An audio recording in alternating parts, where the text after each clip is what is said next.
after it stopped midway in Parwanoo. A rescue trolley was deployed to get passengers out of the cable car. With the help of a harness, passengers were lowered one at a time onto a hill below. Trolley एकदम झटके से रुक गई 4 minute चलने के बाद। फिर हमने इन लोगों से कांटेक्ट किया, आधा घंटे तक बोलते रहे कि पैनल में प्रॉब्लम है, हम चेक करते हैं। हमारे पास 2 लोगों की हालत क्रिटिकल थी, हमने डॉक्टर के लिए रिक्वेस्ट करी, लेकिन कोई भी डॉक्टर हमारे पास नहीं पहुंचा। The cable car got stuck due to a technical snag. Chief Minister Jairam Thakur has sought a report. सभी लोग 11 के 11 परिवार के सदस्य जो फंसे थे उन सबको रेस्क्यू कर दिया गया। ये हमारे लिए बड़ी संतोष की बात है। The cable car is a popular feature of the Timber Trail private resort and is frequented by lakhs of tourists. Floods continue to claim lives in Assam. 9 people died Monday, including 3 children, taking the total death toll to 71. 3 among the victims died in a landslide in the Kachar district. Barpeta is the worst hit, followed by Darang and Nagaon. The Army, paramilitary forces and national and state disaster response forces are all involved in the rescue and relief operations. The wettest place on earth, Mysuru in Meghalaya, received over 100 centimeters of rainfall in 24 hours. That's the highest in 80 years. In fact, a video from the area of a mammoth waterfall has gone viral. The rain caused the waterfall to swell so much that it flowed over a bridge, blocking cars. Pre-monsoon showers have lashed parts of Bikaner, Jaipur and Bharatpur in Rajasthan. A sinkhole appeared on the road in Mansarovar because of the rains, even damaging the sewer line there. Repair work is on. Fortunately, no one was injured in that collapse. किसी बारिश के अंदर पानी के अंदर किस तरीके से रोड बिल्कुल बीच से पूरी कट गई है और आप देखिए कि किस तरीके से पूरी मिट्टी है। रोड में अगर देखेंगे तो ऊपर हल्की सी डामर, नीचे ये और यहाँ पर मिट्टी। बड़ा हादसा हो सकता था क्योंकि ये शहर का मेन ट्रैफिक है जो कनेक्ट करता है अजमेर रोड को टोंक रोड से। Nearly a month after his murder, there is a big breakthrough in the Sidhu Moose Wala case. Delhi Police's special cell has arrested 3 people in connection with the murder, including 2 main shooters. A large cache of weapons and explosives were recovered from those arrested in Gujarat's Kutch. 8 high explosive grenades along with under barrel grenade launcher, 9 इनसे electric detonator मिले हैं, 1 assault rifle मिली है with 20 rounds, 3 sophisticated star pistols मिले हैं of .30 bore, 36 round इनसे 7.62 mm star pistols के मिले हैं। The 2 shooters and 1 facilitator are in Delhi Police's custody for the next 2 weeks. 4 other shooters are still on the run. Sidhu Moose Wala was shot dead after he left his house in Punjab's Musa village. The shooters were acting on the directions of Lawrence Bishnoi and Canada-based gangster Goldie Brar. So what exactly is the role of each of these people who have been arrested and those who are still on the run? This breakthrough, the main shooters, at least 2 of them have been arrested. The main one is someone called 26-year-old Priyavrat. He's from Haryana. He's been termed as the executioner. He's the one who led the team of shooters. He was in direct touch with Goldie Brar. Remember, Goldie Brar is in Canada. He's part of the Bishnoi gang. He has claimed responsibility. 24-year-old Kashish was one of the other persons who was arrested. He was one of the main shooters. He was also in touch with Goldie Brar. And then the third person who has been arrested is 29-year-old Keshav. He's supposed to be the facilitator of this hit. He received the shooters in an alto post the murder. Now, that's not just all. There are another 4 shooters who are on the run. Manpreet Manu, who fired directly at Moosewala, Ankit Sirsa and Deepak, who are both in the Bolero that was on the other side, along with Priyavrat and Kashish. Then there is Jagrup Rupa, who drove the Corolla. Remember, the Corolla came bang opposite to Sidhu Moosewala's Jeep, and he was accompanied by Manu in that Corolla. Talking about the Sidhu Moose Wala murder, filmmaker Karan Johar was on the hit list of gangster Lawrence Bishnoi. This was revealed by one of Bishnoi's gang members, Mahakal, who was arrested recently. Mahakal told investigators that their gang had allegedly planned to extort 5 crore rupees from Karan Johar by threatening him. The Bishnoi gang is also believed to have sent a threat letter to Salman Khan. China has launched its 3rd aircraft carrier and it's called Fujian, the country's most advanced naval vessel so far. The launch was delayed by a couple of months because of COVID in both Beijing and Shanghai. The displacement of more than 80,000 tons. It's equipped with electromagnetic catapults. The plans also to extend the Navy's range in the Indo-Pacific. Amid nationwide protests over the Agnipath recruitment scheme for armed forces, the three service chiefs are likely to meet Prime Minister Modi tomorrow and brief him about the scheme. Despite growing demands, the government has ruled out any rollback of the scheme. The armed forces say that the change is in tune with the global trend of a younger profile for soldiers and cutting-edge technology in warfare. Congress MP Rahul Gandhi was questioned for the fourth time by the Enforcement Directorate today in connection with the alleged money laundering case involving the National Herald newspaper. He's been summoned again tomorrow. So far, he's been questioned for nearly 40 hours by the Enforcement Directorate, and his statement has been recorded under the Prevention of Money Laundering Act.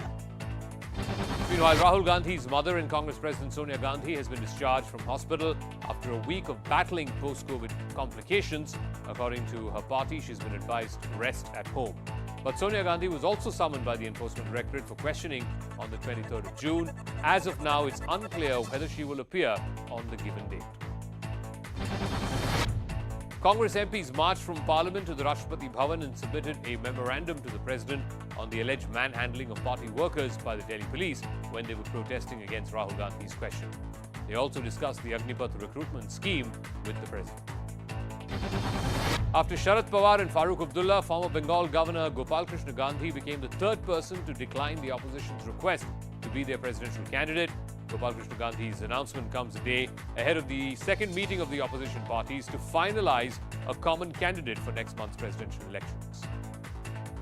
Turkey is threatening a new military operation in northern Syria. It is eyeing a part of the Kurdish People's Protection Units, or the YPG. The YPG forms a bulk of the Syrian Democratic Forces. The YPG is supported and armed by the US military. Turkey, in fact, views the YPG as terrorists. Turkey claims that the YPG has links to the Kurdistan Workers' Party. The crisis within the AIADMK over single leadership is worsening. Party coordinator O. Selvam has demanded the postponement of the General Council meeting, which is scheduled for later this week.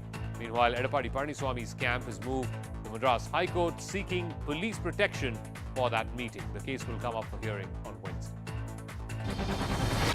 Prime Minister Modi is in Bengaluru today, where he inaugurated a slew of projects. The Prime Minister inaugurated 150 industrial training institutes, which have been upgraded as technology hubs. Rail, road, infrastructure projects worth over 28,000 crores were also inaugurated. 9 members of a family were found dead in their house in Sangli in Maharashtra. The police suspect the family consumed a poisonous substance and committed suicide. The exact cause of the death will only be known after the postmortem. Floods in Bangladesh continue to wreak havoc. More than 12 people have died since the monsoon began last week. Authorities are struggling to ferry drinking water and dry food to food shelters across the country. An unarmed Kerala police officer single-handedly tackled a machete-wielding man. Take a look at this viral video. A police vehicle pulls up to a man standing on the street side in Kerala's Kayankulam. As the cop gets out of the vehicle, the man pulls out a machete to attack him. But the police officer fights off the attacker and pins him to the ground. The cop manages to disarm the accused as passers-by rush to the scene and help him. 11 people were rescued from a cable car which got stuck mid-air in Himachal Pradesh. They were stranded in the cable car for more than 3 hours after it stopped midway in Parwanoo. A rescue trolley was deployed to get passengers out of the cable car. With the help of a harness, passengers were lowered one at a time onto a hill below. Trolley एकदम झटके से रुक गई 4 minute चलने के बाद। फिर हमने इन लोगों से कांटेक्ट किया। आधा घंटे तक बोलते रहे कि पैनल में प्रॉब्लम है, हम चेक करते हैं। हमारे पास 2 लोगों की हालत क्रिटिकल थी। हमने डॉक्टर के लिए रिक्वेस्ट करी, लेकिन कोई भी डॉक्टर हमारे पास नहीं पहुंचा। The cable car got stuck due to a technical snag. Chief Minister Jairam Thakur has sought a report. सभी लोग 11 के 11 परिवार के सदस्य जो फंसे थे उन सबको रेस्क्यू कर दिया गया। ये हमारे लिए बड़ी संतोष की बात है। The cable car is a popular feature of the Timber Trail private resort and is frequented by lakhs of tourists. Floods continue to claim.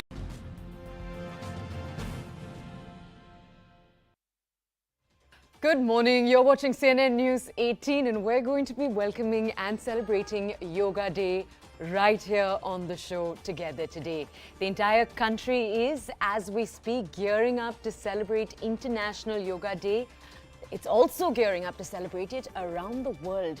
Now, what's so special about today is that today is the first time in 2 years that we're getting to celebrate this in physical mode after a gap, as you remember, because of the coronavirus pandemic. Now, as we speak, the Prime Minister is going to be leading a mass yoga event at the Mysuru Palace grounds in Karnataka. You're also going to have a yoga session that's going to be conducted between 7 and 7:45 a.m. The Prime Minister will be joined by 15,000 yoga enthusiasts. Mass yoga demonstrations will be organized at 75 iconic locations across the country under the leadership of 75 union ministers. Now, the theme of this year's Yoga Day is Yoga for Humanity. We're going to tell you a few more details, and in a little while from now, at about 7 a.m., we're also going to do some yoga with you right here on the show. We're going to have an acclaimed yoga instructor join us. I'm not going to ruin the surprise right now and share who she is, but we're going to have an acclaimed yoga instructor join us in just a little while. We're actually going to be doing yoga with her. But at 6 a.m., so in just a few minutes from now, we're going to be starting the day. Prime Minister Modi, as we just said, already at it, conducting those yoga sessions. Right here in Delhi, you're also going to be having the Delhi government undertaking a number of initiatives to also celebrate yoga. So different governments across the country doing this together, not just, and you're going to see this today, not just with the youth. There's a big push that we see young, older people and, you know, everyone from really every age demographic, every gender doing yoga together. That's the entire emphasis.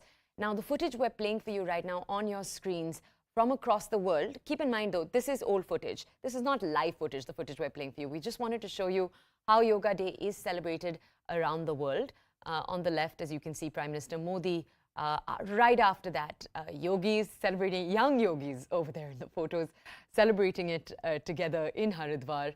Now, that 2-year gap that we talked about, you can see on your third screen. The fact that we haven't done this together for 2 years. And then on the right side, this is from just a few days ago in Washington, you'd actually had a number of Indian officials and also government officials from the US celebrate together.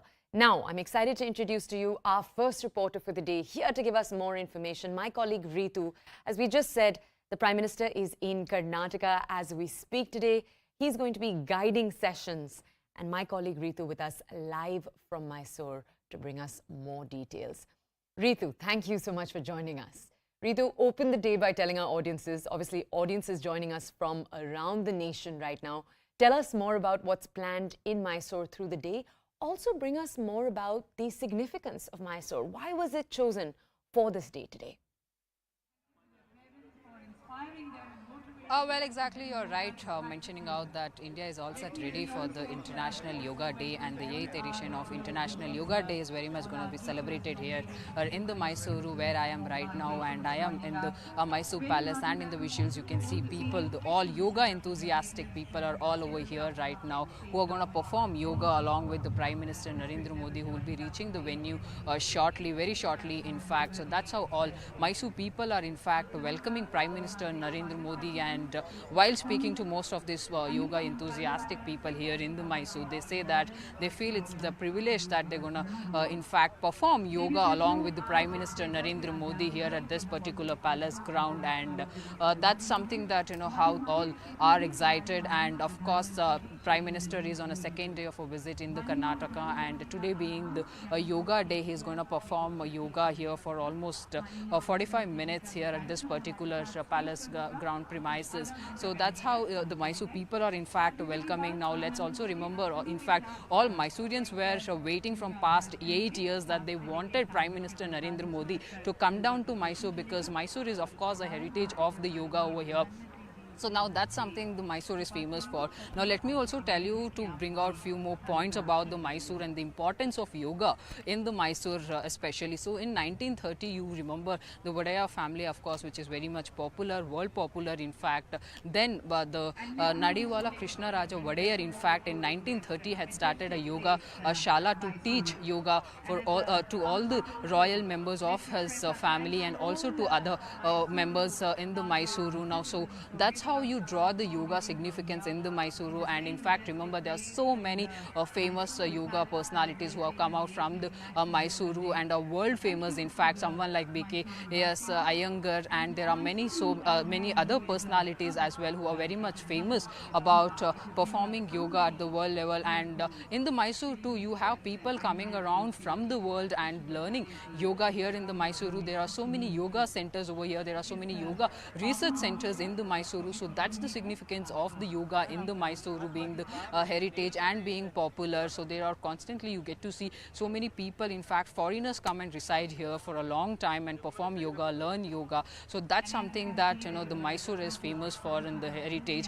And but of course the Prime Minister being here in the Mysuru makes the yoga day even more special for the Mysoreans. As they say, they've been waiting for this particular opportunity from past 8 years, and they are so of course excited to have him here and perform yoga, because as they believe he's also a motivational motivation for them, because they do get motivated from him at this age, how he performs yoga. So they are all very excited and looking forward to today's yoga day here in the Mysuru. Ritu, let me just share some interesting facts with our audiences, because our audiences may not know this, but it's actually Prime Minister Modi who had pitched the idea of International Yoga Day at the United Nations General Assembly. He's the first person who floated this idea, obviously along with the diplomatic officials who were behind it. And then you'd actually gone ahead, you'd had 177 nations actually come out and support that pledge. This was all the way back in 2014. And that's how International Yoga Day came to be. We've been celebrating it for a few years now. Let's go back right now to Ritu to ask her more.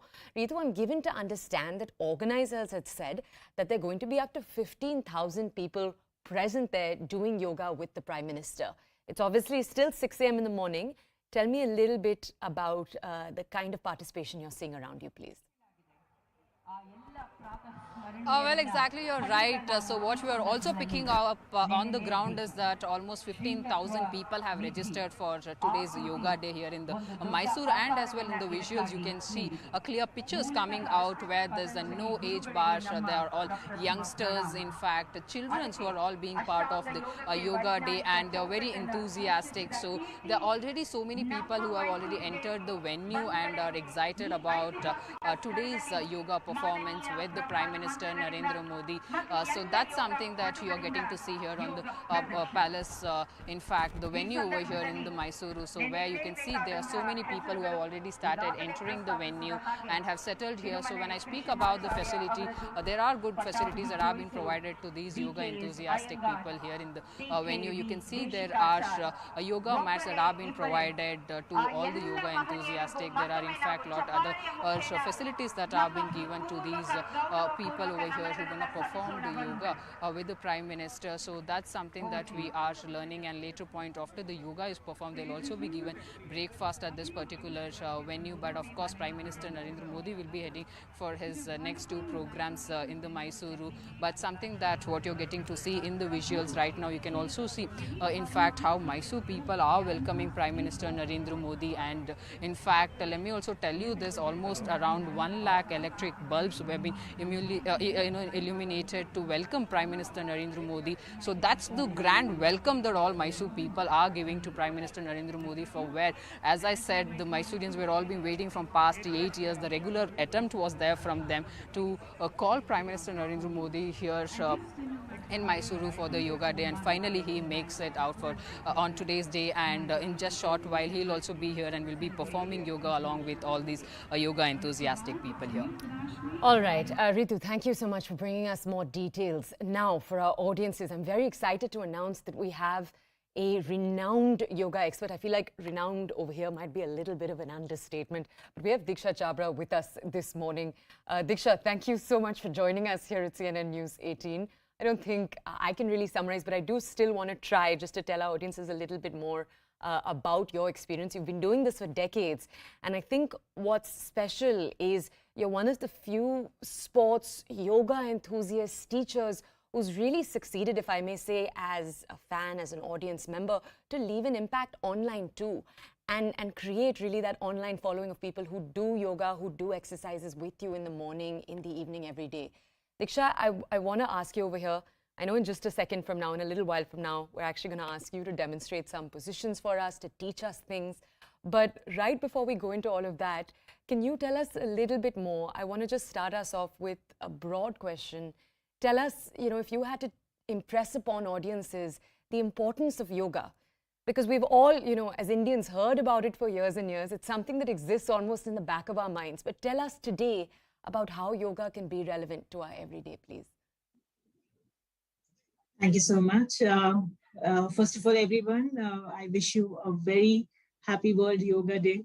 And yoga is indeed a gift to humanity, to the entire world from India. And it is one form of I would not say exercise, but one phenomena that has connected our mind, body, and soul together.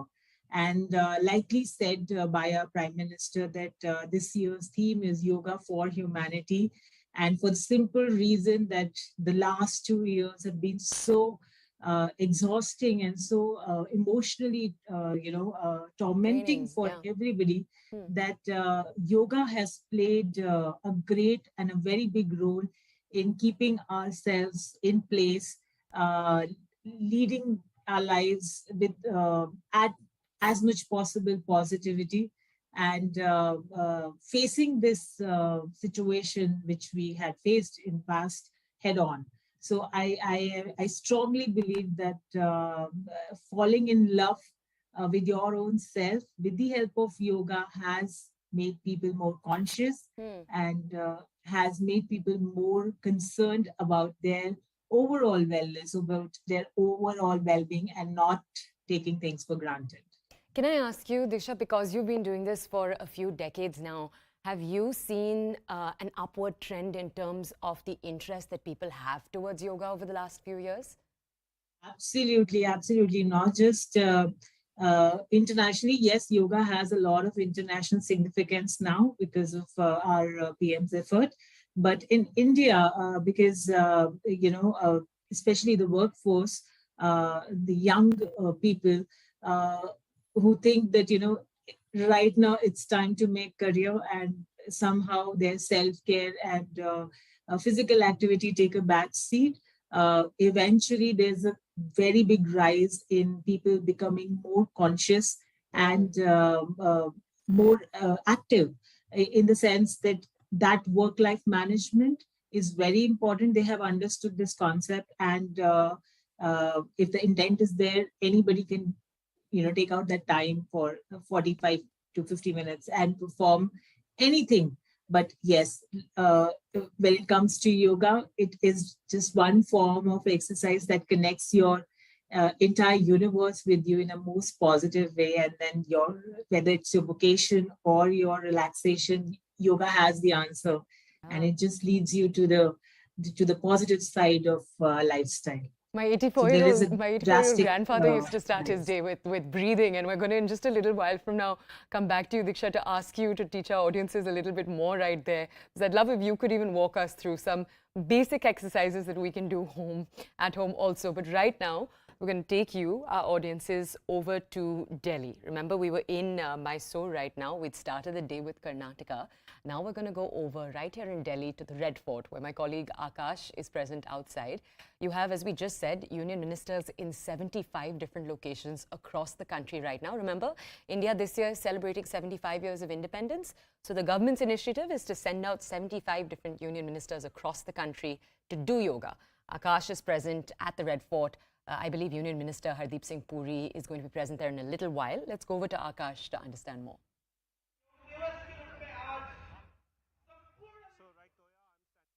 All right, we'll try to make that connection once again with Akash in just a second. But What's really interesting about International Yoga Day today is that it actually falls on the year's longest day. Today is also the day of the summer solstice, which means it's the longest day. After this, the day will proceed to get shorter and shorter.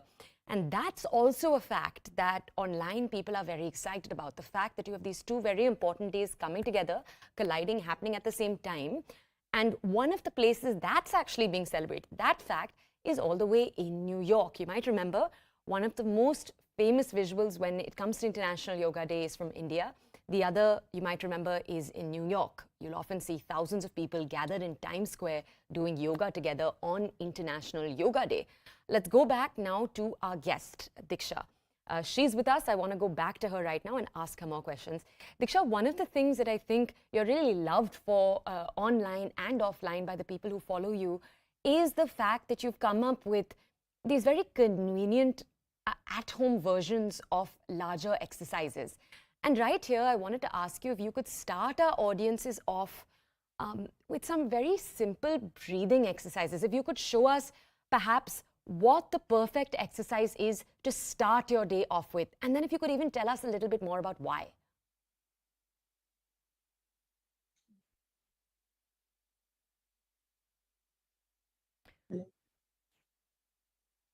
Diksha, are you able to hear me right now? All right, we'll try to re-establish our connection. Remember, we have guests who are joining us today who are going to teach you more about yoga. We also have reporters. And in a little while from now, we're all going to be doing yoga together. We're going to encourage you, our audience, to also do it with us.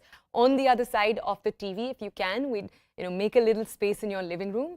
And we're going to be doing it together in just a little while from now. Right now, though, let's go back to my colleague and understand more about what's happening on the ground. But before that, I want to tell you more about how Yoga Day is being celebrated as we speak right now around the world, because you've got personnel recruited, just as we just said right now, from the Delhi government, but you're also going to be having a number of very interesting sites. As we just said, you're going to have the Prime Minister. He's going to be taking part in the 8th International Yoga Day celebrations in Karnataka's Mysuru. This is in front of the beautiful Mysore Palace. And remember, right there, as my colleague Ritu was telling us, there's a reason, there's an entire historical context as to why the Mysore Palace has been chosen for today. And I'm going to let my colleague Ritu, when we connect with her, tell you more about that entire connection. I don't want to ruin it for you. But when it comes to how it's being celebrated across the country, you've obviously already had a number of ministers come forward, talk about the importance of this day. But what's also interesting is you're going to have the ITBP. They're also going to be practicing yoga on the eastern tip of the nation. We're going to have visuals of that coming in. Right now, though, let's go back to my colleague Ritu to understand more. Ritu, I want to understand from you. It's 6 in the morning right now. You were showing us around you that there were already, it seemed like hundreds of people who'd arrived. Have these people been coming in since 5 a.m. in the morning, and are they coming in from across Karnataka? Exactly. They are not just from Karnataka, but people are all over the, from the India. In fact, from overseas as well. There are people over here at this particular venue to perform yoga along with the Prime Minister Narendra Modi, because yoga is something that which keeps people, in fact, happy, and that happy pill is something that even more been boosted because of the Prime Minister being here in the Mysuru, where this is, in fact, the Mysuru, which is known as in the heritage city and very much popular for the yoga, where there are people in fact coming from all over the world and staying here in this particular city and learning yoga and being for a long time as well here in this particular city. So that's something, the speciality of the Mysuru. But if I have to speak about the people being here in the visuals, you can see there are almost hundreds of people who have already gathered at this particular venue and are very excited to perform yoga with the Prime Minister Narendra Modi. What makes this day even more special is Mysuru, of course, one, and then secondly, all Mysoreans being in the city who have been waiting for Prime Minister Narendra Modi from past 8 years. You can see there's no age bar.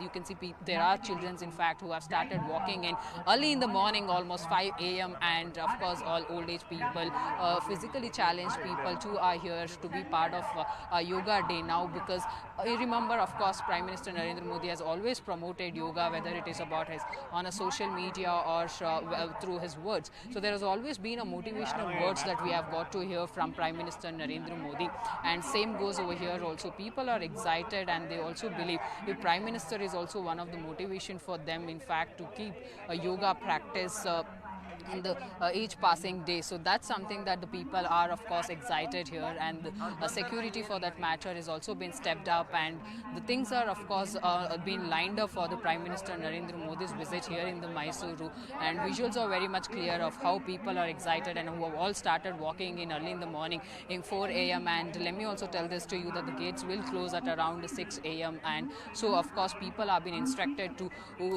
check in fact before 6 a.m. So that's the reason now you can see most of them are already here, and in fact as said almost 15,000 people have registered for the yoga day, and in fact now this being a pandemic year as well, people were of course very much had to go through a lot of ups and downs. Now amidst all this, yoga practice is something that boosts up people's energy, and now of course Prime Minister Narendra Modi again being in the city makes it even more special for the people here in the Mysuru, and especially yoga being performed on the Mysuru premises makes it even more special. So the welcome has been grand for the Prime Minister Narendra Modi. As said, of course, people were all been waiting for Prime Minister Narendra Modi to come into the Mysore, and Prime Minister Narendra Modi himself, in fact, we have heard a number of times where he had put out words saying that he would want to be in a Mysuru city because he is very much in a way of where we have seen how he performs yoga on a regular basis. So that's something that we have heard it from the Prime Minister Narendra Modi himself, that he wanted to be in the Mysuru city, and the dream comes true for him and as well as for the Mysuru people here in the Karnataka and of course in the Mysuru. All right, Ritu, thank you so much for bringing us those details. Stay with us. We're going to come back to you in just a second. But right now, I want to take our audiences back to the acclaimed fitness expert that we actually have with us this morning on the show, Diksha Chabra, with us as we speak. Diksha, we were talking to you a little while earlier, and I just want to remind our audiences, or maybe tell our audiences, one of the things you're loved for is your at-home workouts. The fact that you've made exercising and yoga accessible to people at home. I wanted to ask you over here if you could maybe start us off with just a simple breathing exercise. What do you tell your clients, tell the people who you teach they should start their day with in the morning? What's the first exercise perhaps that's important to do if you can? So the first exercise is connecting to the environment. Morning times are, it's a time when the air is fresh, when there's no disturbance, there's no, the pollution levels are the least. And I always encourage them that this is the time that you connect with your, surroundings to start your day fresh. And go to the space which is outdoors at your home. It can be a balcony, it can be a terrace, or just go out and just breathe. Take long breaths and connect with the nature around you, and that's how you should start your day off.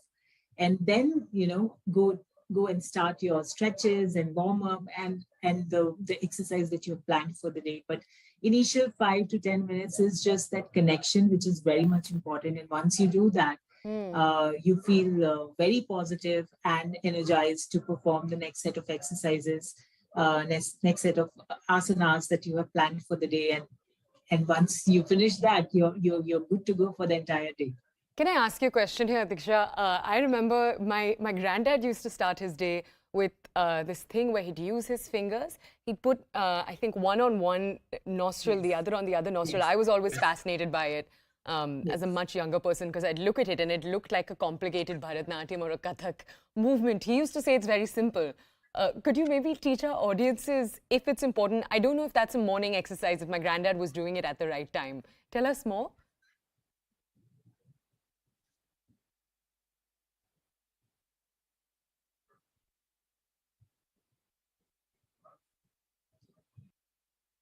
All right, we'll try to reestablish that connection. I am trying to, as you can see, maybe have us learn a little bit, as much as we can, obviously. Just we're going to try to start our day simple with some breathing exercises, as she just said.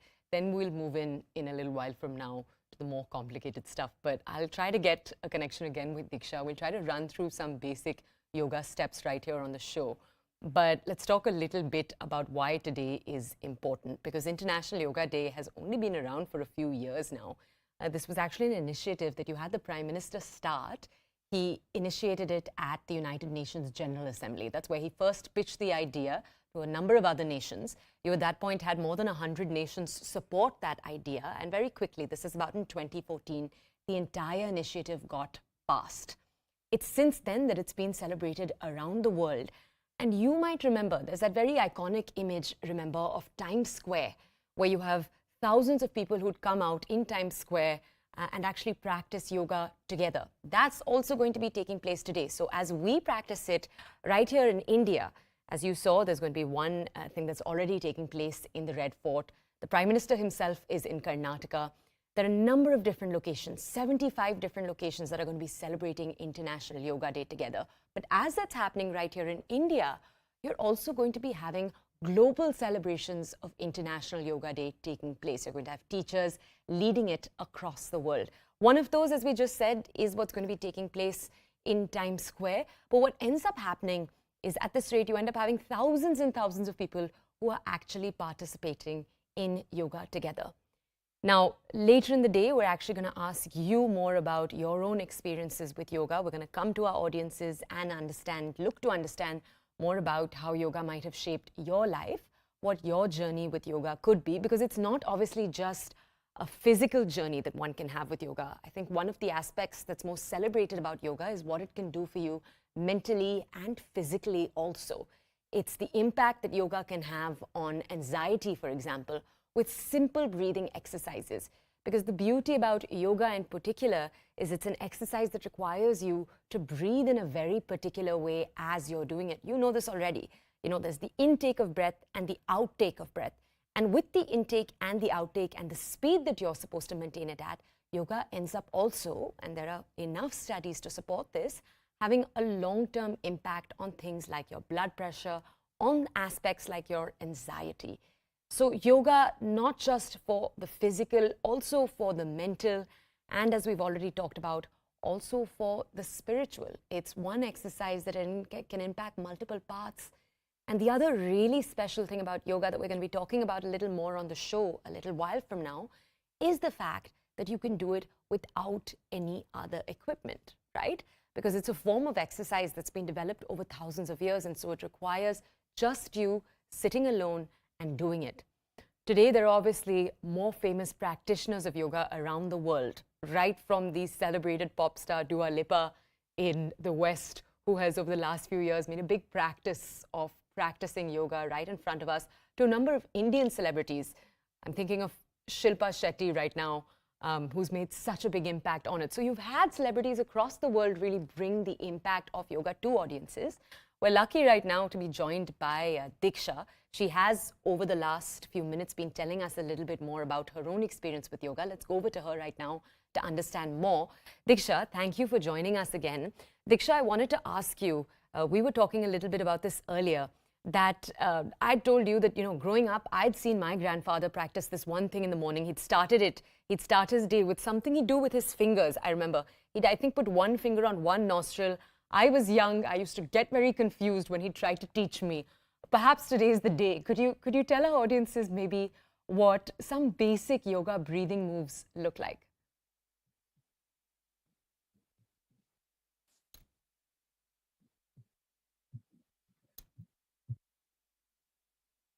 All right, so we'll try to re-establish that connection with Diksha.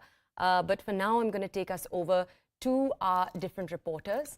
And right before that, we're going to talk a little bit more about Yoga Day and its significance. As I've already said, it's something that we've been celebrating across our country for a little more than 8 years right now. And the really, really beautiful thing about the way we're celebrating it today is because it's taking place after 2 years, you're actually going to be seeing celebrations take place across the entire country. Now, my colleague Herman is with us live from Marine Drive this morning. In Marine Drive, I believe we have a union minister and we also have BJP leaders who are going to be doing yoga together. Let's go over to Herman to understand more about how it's being celebrated. Well, Toya, good morning. In fact, while at different places in India, you have that the yoga event has already begun. It's yet to begin here in Mumbai, and rightly so for the reasons as you can see behind me. It is extremely raining heavily. Toya, can you hear me? खास पहचान रखता है।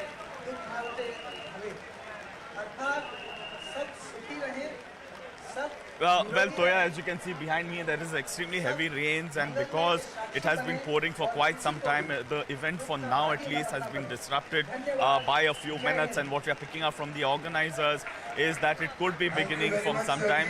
Now, fitness enthusiasts, if I can ask my camera person Rajesh Sapre to show you, you have Mike Mehta there who is speaking. He says that Piyush Goyal, who's the union minister, would be arriving in some time from now, along with BJP leader Shaina NC. But as of now, even though they had these extreme plans of having the yoga event here at Marine Drive, none of that does not seem to be happening, at least in the next 10 to 15 minutes, for the simple reason is because, as you can see, because the heavy rains that has been going on for quite some time. Now, besides that, you have several lot of people who have still turned out. If I can ask my camera person to show you, there will be the yoga enthusiasts. As you can see, that despite the heavy rain, they still continue to squat down, sitting on their yoga mats. They're waiting for the event to begin. But as of now, that has not happened, and one can expect Toya probably in the next 15 to 20 minutes. Right now, you have the other organizers who are just making their introductions, speaking to some of the people who would be participating, and after that, you would have this event that could be starting in the next 15 to 20 minutes. Right, Herman. Tell us a little bit more, though, about the kind of attendance you're seeing around you. Tell us, have people come from across Maharashtra to attend today's event? No, this is more of a South Bombay event. So you have people, Toya, only coming in from South Mumbai lately. But across Mumbai, you have a large number of people who are turning out. But since it's a South Mumbai, this is located at South Bombay at Marine Drive. We are seeing more of people coming in from South Mumbai, from various different quarters. As you can see, they still continue to wait under umbrellas. Some of them are even from, in fact, from the nearby, from the Indian Army quarters that are located. Besides that, we have fitness enthusiasts, and not just today, that is the yoga day. You also have today that you have people coming in who have regularly been participating here, because Shaina NC, who is the BJP leader, she is someone who regularly, in fact, has these sort of programs. I believe the External Affairs Minister S. Jaishankar is actually speaking about the importance of Yoga Day to the entire world right now. Let's take a look very quickly. Recovering from the challenges, the COVID, perhaps yoga for humanity is the most appropriate way.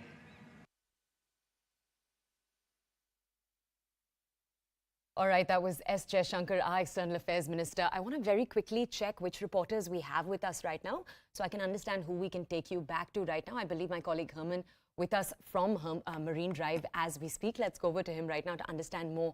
Herman, you were telling us that this is an event that's largely drawn people from South Bombay. Tell us more. For the Yoga Institute, Dr. Pujyama Hansaji, and I am certain that... Herman, are you able to hear me right now?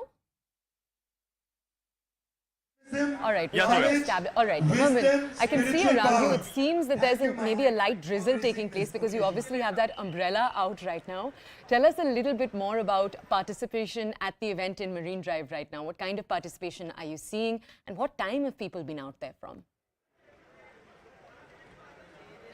Well, Toya, in fact, this event was supposed to begin somewhere around in the last 20 minutes, but that has not happened. This event has been rightly called as Yoga by the Bay, located in South Mumbai. As you can see, it's not just drizzling, Toya, that's because we're under a canopy here, but it's pouring, in fact. You can see the entire mat that has been laid out is completely drenched in water. But that has not stopped people from coming out. You still have them coming out in large numbers. They're still squatting there on the floor, joining them. And these are not just civilians, but you also have the members from the different forces who have also come here and joined, and they're sitting right now, who are right now sitting there, and as you can see, are waiting for the event to begin. This is going. You are going to see the participation of Mr. Piyush Goyal, the Union Minister, joined by China NC, and it is not just on the sense of on the International Yoga Day, but China NC is someone who regularly has these events in South Mumbai. Who are the participants? These are mostly coming in from South Mumbai. So you're going to see a lot of industrialists, a lot of members from the forces who are going to join in. But in terms of the weather, that has definitely caused a dampener for some time, because you have heavy rains going on since last night, and that has, at least for now, ensured that the event is delayed by at least several minutes. It will begin soon, is what we are picking up. But as you can see, their yoga mats have still rolled out. You still have participants who are still sitting, and it is expected that it will begin in the next 15 to 20 minutes. As far as the announcements that you're hearing, these are the other mid-level dignitaries who are present here, who are introducing themselves. It was supposed to start somewhere before 6 a.m. this morning, but that has not happened. And since it is at Marine Drive, because of the strong winds as well as the weather, it has just been disrupted for quite some time. But it will begin by 6:30 a.m. this morning, is what we're told. Herman, thank you for those details. We're going to come back to you as the event in Mumbai starts. As Herman was saying, it's raining right now over there, so it will probably start in a little while from now. But remember, right here on CNN, we're trying to bring you cross-country coverage of how International Yoga Day is being celebrated. We've already brought you the picture down from Karnataka. We just brought you the picture from Maharashtra in the west. And now we're going to take you to the capital, right where we're present. My colleague Akash is with us live from outside the Red Fort. At the Red Fort right now, Union Minister Hardeep Singh Puri guiding and leading yoga activities and practitioners as they are over there. Let's go over to Akash to understand more. Akash, good morning. Tell us more about the people that are around you and the event as it's being conducted. Well, good morning, Toya, and I'm standing right in the premises of Red Fort, and if I can ask my camera person to pan the camera and show you the excitement and the kind of numbers that we are witnessing. Thousands of people have gathered here for the International Yoga Day, and these people are from different parts of the national capital, and they are quite excited for this particular day. Also, in some time from now, Prime Minister Modi is expected to address, but before that, I'll try to talk to some of the people as well about the excitement and about this particular day. Ma'am, आप मुझे बताइए कहाँ से आए हैं आप और किस तरह से, सबसे पहले तो कहाँ से आए हैं आप, किस तरह से इस दिन को देखती है, कितना जरूरी है ये दिन हमारी जिंदगी में? हमने तो नागलोई के किरारी गांव से आए हैं। हमारे लिए योग दिवस बहुत ही महत्वपूर्ण है, अपने शरीर के लिए बहुत फायदेमंद है। तो ऐसा है कि आज ही कर रहे हैं या रूटीन लाइफ में आप रोजाना योगा करती हैं? हम 5 साल से लगातार रोज आते हैं, रोज करते हैं। हमारे गुरुजी यहाँ बैठे हुए हैं। अच्छा, तो आप अपने गुरुजी के साथ नांगलोई से आए हैं। और राइट, इनके गुरुजी से भी बात करेंगे। क्या नाम है सर आपका? प्रेम बल्लभ सती। प्रेम जी, मुझे आप बताइए, इंटरनेशनल योगा डे तो हम अभी 2015 के बाद से ही मना रहे हैं, लेकिन कितना जरूरी हमारी जिंदगी में है और आज के समय में जब बात आती है रूटीन में कितना अपनाते हैं लोग इसे? बहुत ज्यादा अपनाते हैं इसको, और ये बहुत हमारे लिए बहुत जरूरी है आज के युग के लिए, आज के समय के लिए, आजकल के स्वास्थ्य के लिए योग अपनाना बहुत जरूरी है। और जब से ये योग दिवस 15 अगस्त अपना 2015 से शुरू हुआ है, तब से इतना ज़्यादा हम अपने आप को महसूस करते हैं और सबको जागरूक करने की कोशिश करते हैं। All right. So, Toya, let me tell you that in some time from now, we are expecting the address of Prime Minister Narendra Modi, and I'm not sure about the visuals, but if I can ask my camera person to show you the pyramid. There you see some students are making human pyramid there at the stage. And just a few minutes back, we saw how Hardeep Singh Puri, mentioned about the importance of this particular day. And since 2015, we are witnessing that how world is going with this particular day, and also while it is about the mythology and the culture of India, you see yoga is very much important not only for our lives but also for our culture. And this is the reason why in 2014 Prime Minister Narendra Modi maintained in the United Nations that this particular day is very much important for the whole world. At this point in time, I am standing and reporting from Red Fort, where you are seeing the thousands of people getting ready for this particular day, and in some time from now we are expecting the address of Prime Minister Narendra Modi and also the yoga after it. Toya. All right, Akash, thank you for bringing us that update. So for our audiences, we brought you updates from 3 different places right now.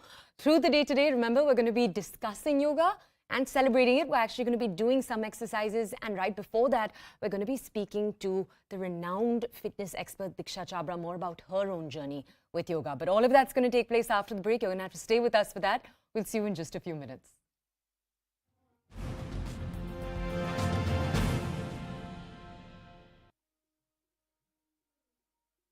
Sirsa and Deepak, who are both in the Bolero that was on the other side, along with Priyavrat and Kashish. Then there is Jagrup Rupa, who drove the Corolla. Remember, the Corolla came bang opposite to Sidhu Moose Wala's Jeep, and he was accompanied by Manu in that Corolla. Talking about the Sidhu Moose Wala murder, filmmaker Karan Johar was on the hit list of gangster Lawrence Bishnoi. This was revealed by one of Bishnoi's gang members, Mahakal, who was arrested recently. Mahakal told investigators that their gang had allegedly planned to extort 5 crore rupees from Karan Johar by threatening him. The Bishnoi gang is also believed to have sent a threat letter to Salman Khan. China has launched its 3rd aircraft carrier, and it's called Fujian, the country's most advanced naval vessel so far. The launch was delayed by a couple of months because of COVID in both Beijing and Shanghai. The displacement of more than 80,000 tons. It's equipped with electromagnetic catapults. The plans also to extend the Navy's range in the Indo-Pacific. Amid nationwide protests over the Agnipath recruitment scheme for armed forces, 3 service chiefs are likely to meet Prime Minister Modi tomorrow and brief him about the scheme. Despite growing demands, the government has ruled out any rollback of the scheme. The armed forces say that the change is in tune with the global trend of a younger.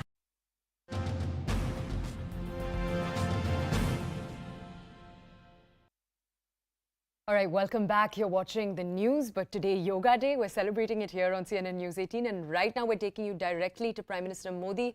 Remember, he's right now in Mysore for the celebration of International Yoga Day.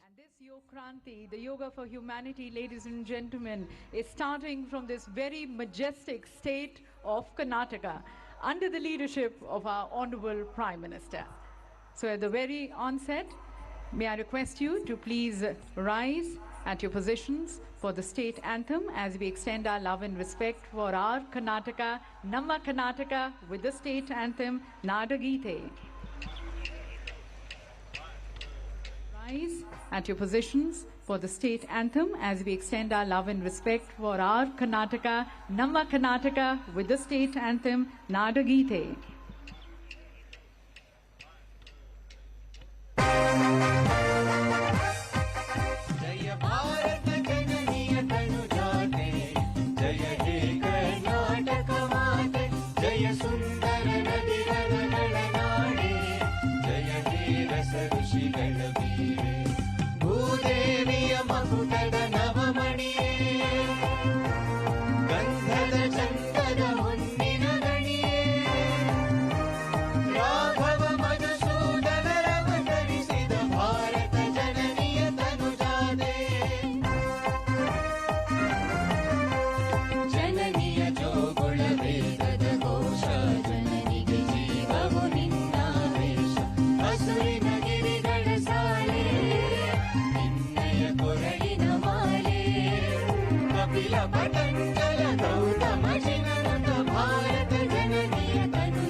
Jai Bharat, Jai Karnataka. Please take your seats. Ladies and gentlemen, under the leadership of Honorable Prime Minister, this year the Yoga Day celebrations are unique. For you're going to be seeing many new initiatives happening for the first time. And these, ladies and gentlemen, have been coordinated by our Honorable Ayush Minister, Shri Sarvanand Sonowalji, who's also the Minister for Ports, Shipping and Waterways. So to welcome everyone in this iconic Yoga Day celebrations, I request and invite Shri Sarvanand Sonowalji, our Honorable Minister, for his welcome remarks.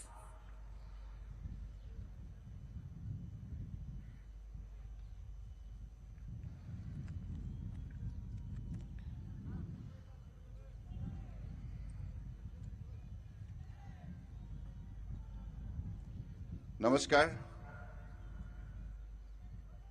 Honorable Prime Minister of India, Shri Narendra Modi ji, Honorable Governor of Karnataka, Shri Tharsan Gehlot ji, Honorable Chief Minister of Karnataka, Basabharaj S. Bumai ji, Honorable Minister of Cooperation and Mysuru District in charge, S.T. Samasekhar ji, Honorable Minister of Health, Government of Karnataka, Sudhakar Rao ji, Honorable Dr.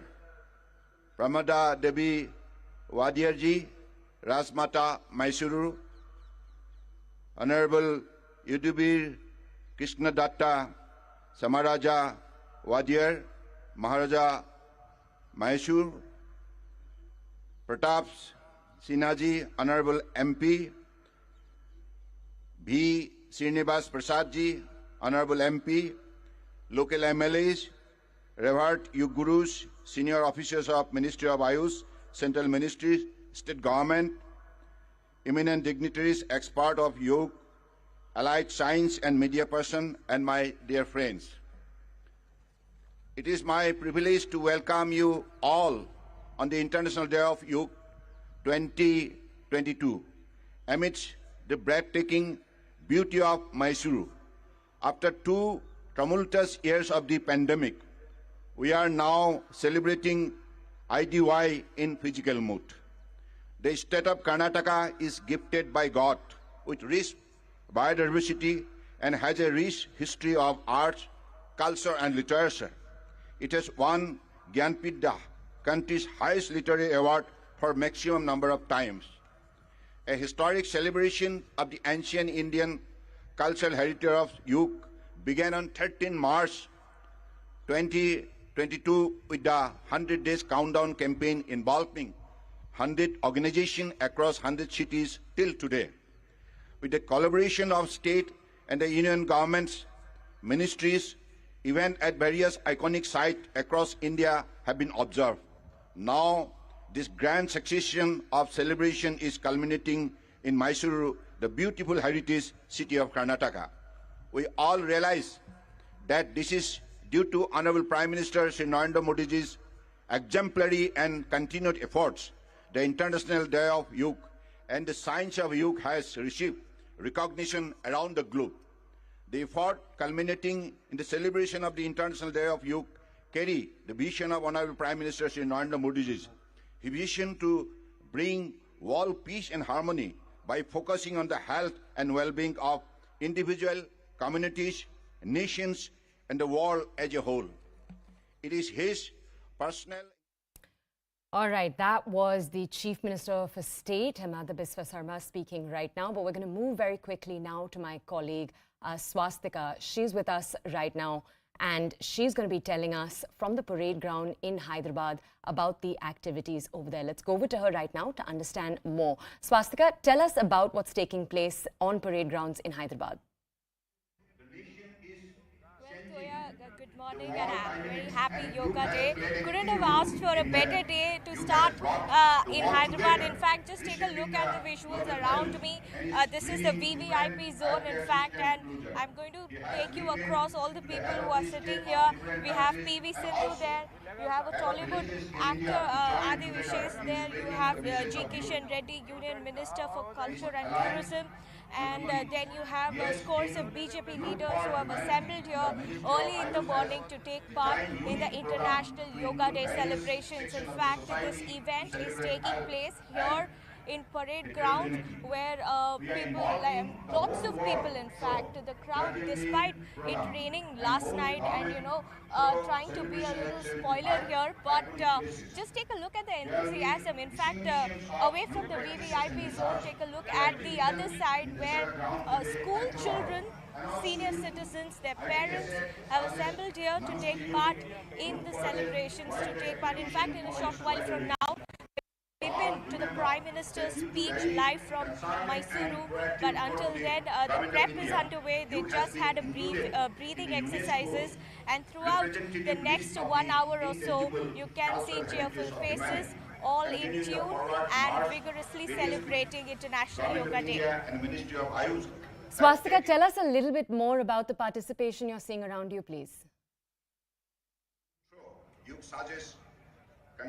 Well, as I was telling you, the visuals we're getting on your screens right now are of school children who have come in from different parts of the state to take part in the International Yoga celebrations. You also have army jawans here who've come here. You also have parents, senior citizens, all the local residents of Hyderabad who've come here to take part in this beautiful occasion. And in fact, Vijay Venkatesh will show you the other side where this is the VVIP zone, in fact, where you can see PV Sindhu, and then you have Kishan Reddy right beside her. Beside PV Sindhu is a Tollywood actor who recently had a resounding success at the box office. We're talking about Adi Vishesh and the film Major that he was recently part of.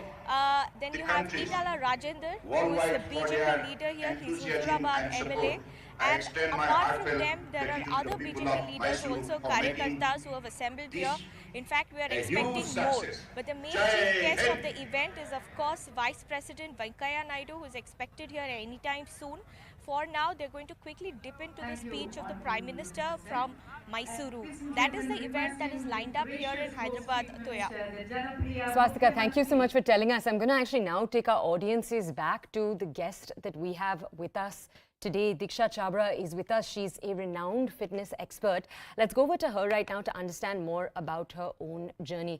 Diksha, I want to ask you, our audiences might already be aware you're someone who has, over the last few years, gathered more than 250,000 followers online who watch you do exercises every day, exercises including yoga. Could you tell us a little bit more about your own personal journey, particularly when it comes to your journey with yoga? Sure. See, as a fitness expert, I practice various forms of exercise to teach, to educate myself and the audience that I have. But yoga is one thing that connects all the dots. ಅಂತಾರಾಷ್ಟ್ರೀಯ ಮಟ್ಟದ ಒಂದು ನಕ್ಷೆಯಲ್ಲಿ ಮೈಸೂರನ್ನು ತಂದಿದ್ದಾರೆ. ಹೀಗಾಗಿ ಮೈಸೂರಿನ ಪರವಾಗಿ, ಕರ್ನಾಟಕದ ಜನತೆಯ ಪರವಾಗಿ ನರೇಂದ್ರ ಮೋದಿಜಿ ಅವರಿಗೆ ಅಪಾರವಾದಂಥ ಧನ್ಯವಾದಗಳನ್ನು, ಕೃತಜ್ಞತೆಗಳನ್ನು ಹೇಳಕ್ಕೆ ಇಚ್ಛೆಪಡ್ತೇನೆ.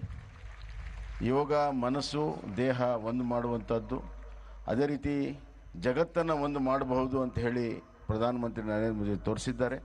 ಯೋಗದಿಂದ ಆರೋಗ್ಯ ಹಾಗೂ ಚರಿತ್ರೆ ಆಗ್ತದೆ. ಈ ದೇಶಕ್ಕೆ ದೊಡ್ಡ ಚರಿತ್ರೆ ಇದೆ, ಚಾರಿತ್ರ್ಯ ಬೇಕು. ಆ ಚಾರಿತ್ರ್ಯ ಕಟ್ಟುವಂಥ ಕೆಲಸವನ್ನು ನರೇಂದ್ರ ಮೋದಿ ಮಾಡ್ತಾ ಇದ್ದಾರೆ. ನಾನು ಅವರಿಗೆ ಧನ್ಯವಾದಗಳನ್ನು ಹೇಳುತ್ತಾ, ಅಂತಾರಾಷ್ಟ್ರೀಯ ಆರೋಗ್ಯ ಹಾಗೂ ಚರಿತ್ರೆ ಆಗ್ತದೆ. ಈ ದೇಶಕ್ಕೆ ದೊಡ್ಡ ಚರಿತ್ರೆ ಇದೆ, ಚಾರಿತ್ರ್ಯ ಬೇಕು. ಆ ಚಾರಿತ್ರ್ಯ ಕಟ್ಟುವಂಥ ಕೆಲಸವನ್ನು ನರೇಂದ್ರ ಮೋದಿ ಮಾಡ್ತಾ ಇದ್ದಾರೆ. ನಾನು ಅವರಿಗೆ ಧನ್ಯವಾದಗಳನ್ನು ಹೇಳುತ್ತಾ, ಅಂತಾರಾಷ್ಟ್ರೀಯ ಯೋಗ ದಿನಾಚರಣೆ ಫಾರ್ ಹ್ಯುಮ್ಯಾನಿಟಿ ಏನಿದೆ ಅದು ಯಶಸ್ವಿಯಾಗಲಿ ಎಂದು ಹಾರೈಸಿ ನನ್ನ ಮಾತನ್ನು ಮುಗಿಸ್ತೇನೆ. ಧನ್ಯವಾದಗಳು.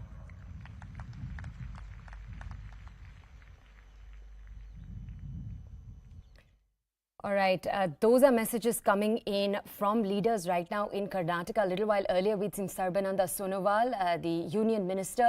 Remember, the BJP government has right now got 75 different union ministers from across the country, stationed across the country. Why 75? 75 because it's going to be 75 years of India's independence that we're going to be celebrating today. Now, we're going to go back to our guest, Diksha. Remember, we'd left her as she was answering a question for us. I'll just repeat that question, Diksha, for our audiences. We were asking you a little while earlier if you could tell our audiences about your own journey with yoga, what you found yoga to mean for you over the years. Sure. So as I was saying, that as a fitness expert, we practice many different forms of exercise to teach, to educate, and to learn for ourselves as well. And yoga is one form that connects all the dots because, as I said, yoga is a flow that connects your mind, body, and soul. And anything as a profession also you want to carry forward. For me, it is fitness to teach people. All right, Diksha, I'm so sorry. We are going to have to hold you up once again. Prime Minister Modi is speaking, I believe, in Karnataka, in Mysore. Remember, he's at the Mysore Palace as we speak. Let's go over to that. श्रीमान थावरचंद गहलोत जी, मुख्यमंत्री श्री बसवराज बोम्बाई जी,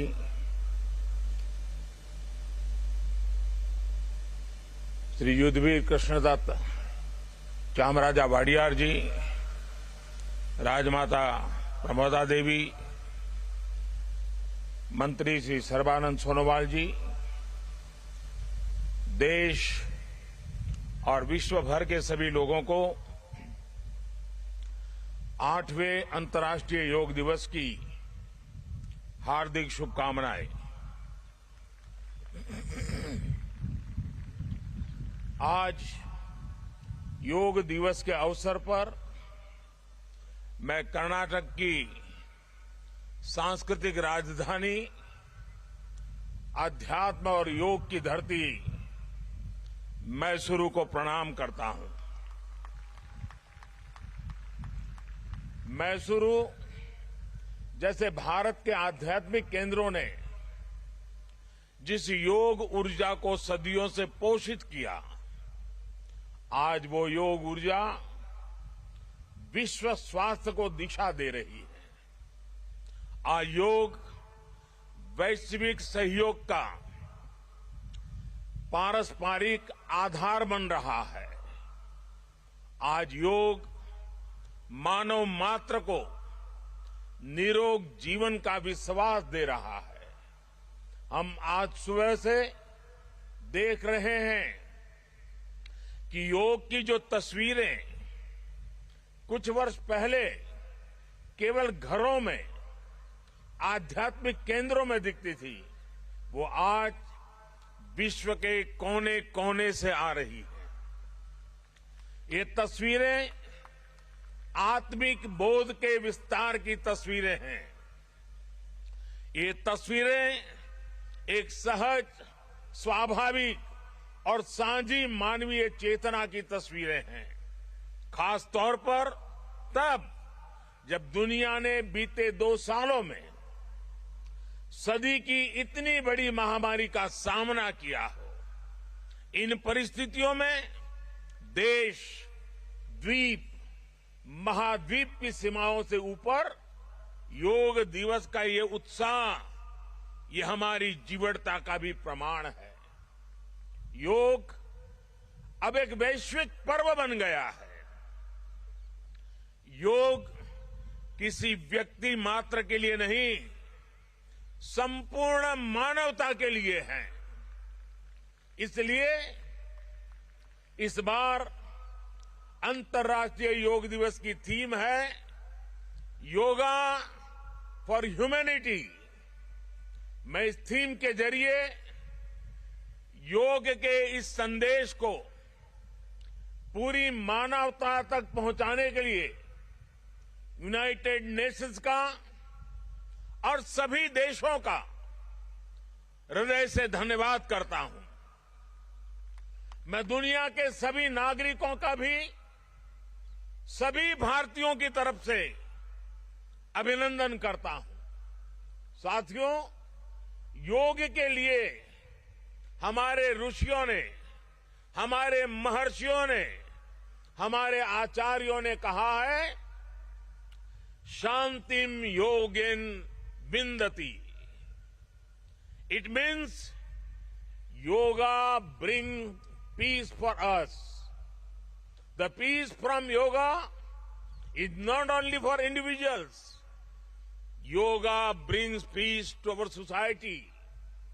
Yoga brings peace to our nations and the world.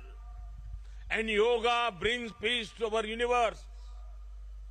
This might feel an extreme thought to someone, but our Indian sages have answered this with a simple mantra. Yat pinde tat brahmande. This whole universe starts from our own body and soul. The universe starts from us, and yoga makes us conscious of everything within us and builds a sense of awareness. It starts with self-awareness and proceeds to awareness of the world. When we become aware of ourselves and our world, we begin to spot things that need to be changed, both in ourselves and in the world. These may be individual lifestyle problems or global challenges like climate change and international conflicts. Yoga makes us conscious, competent, and compassionate towards these challenges. Millions of people with a common consciousness and consensus, millions of people with inner peace will create an environment of global peace. That's how yoga can connect the people. That's how yoga can connect the countries. And that's how yoga can become a problem solver for all of us. साथियों, भारत में हम इस बार योगा दिवस हम एक ऐसे समय पर मना रहे हैं जब देश अपनी आजादी के 75वें वर्ष का पर्व मना रहा है, अमृत महोत्सव मना रहा है। योग दिवस की ये व्यापकता, ये स्वीकार्यता भारत की उस अमृत भावना की स्वीकार्यता है जिसने भारत के स्वतंत्रता संग्राम को ऊर्जा दी थी। इसी भावना को सेलिब्रेट करने के लिए आज देश के 75 अलग अलग शहरों के 75 ऐतिहासिक स्थलों के साथ ही अन्य नगरों के लोग भी ऐतिहासिक स्थानों पर योग कर रहे हैं। जो ऐतिहासिक स्थान भारत के इतिहास के साक्षी रहे, जो स्थान सांस्कृतिक ऊर्जा के केंद्र रहे, वो आज योग दिवस के जरिए एक साथ जुड़ रहे हैं। इस मैसूरू पैलेस का भी इतिहास में अपना एक विशेष स्थान है। भारत के ऐतिहासिक स्थलों पर सामूहिक योग का अनुभव भारत के अतीत को, भारत की विविधता को और भारत के विस्तार को एक सूत्र में पिरोने जैसा है।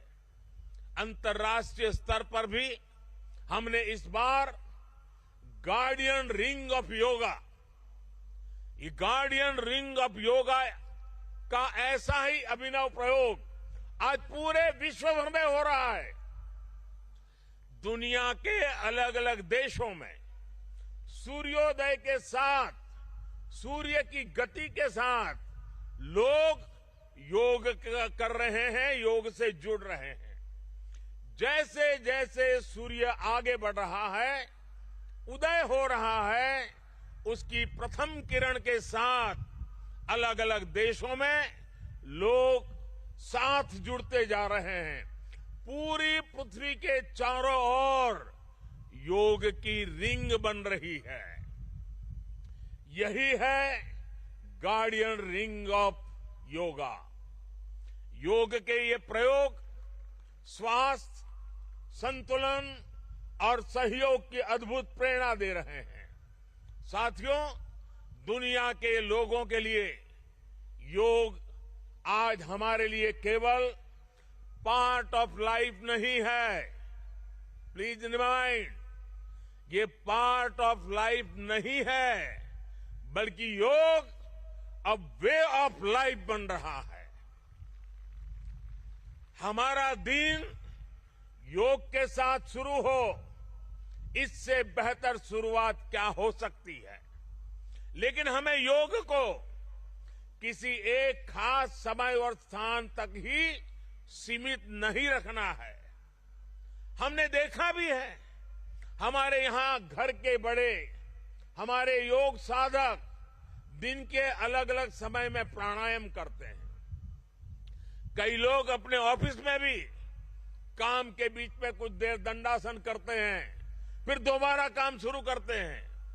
हम कितने भी तनावपूर्ण माहौल में क्यों न हो, कुछ मिनट का ध्यान हमें रिलैक्स कर देता है, हमारी प्रोडक्टिविटी को बढ़ा देता है।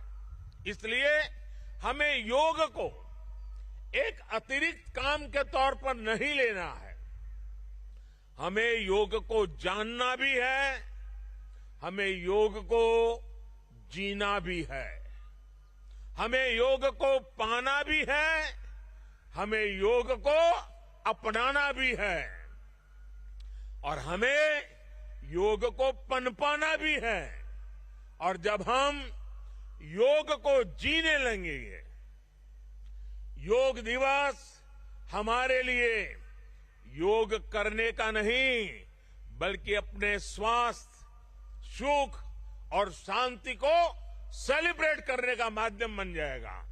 साथियों, आज समय है कि हम योग से जुड़ी अनंत संभावनाओं को साकार करें। आज हमारे युवा बड़ी संख्या में योग के क्षेत्र में नए नए आइडियाज के साथ आ रहे हैं। इस दिशा में हमारे देश में आयुष मंत्रालय ने स्टार्टअप योगा चैलेंज भी लॉन्च किया है। योग के अतीत को, योग की यात्रा को और योग से जुड़ी संभावनाओं के लिए यहां मैसूरू के दशहरा ग्राउंड में इनोवेटिव डिजिटल एग्जीबिशन भी लगी है। मैं देश के और दुनिया के सभी युवाओं में से इस तरह के प्रयासों से जुड़ने का आह्वान करता हूं। मैं वर्ष 2021 के लिए prime minister awards for outstanding contribution for promotion and development of yoga के जो विनर्स हैं, मैं उन सभी विनर्स को हृदय से बहुत बहुत बधाई देता हूं। मुझे विश्वास है योग की ये अनादि यात्रा अनंत भविष्य की दिशा में ऐसे ही अनवरत चलती रहेगी। हम सर्वे भवन्तु सुखिनः, सर्वे सन्तु निरामय के भाव के साथ एक स्वस्थ और शांतिपूर्ण विश्व को योग के माध्यम से भी गति देंगे। इसी भाव के साथ आप सभी को एक बार फिर योग दिवस की बहुत बहुत शुभकामनाएं, बहुत बहुत बधाई, धन्यवाद।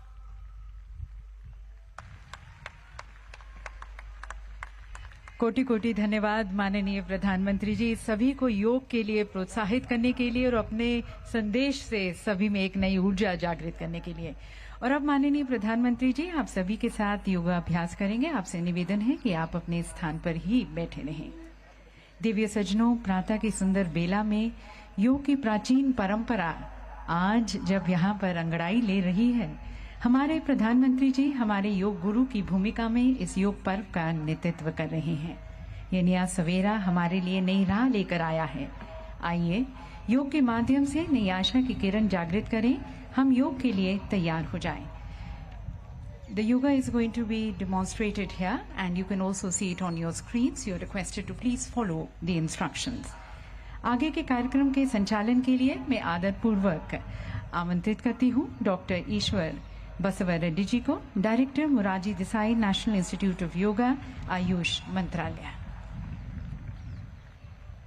नमस्कार, सुप्रभातम। नाड़ देवता माँ चामुंडी के चरणों में नमन करते हुए मैसूर पैलेस के प्रांगण में आप सबका हार्दिक स्वागत है। ಐತಿಹಾಸಿಕ ಮೈಸೂರು ಅರಮನೆಯ ಪ್ರಾಂಗಣದಲ್ಲಿ ಉಪಸ್ಥಿತಿರುವ ಎಲ್ಲ ಯೋಗ ಬಂಧುಗಳಿಗೆ हार्दिक स्वागत सुस्वागत। आइए प्रार्थना से हम सब योगाभ्यास प्रारंभ करेंगे। प्रार्थने ಮೂಲಕ योगाभ्यासವನ್ನು प्रारंभ ಮಾಡೋಣ। किसी भी ध्यानात्मक आसन में बैठ जाइए। सभी लोग बैठेंगे। सभी लोग बैठ जाइए। किसी भी ध्यानात्मक आसन में बैठ जाइए। ಧ್ಯಾನಾತ್ಮಕ ಆಸನದಲ್ಲಿ ಕುಳಿತುಕೊಳ್ಳಿ ದಯವಿಟ್ಟು। प्रार्थना के लिए आंखों को बंद कीजिए। नमस्कार मुद्रा में हाथों को जोड़ लीजिए। ಪ್ರಾರ್ಥನೆಗಾಗಿ ಕಣ್ಣುಗಳನ್ನು ಮುಚ್ಚಿ ಕೈ ಜೋಡಿಸಿ ನಮಸ್ಕಾರ ಮುದ್ರೆ ಧಾರಣ ಮಾಡಿ। सभी एक स्वर में 3 बार ओंकार का उच्चारण करेंगे। तत्पश्चात प्रार्थना आरंभ करेंगे। 3 ಬಾರಿ ಓಂಕಾರವನ್ನು ಉಚ್ಚಾರಣೆ ಮಾಡುತ್ತಾ ಪ್ರಾರ್ಥನೆಯನ್ನು ಪ್ರಾರಂಭಿಸೋಣ।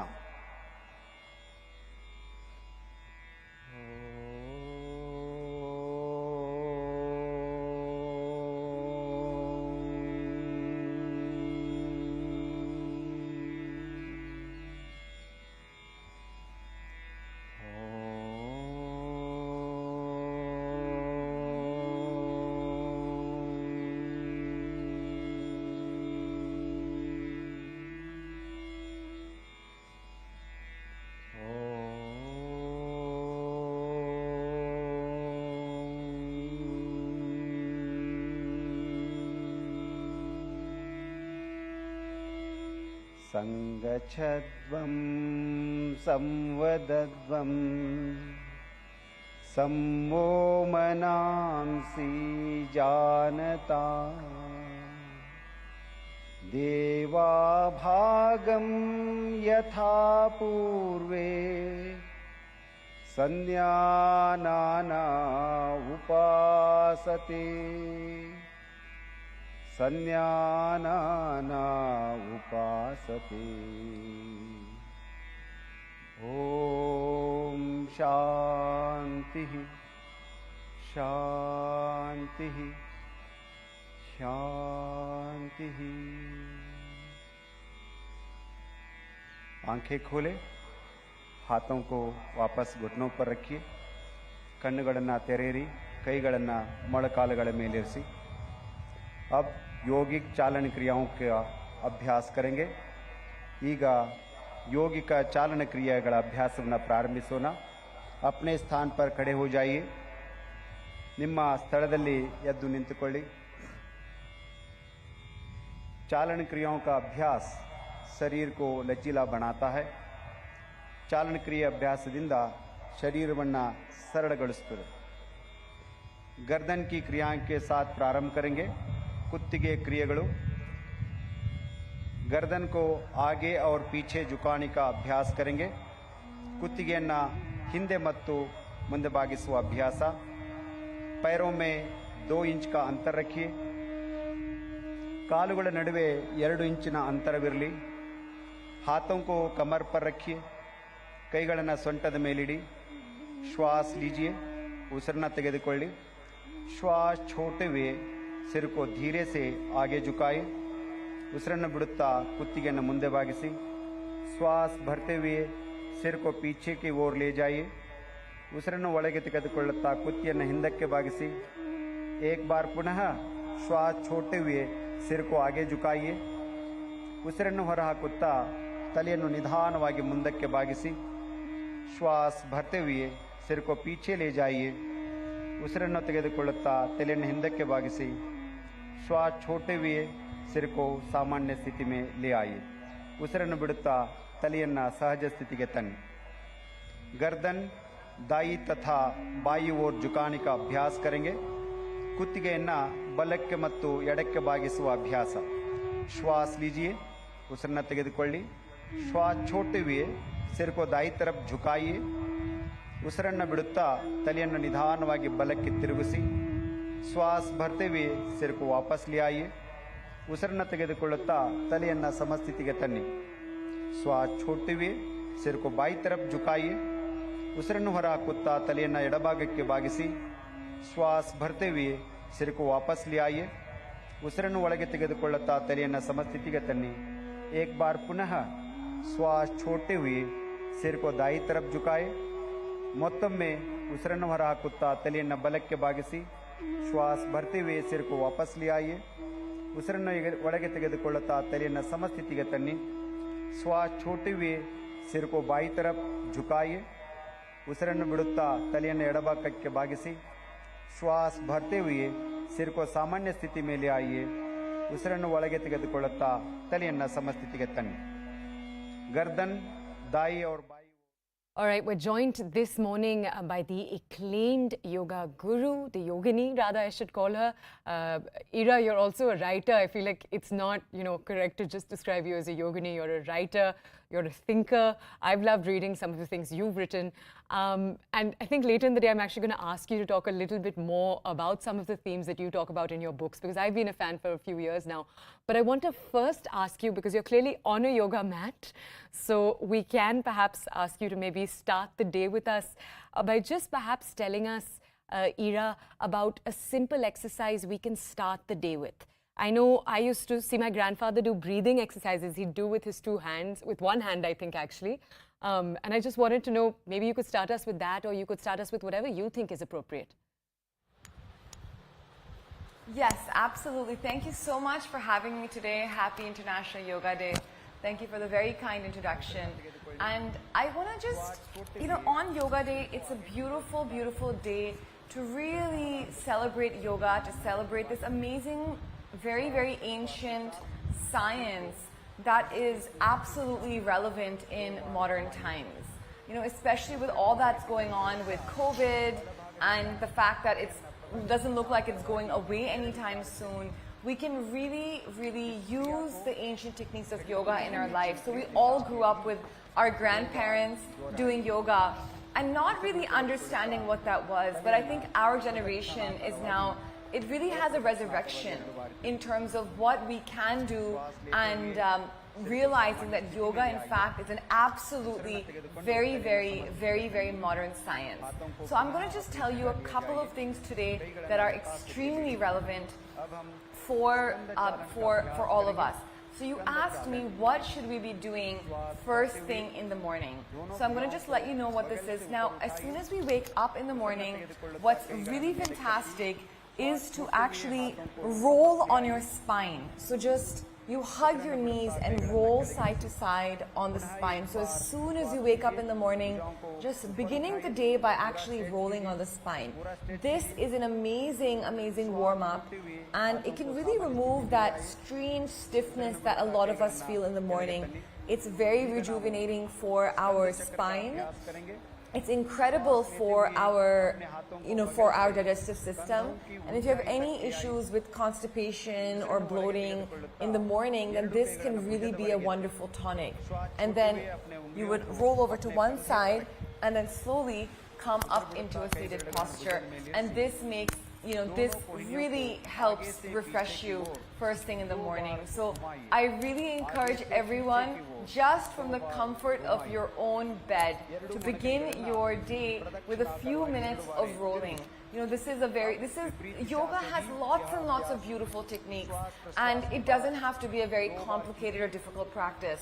What happens is that I feel a lot of people come to me saying that I have this sort of problem, I have that sort of problem. Is it going to become worse if I do yoga? And I always tell them that absolutely not. Yoga has been used for centuries for therapeutic practices, and you can definitely use yoga to help you in many different ways. Now, I want to come back to your grandfather.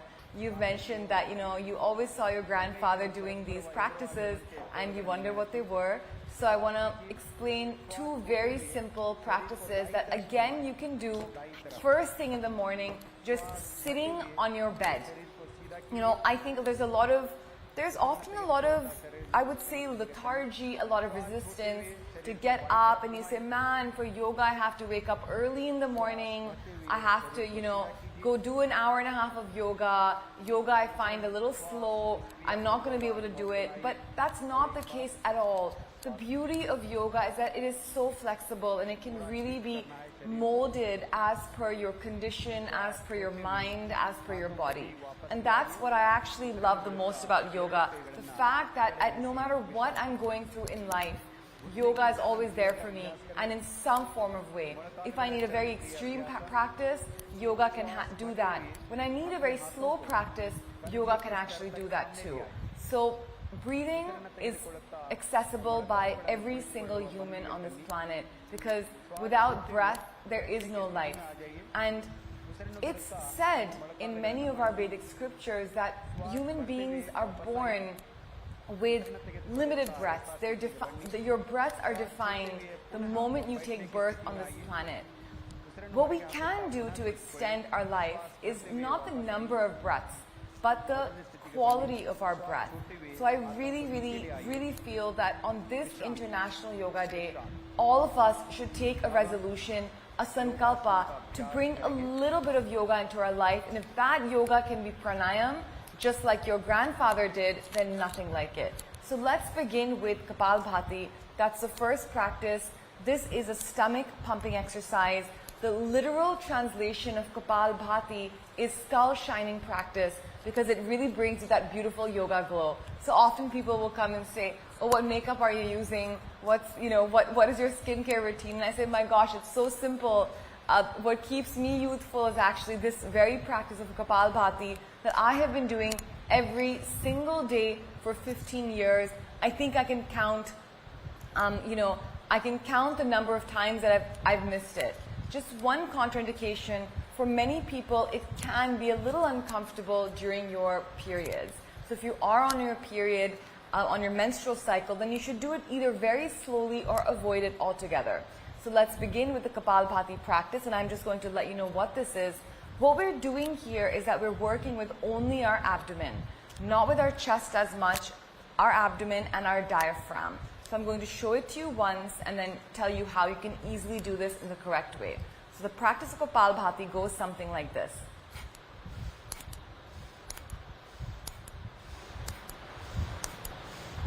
So what I'm doing here is that I'm not inhaling.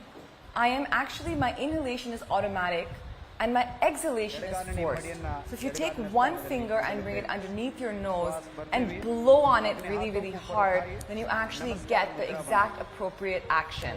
So let's take this finger and blow on it very hard.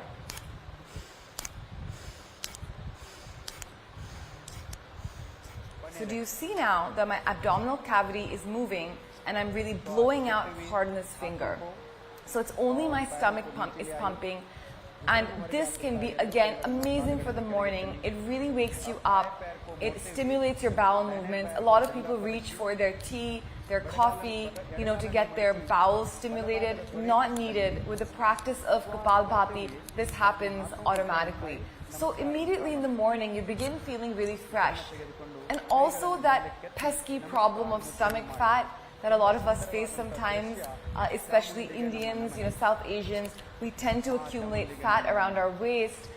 Kapalbhati can be amazing. So I really do feel that yoga was a practice invented in India by our ancient sages, and it is a practice developed for the Indian body and for the Indian mind. So again, a very ancient practice that is so relevant in modern times. And your grandfather certainly was very wise, and I feel like so many of the things that our grandparents did are now being resurrected. The way that they ate, the way that they were, the physical practices that they were doing, because they led such long and healthy lives. And that's a little bit different than the generations that came after them. The second practice that I want to tell you about, the one that you were talking about, is called alternate nostril breathing, the practice of Anilom Vilom. This is a very powerful pranayam. The Kapalbhati is a cleansing practice, what we know in yoga as kriyas. But this Anilom Vilom is the best pranayam and the only pranayam that you really ever need to know. So if you are watching this program today, it is International Yoga Day. It is a beautiful time to start some kind of yoga in your life. So please join along with me as we practice Anulom Vilom. It is very simple and there are no contraindications, meaning that everyone can do this. It is safe for all. Before we begin, I just remembered one thing. How many rounds of Kapalbhati should you do? This is a very common question that I get, and if we were taking questions today, this is surely a question that we would get. Begin by doing 20, 30, 40 pumpings and then increase the number of pumpings as you move on. Now the practice of Anulom Vilom. Take your right hand and bring it in a Vishnu Mudra. This is a Vishnu Mudra. Your middle finger and your pointer finger are on your palm. Now remember one thing, that mudras are like, they're like plugs. When you put them into an electricity socket, electricity starts to flow. So when you make these certain shapes with your hands, what is happening is that's actually leading to the flow of pranic energy in your body. The same concept of putting a plug into a socket, putting a charger into a phone. So all of these things have been actually developed by the human mind, and they somehow mimic what we do with our body. So taking this Vishnu Mudra, which is wonderful for the practice of pranayam, bring your elbow close to your chest, bring your thumb on your right nostril, the other two fingers on your left nostril. And now closing the right, let's slowly inhale from the left. Taking controlled, long, slow, deep breaths. So just inhale on 1, 2, 3, 4. Closing both the nostrils, retain the breath on 1, 2, 3, 4. Closing the left, exhale from the right on 1, 2, 3, 4. Inhale from the right, closing the left. 1, 2, 3, 4. Retain the breath, closing both nostrils. 1, 2, 3, 4. And exhale from the left, closing the right. 1, 2, 3, 4. A final round. Inhale from the left. 1, 2, 3, 4. Retain. And exhale from the right, closing the left. 1, 2, 3, 4. Inhale from the right, closing the left. 1, 2, 3, 4. Retain. Exhale from the left, slowly, with control. Drop the hands down, and now just feel the breath. Feel the breath moving in from the nostrils and moving out. Long, slow, deep breath in and out. Now opening the eyes. And if you've been practicing along with me, then you'll feel an immediate difference by doing this practice. Even if you've been practicing with me on TV, you can feel this difference.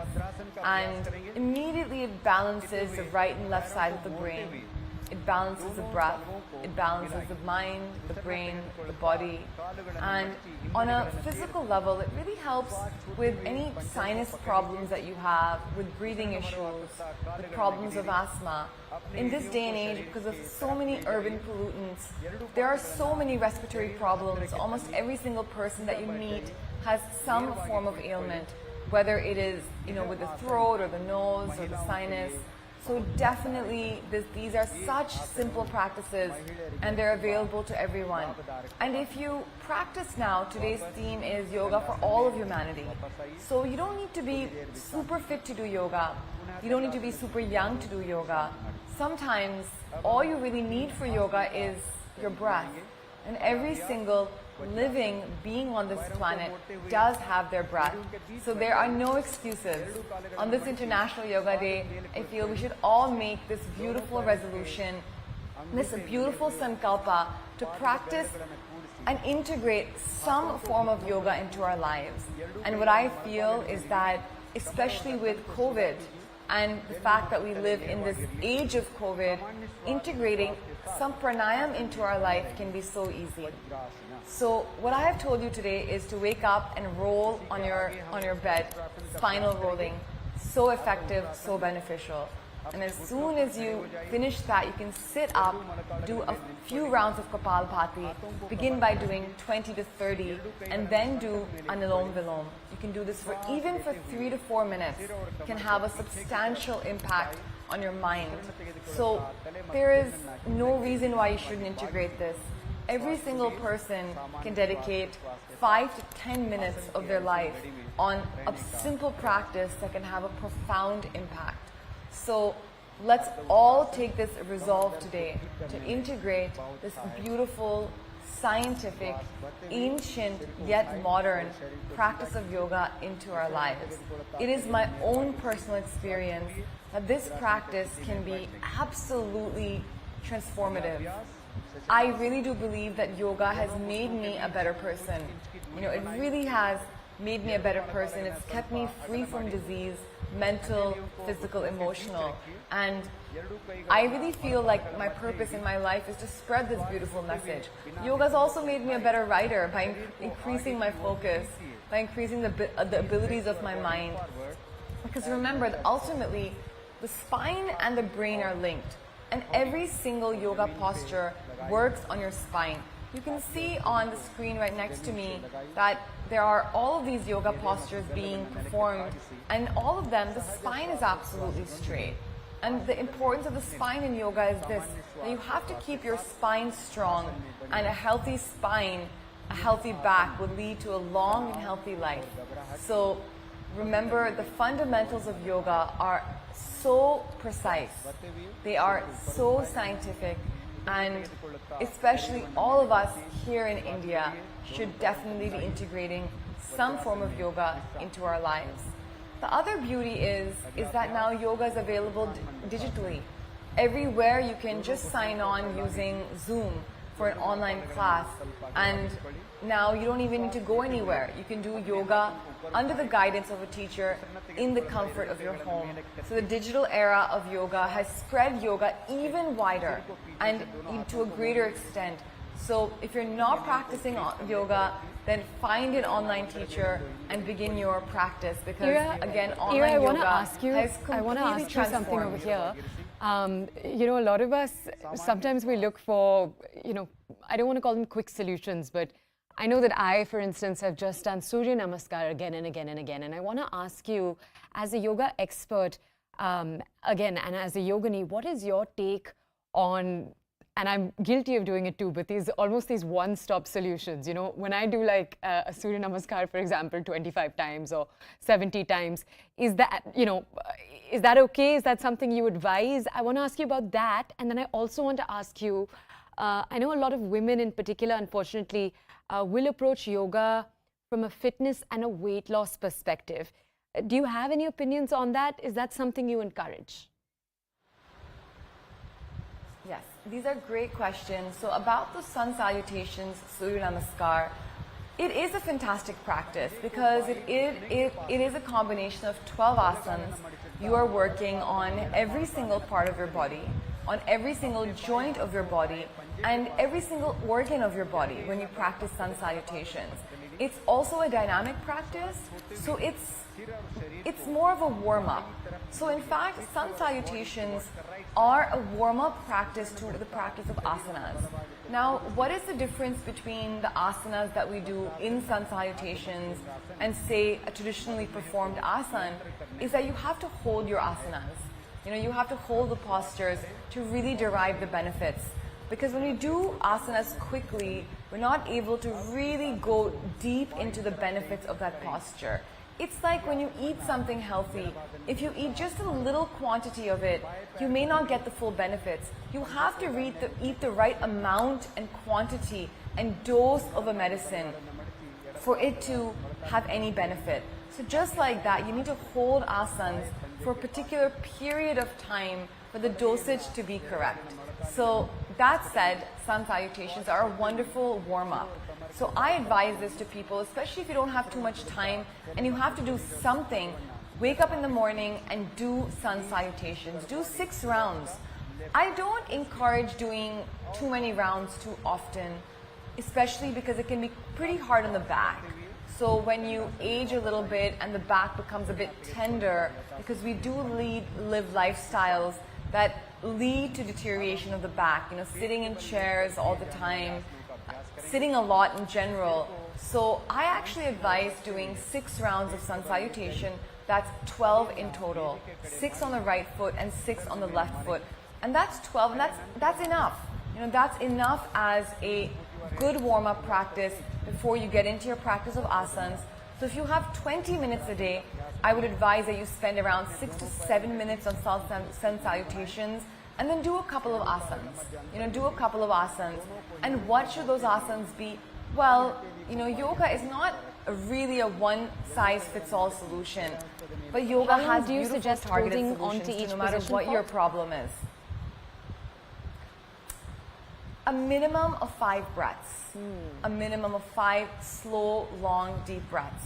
A minimum. And the maximum is really, they say that you'll achieve enlightenment if you just perfect one asana in this lifetime. So, and so achieving even enlightenment, achieving even perfection in one asana, even a simple asana takes a very long time. So remember that basic poses are the best poses. Basic asanas. We sometimes look at social media and we want to do things that are really complicated. Not needed. Just simple things. What we talked about today, simple breathing practices can have such profound benefits. So, it's not about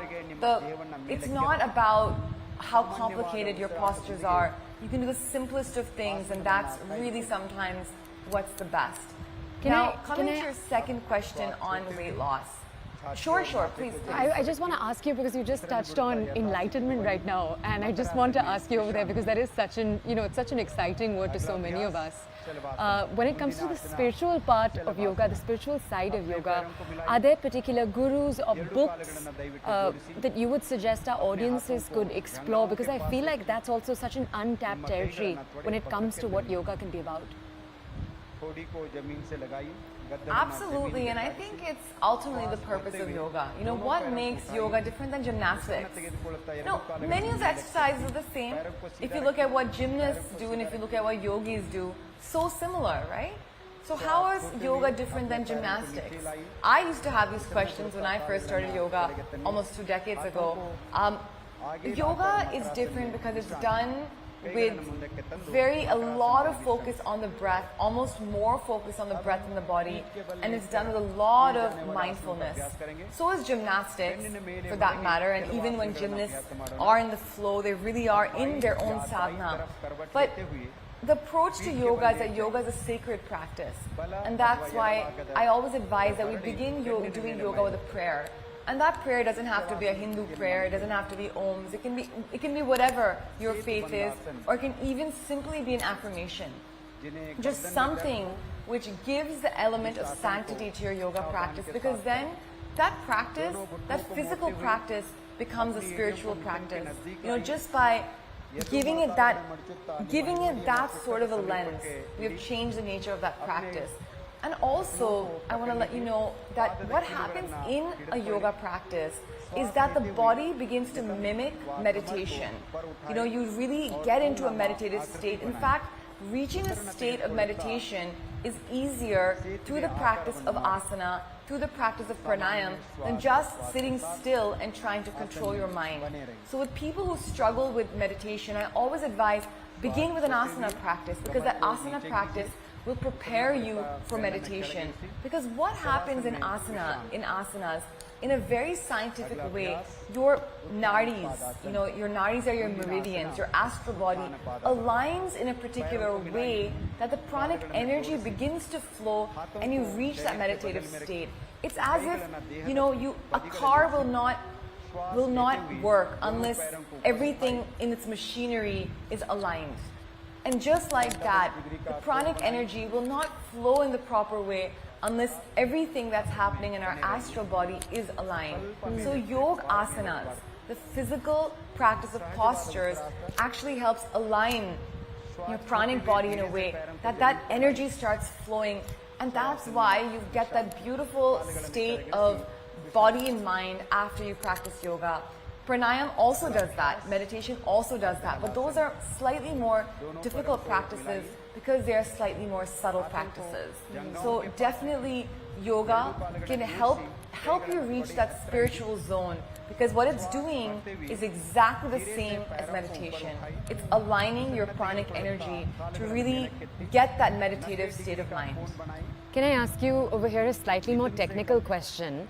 For our audiences that might be inspired, say, even by the conversation we're having, or even the idea of International Yoga Day to then go find a yoga teacher, I want to ask you, how would you advise, because this is such a tricky question, right? How do you find a good yoga teacher? What makes a good yoga teacher? Tell our audiences what they should be looking out for. So, first of all, I am a huge proponent of online yoga. In fact, we shut down at my company, Yog Love. We shut down most of our physical studios to go entirely online, because suddenly we found that, wow, yoga is a very personal self-practice, right? Yoga is a sadhana. And online, you get that experience of having a personal practice with the guidance of a teacher, because you're doing yoga in that environment of your home with a teacher, and also it's so much more affordable. Online classes can be so affordable. In fact, we offer classes at something like 2 rupees a day for doing online yoga with some amazing teachers. So yoga, sometimes I've heard this complaint that it can become unaffordable, which I feel is it's so sad, because yoga should really be accessible to everyone. It really is something which, and I love what our Prime Minister is doing too, by spreading yoga wide and far, by making it accessible to so many people. So I really feel that, the number one complaint of people of not doing yoga or any other exercise for that matter is that I don't have the time. I don't have time to do yoga. And what I always tell them is that, hey, listen, if you need to save on time, then go online, because you only need to come to class literally 1 minute before the class starts. Your class is a click of a button away. And, and the connection with the teacher, I think, it's quite personal. It's quite personal. I think definitely looking at into the credentials of your teacher is important. Is your teacher from a qualified school? Do they have certifications? How long have they been teaching?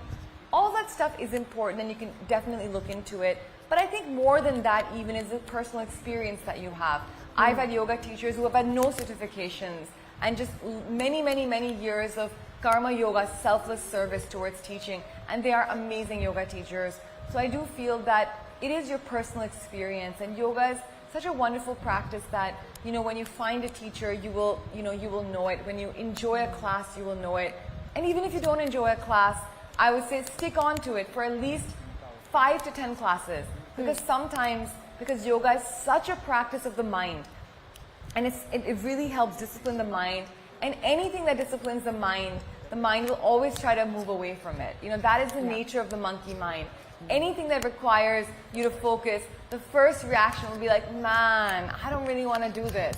I don't want to focus. I just want to watch TV.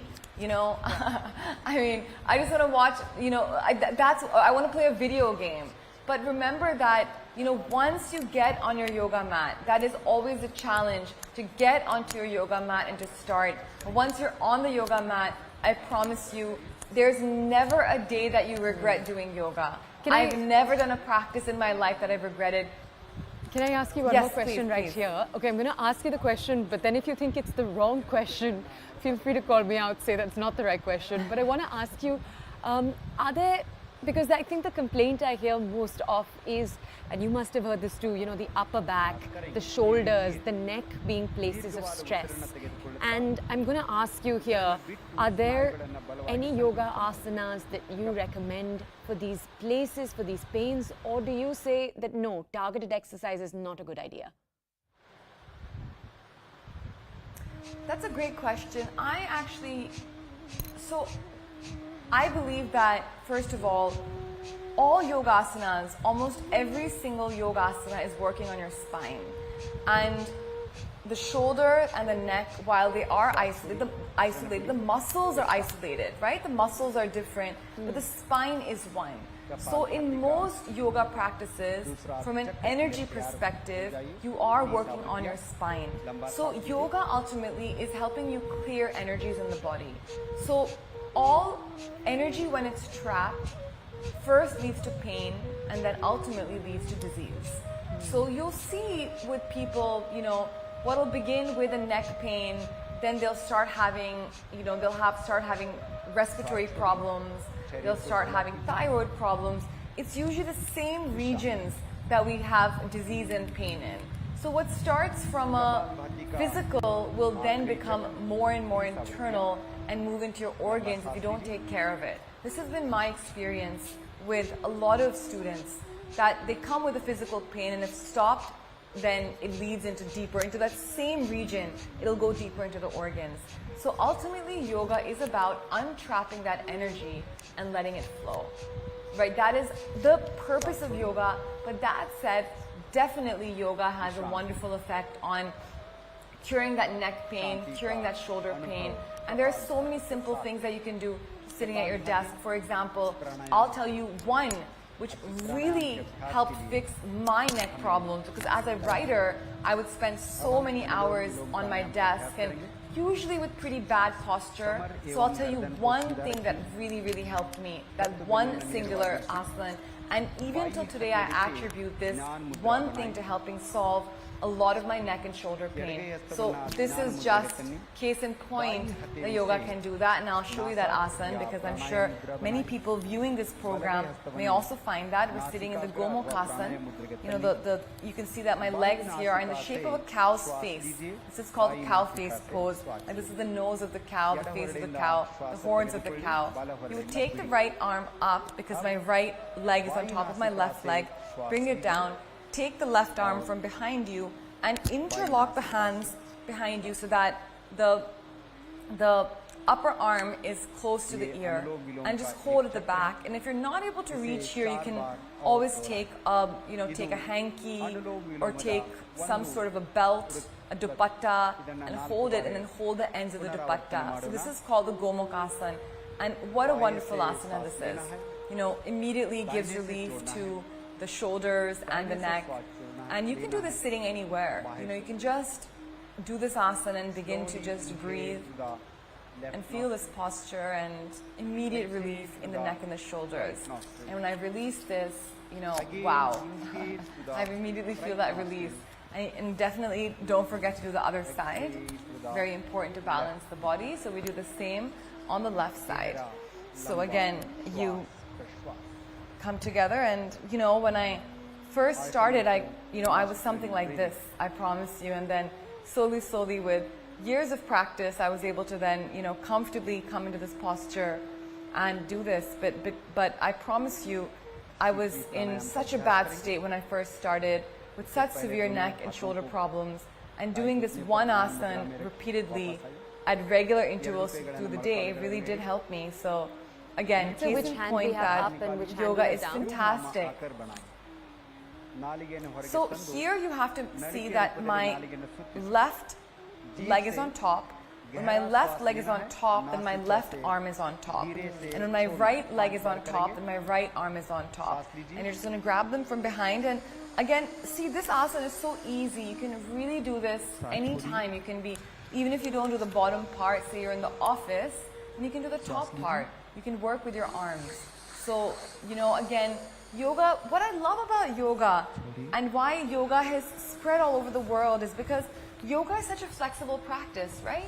It can be molded into office yoga, into chair yoga, and that's why yoga has reached the level of popularity that it has around the world, because different people have taken yoga and they've evolved it towards, to their needs and to their state of mind and to their body. They've used yoga to lose weight, as you first said, that many women come to yoga for weight loss and fitness. And what do you think of that? I think that's absolutely fine.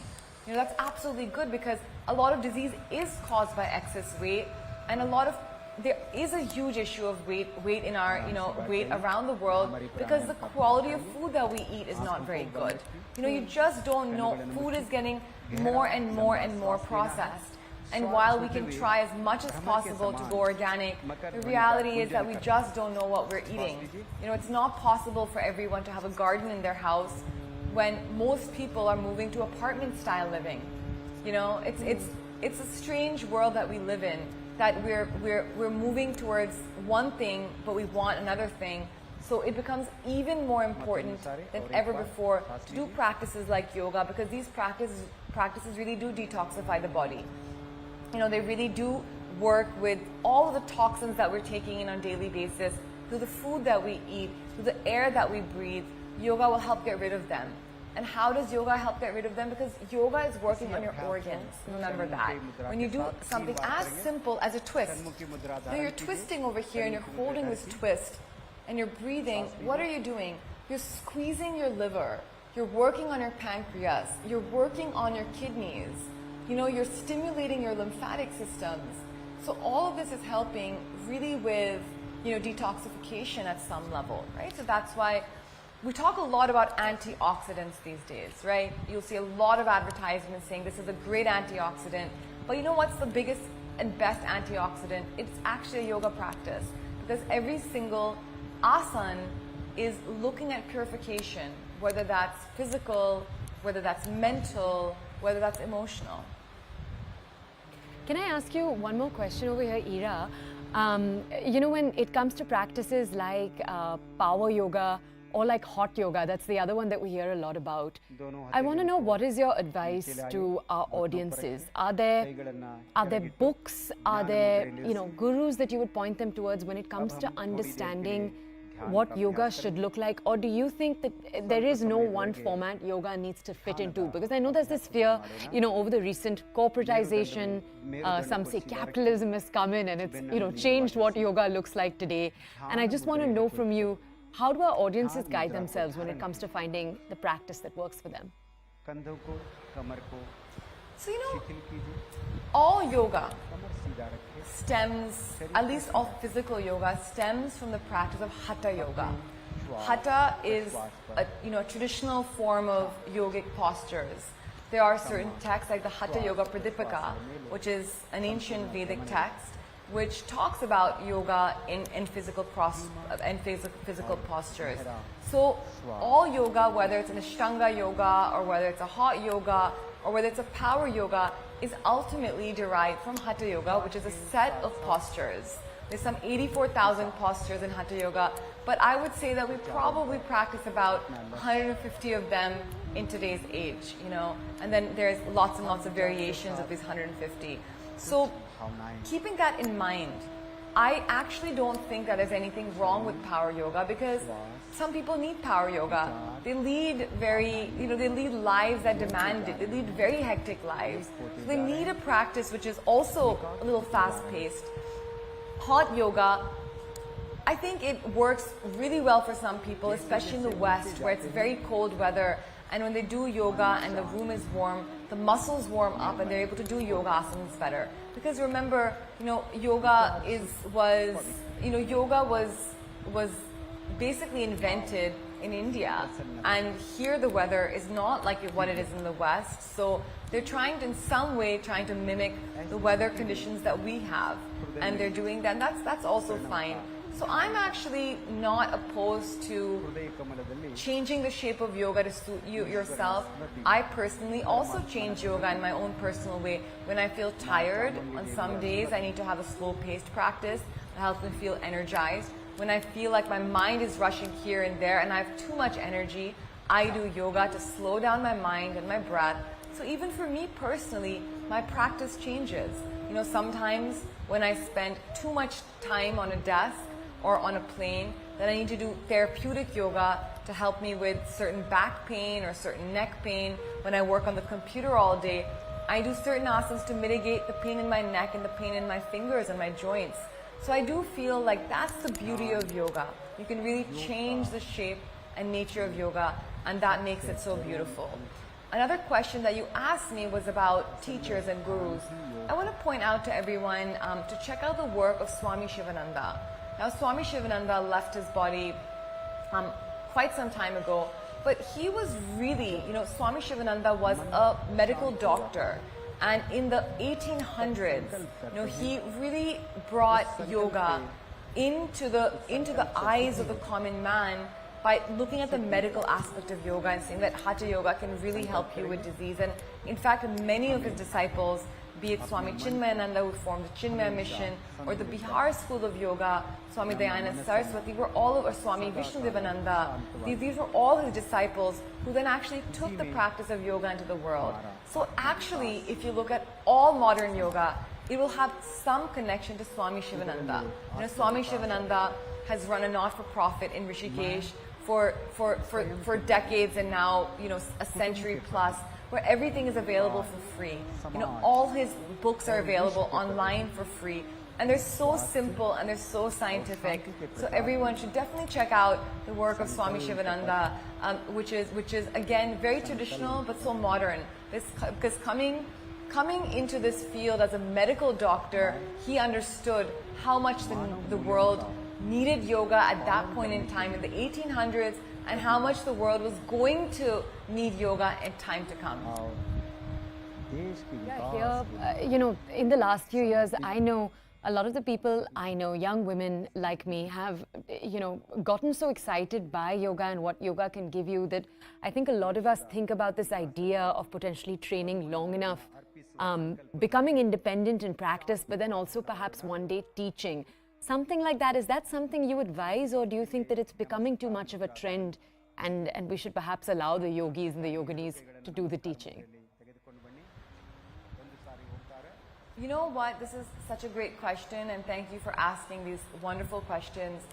I actually believe, you know, a teacher training course of yoga is not just it's not just something physical. You know, it's really transformative in its ability to teach you what yoga actually is. And a good teacher training course will teach you about many ways of yoga, and actually what it is, it's a course in human development. It's a course in self-development more than a course in doing physical practice. You know, actually, my mission is that I would like so many young women in India to become yoga teachers, especially women. I feel like women make wonderful yoga teachers, and actually, we live in a world that's been dominated by male yogis for far too long, you know, for far too long. So I really feel like women make excellent yoga teachers. And in fact, in my organization, we are only women. You know, we are only women yoga teachers.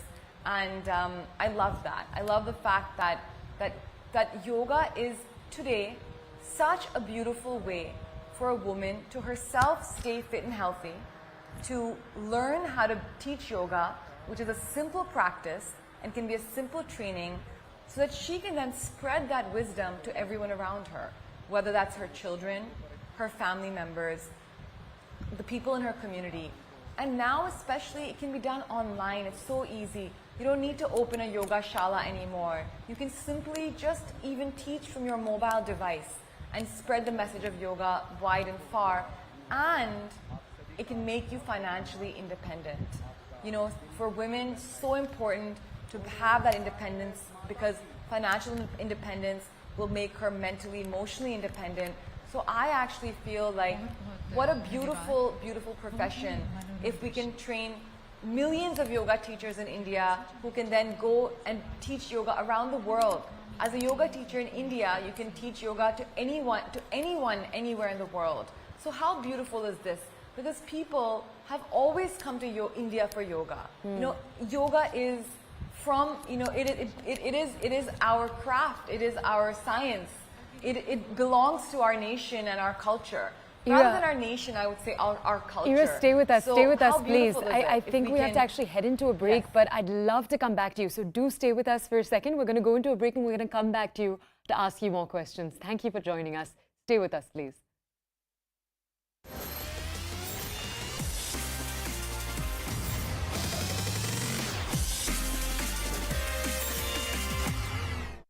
Including 2 main shooters. A large cache of weapons and explosives were recovered from those arrested in Gujarat's Kutch. 8 high explosive grenades along with under barrel grenade launcher, 9 इनसे electric detonator मिले हैं, 1 assault rifle मिली है with 20 rounds, 3 sophisticated star pistols मिले हैं of .30 bore, 36 round इनसे 7.62 mm star pistols के मिले हैं.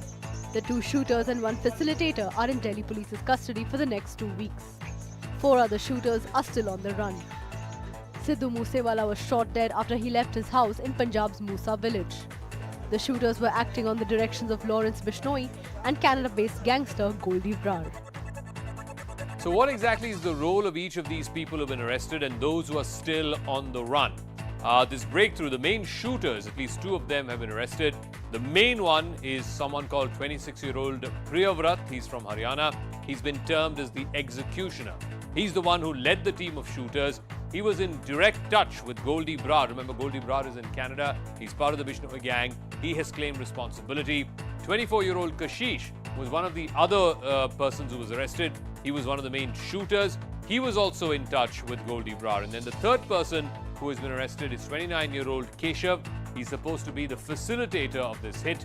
He received the shooters in an alto post the murder. Now, that's not just all. There are another 4 shooters who are on the run.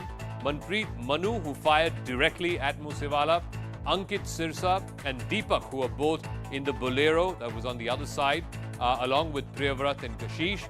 Then there is Jagrup Rupa, who drove the Corolla. Remember, the Corolla came bang opposite to Sidhu Moose Wala's Jeep, and he was accompanied by Manu in that Corolla. Talking about the Sidhu Moose Wala murder, filmmaker Karan Johar was on the hit list of gangster Lawrence Bishnoi. This was revealed by one of Bishnoi's gang members, Mahakal, who was arrested recently. Mahakal told investigators that their gang had allegedly planned to extort 5 crore rupees from Karan Johar by threatening him. The Bishnoi gang is also believed to have sent a threat letter to Salman Khan. China has launched its 3rd aircraft carrier and it's called Fujian. The country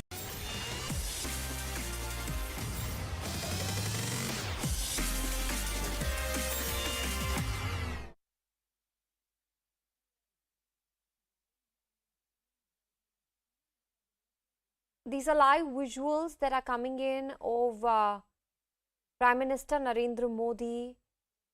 He's waving at people who are, of course, present there at Mysuru on Yoga Day today. At the mega yoga event in Mysuru was, in fact, held today.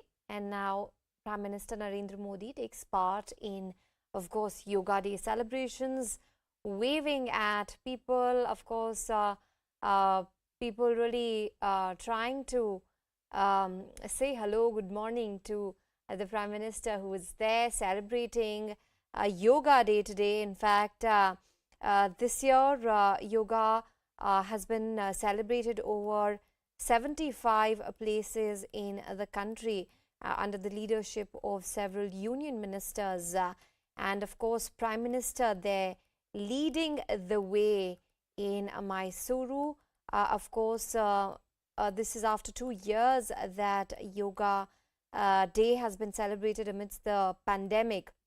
In fact, we have Swastika Das with us on the phone line.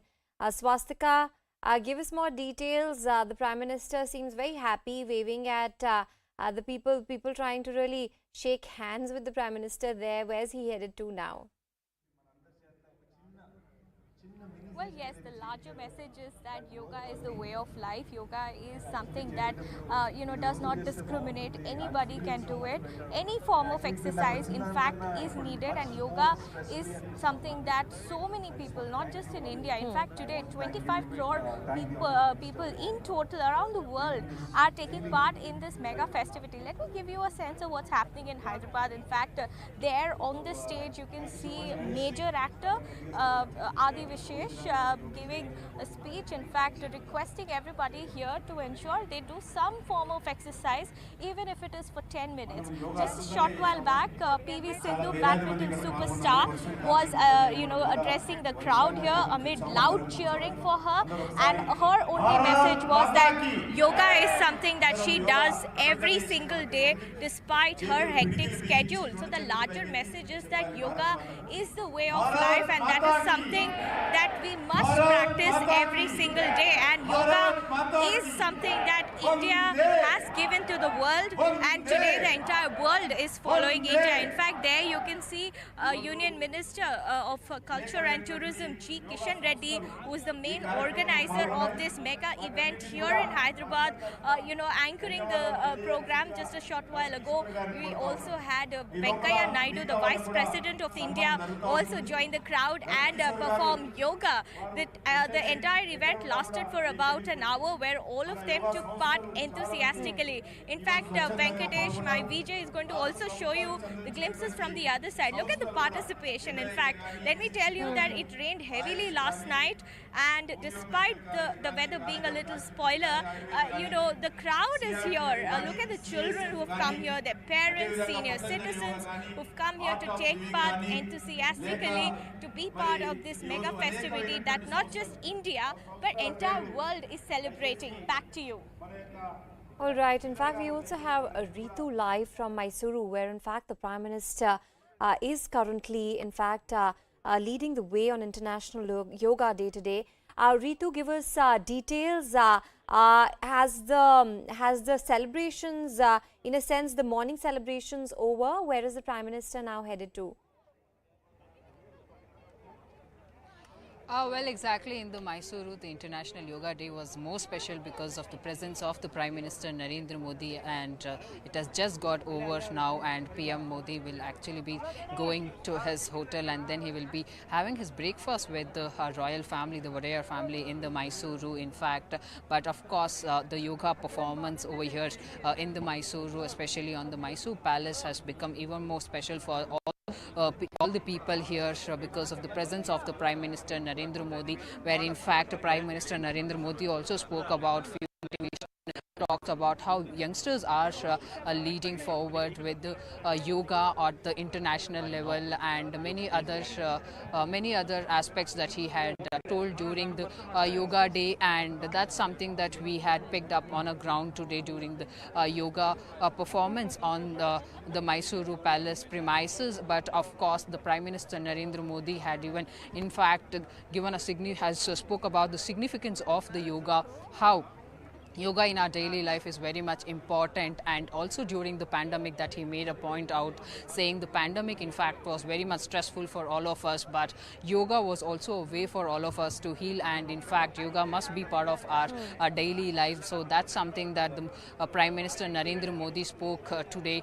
and that but of course the people over here were very much happy because the Prime Minister Narendra Modi, with his simplicity, got down from the dais and came and sat among the general public, and then he performed almost 19 asanas here at this particular site. So that's how the yoga day here in the Mysuru was special. But of course, there were also other ministers who were also part of the yoga day. The CM Baswaraj Bommai too was here and was performing yoga along with the Health Minister Sudhakar, and Governor Tawarchand Gehlot was also here, and main importantly Rajmata Pramoda Devi was also here, and Yaduvir, in fact, the Maharaja of the Warriors from the Mysuru was also here and was performing yoga along with the Prime Minister Narendra Modi. But what is important is the kind of points that the Prime Minister had made it from this particular site, and the significance, the importance of the yoga that he spoke, and said how yoga must be part of our everyday lives and we must never give up. But pandemic has again taught us that how important is yoga, and it should be a part of our daily lives. All right, Ritu, I'm going to request you to stay with us. In fact, we also have Ira Trivedi, yoga expert, with us on the broadcast. Ira, this year's yoga theme is Yoga for Humanity. And after 2 years of break, because of the pandemic, we've seen once again big celebrations on the International Yoga Day today. What does it really mean when we say Yoga for Humanity? Well, I think yoga for humanity means that yoga is not a selfish practice. When we do yoga all together, we actually increase our own vibrations, we increase our community's vibrations, we increase this world's vibrations. So yoga gives such positive vibes, it gives such positive energy that we don't just do yoga for ourselves, we do yoga for ourselves and for everyone around us. So I love this message of yoga for humanity and how yoga does change the energy of our house, and I've experienced that. So many students tell me that when I do yoga, I feel like the environment of my house becomes better. My kids are better behaved. My husband treats me better. My wife is less angry at me. All these things are happening simply because I'm doing yoga every single day, even if it's by yourself. So how beautiful is that? And how powerful is that? Of course, so I love this message of yoga for humanity. And Ira, while you say that when you practice yoga at home, you have a better day in general with your family, but the idea that the Prime Minister spoke about, that how yoga can connect people and also countries, how do you read that? That is, I mean, think about it. Yoga is the most important thing that India has actually ever given to this world. You know, yoga and spiritual sciences, the spiritual, spiritual text, spiritual knowledge is India's most important export to the world. For centuries and millennia, seekers have come to our beautiful nation in search of this knowledge. And what a wealth of spirituality we have here, of every single religion. And yoga, being a physical practice, is so wonderful because it strips away a lot of religion, and it is such a democratic practice. It is such a unifying practice. People from all across the world, all religions, all faiths, come together and practice yoga because it has proven scientific physical benefits for everyone. So I love that about yoga, that how yoga is a spiritual practice that can be enjoyed by every single religion, and how yoga has gone from being a religious practice into truly a spiritual practice, which is completely, completely neutral. And I find that so amazing and wonderful. Also, Ira, a question I think many viewers would want to ask you. Today is International Yoga Day. One day of leaders coming out, of course, is beautiful and it's motivating. But how does one keep going at it? Yes, that's a great question. That International Yoga Day should, maybe be International Yoga Life or something, One day is not enough, but it's like our birthday, We celebrate one day. We can't have a birthday every single year. So I like to think that International Yoga Day is kind of like yoga's birthday, and we celebrate it all together. And I think it's so beautiful. That said, on a more practical front, just as you make a birthday wish, you can make a Yoga Day wish. Yoga Day allows everyone to make one wish that comes true. So on this day, let's all make our collective yoga wish, which is that let's try and integrate yoga into our life. Actually, not even try. Let's integrate yoga into our life. And it doesn't have to be a lot. It doesn't have to be hours and hours. It can simply just be 5 minutes a day. And on this show today, I showed many simple things that we can do. And just a few Ira, minutes a day when you say to just bring that 5 practice minutes of a day yoga. is enough, what asana would you really recommend people who don't have, say, an hour to really give in, but 5 minutes? Is that Surya Namaskar, or which is that yoga asana? And if also you could show it for our viewers.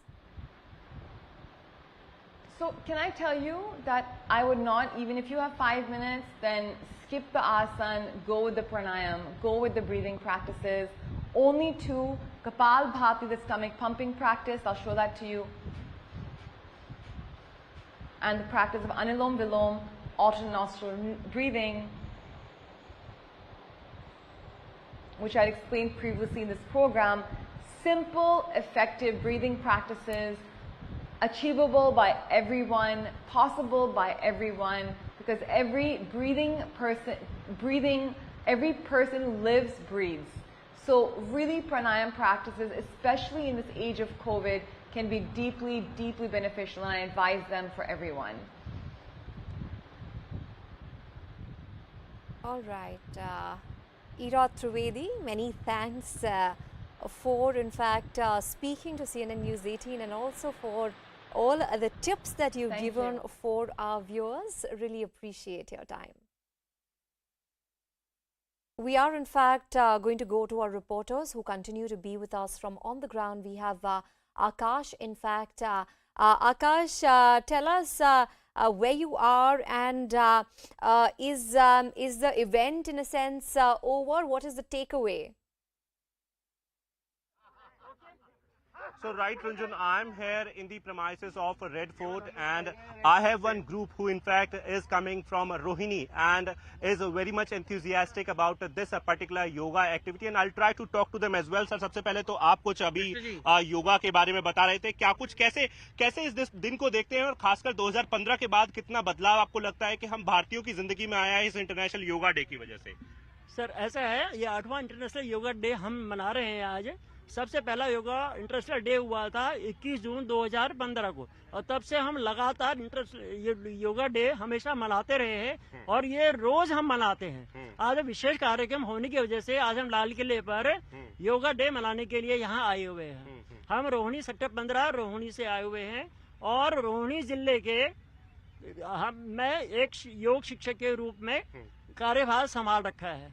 तो हमारे कम से यहाँ पर अभी 18 बसें आई है हमारी। अच्छा। और 18 बसों में हम कम से कम 9,000 करीब हमारी संख्या है इस टाइम में, और हम यहाँ पर योग करने के लिए अपने आप को समर्पित भाव से हमेशा अपने आप को देखना चाहते हैं। आपको लगता है कि 2015 के बाद एक आंदोलन की तरह हो गया है योग भी, क्योंकि 2015 से पहले कोई ऐसा दिन नहीं मनाया जाता था, लेकिन 2014 में प्रधानमंत्री नरेंद्र मोदी ने पूरे विश्व में संदेश दिया कि कितना जरूरी योग है, उसके बाद एक आंदोलन की तरह बन गया है, लोग अब इससे ज्यादा जुड़ रहे हैं। यहाँ ये बात सही है, ये हकीकत है, और हमारे प्रधानमंत्री श्री मोदी जी के सानिध्य में यदि हम इसको और भी आगे बढ़ाने के लिए हमने कोशिश की है, और ये स्वाभाविक है। हमारे स्वामी रामदेव जी ने इतना योग को फैलाया कि इंस्पिरेशन भी हो गया हमारे मोदी जी को, और उन्होंने ये कहा वास्तव में योग करने से गुणवत्ता का प्रतीक हमें आसानी से मिल सकता है। तो इसीलिए हमें ये कहा गया है कि युक्ताहार विहारस्य युक्त चेष्टस्य कर्मसु युक्त स्वप्नावबोधस्य योगो भवति दुःखः। योग करने से मात्र से हमें क्या होता है कि पहले हमारा आहार सही होना चाहिए, विहार सही होना चाहिए, वाणी सही होनी चाहिए, व्यवहार होना होना चाहिए।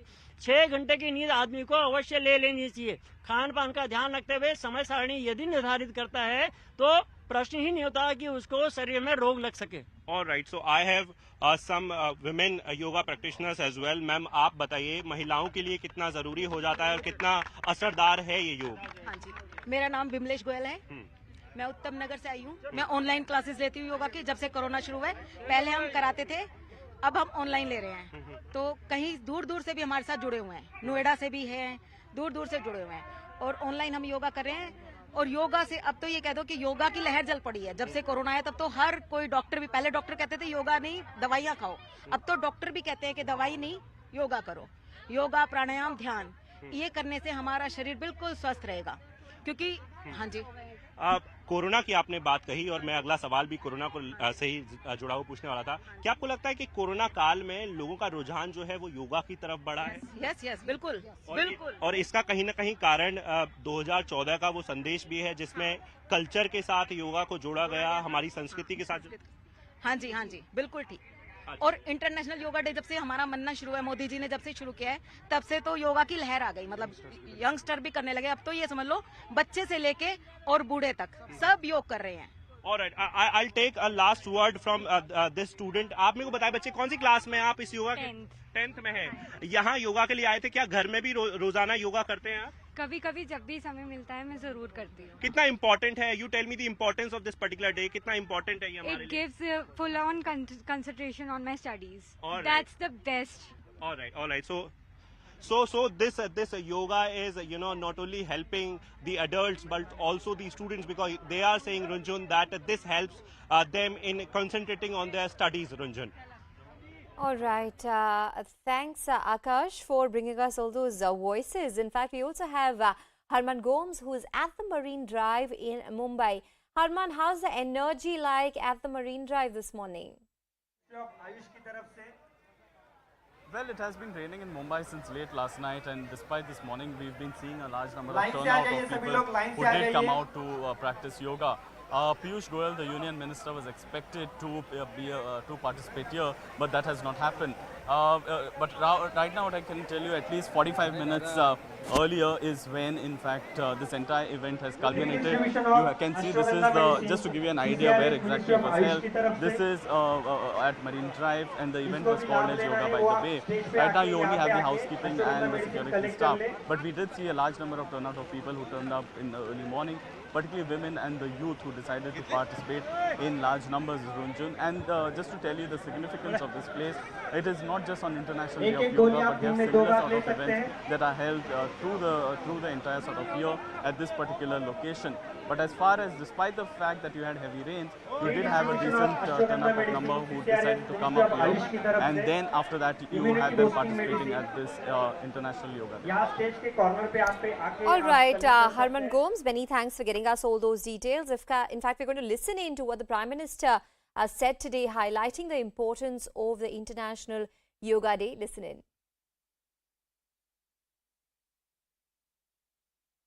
जब दुनिया ने बीते 2 सालों में सदी की इतनी बड़ी महामारी का सामना किया हो, इन परिस्थितियों में देश, द्वीप, महाद्वीप की सीमाओं से ऊपर योग दिवस का ये उत्साह, ये हमारी जीवटता का भी प्रमाण है। योग अब एक वैश्विक पर्व बन गया है। योग किसी व्यक्ति मात्र के लिए नहीं, संपूर्ण मानवता के लिए है। योग के इस संदेश को पूरी मानवता तक पहुंचाने के लिए यूनाइटेड नेशंस का और सभी देशों का हृदय से धन्यवाद करता हूं। मैं दुनिया के सभी नागरिकों का भी सभी भारतीयों की तरफ से अभिनंदन करता हूं। Time for a quick break now. We'll be back in a moment.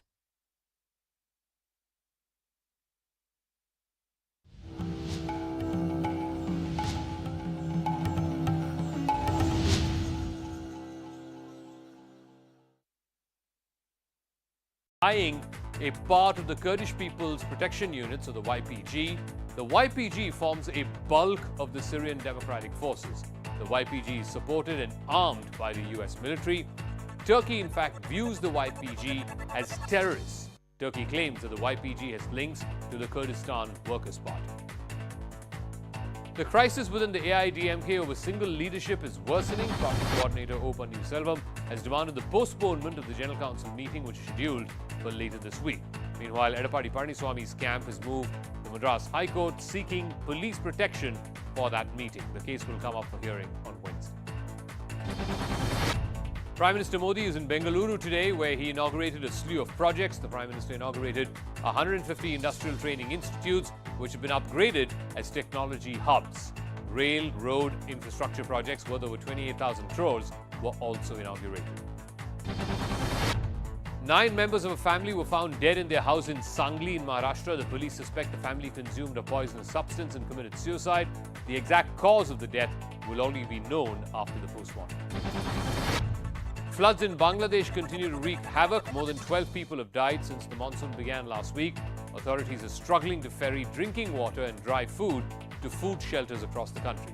An unarmed Kerala police officer single-handedly tackled a machete-wielding man. Take a look at this viral video. A police vehicle pulls up to a man standing on the street side in Kerala's Kayankulam. As the cop gets out of the vehicle, the man pulls out a machete to attack him. But the police officer fights off the attacker and pins him to the ground. The cop manages to disarm the accused as passers-by rush to the scene and help him. 11 people were rescued from a cable car which got stuck mid-air in Himachal Pradesh. They were stranded in the cable car for more than 3 hours after it stopped midway in Parwanoo. A rescue trolley was deployed to get passengers out of the cable car. With the help of a harness, passengers were lowered one at a time onto a hill below. Trolley एकदम झटके से रुक गई 4 minute चलने के बाद। फिर हमने इन लोगों से कांटेक्ट किया, आधा घंटे तक बोलते रहे कि पैनल में प्रॉब्लम है, हम चेक करते हैं। हमारे पास 2 लोगों की हालत क्रिटिकल थी, हमने डॉक्टर के लिए रिक्वेस्ट करी, लेकिन कोई भी डॉक्टर हमारे पास नहीं पहुंचा।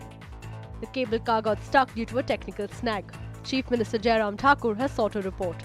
सभी लोग 11 के 11 परिवार के सदस्य जो फंसे थे उन सबको रेस्क्यू कर दिया गया। ये हमारे लिए बड़ी संतोष की बात है। The cable car is a popular feature of the Timber Trail private resort and is frequented by lakhs of tourists. Floods continue to claim lives in Assam. 9 people died Monday, including 3 children, taking the total death toll to 71. 3 among the victims died in a landslide in the Kachar district. Barpeta is the worst hit, followed by Darang and Nagaon.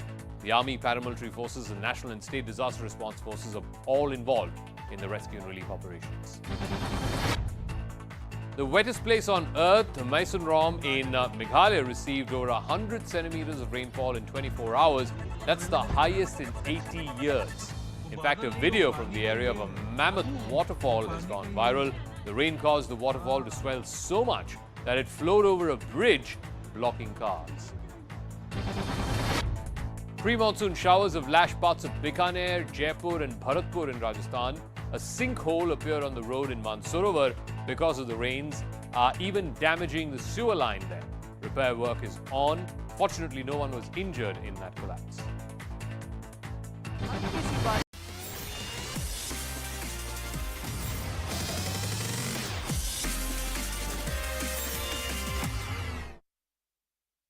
CNN News 18 is the indisputable leader, 66% higher than Times Now. CNN News 18, on your side.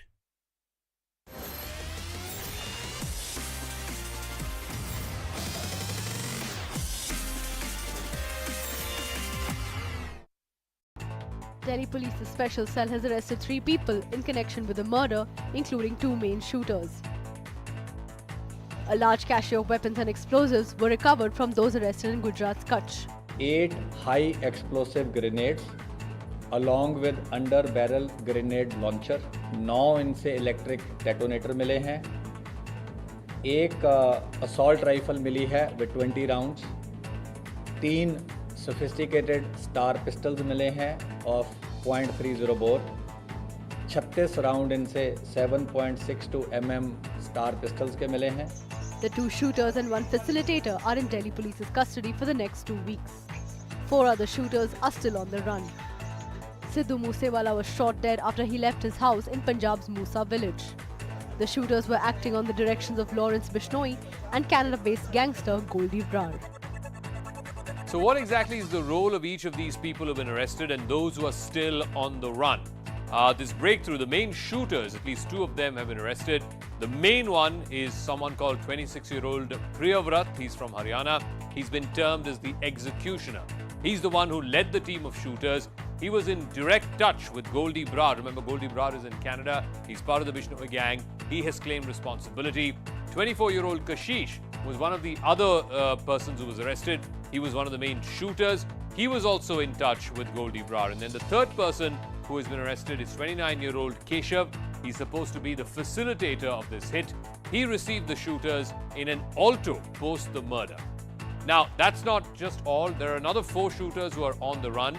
Manpreet Manu, who fired directly at Moose Wala, Ankit Sirsa and Deepak, who are both in the Bolero that was on the other side, along with Priyavrat and Kashish. Then there is Jagrup Rupa, who drove the Corolla. Remember, the Corolla came bang opposite to Sidhu Moose Wala's Jeep, and he was accompanied by Manu in that Corolla. Talking about the Sidhu Moose Wala murder, filmmaker Karan Johar was on the hit list of gangster Lawrence Bishnoi. This was revealed by one of Bishnoi's gang members, Mahakal, who was arrested recently. Mahakal told investigators that their gang had allegedly planned to extort 5 crore rupees from Karan Johar by threatening him. The Bishnoi gang is also believed to have sent a threat letter to Salman Khan.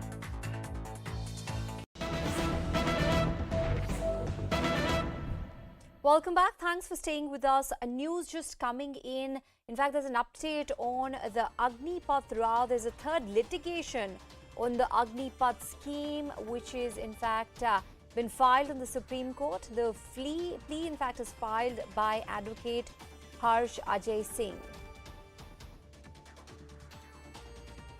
In fact, he urges the centre to reconsider this scheme. Anane, in fact, is with us. Could you tell us more details about this petition, Anane? Well, yes, a very, very important litigation, the third litigation in the Agnipath scheme has come in. And what is very, very persistent and important to note is that this is the only petition of the 3 on which the centre has filed a caveat. What basically a caveat means is that the centre has said and told the Supreme Court that please don't hear and pass any orders into this petition until and unless you hear our side. So basically, the centre filed this caveat saying that you should be hearing both the sides into this case and not part an ex parte or a single-sided order. So this becomes a very, very important litigation with the centre's intervention and the centre's caveat.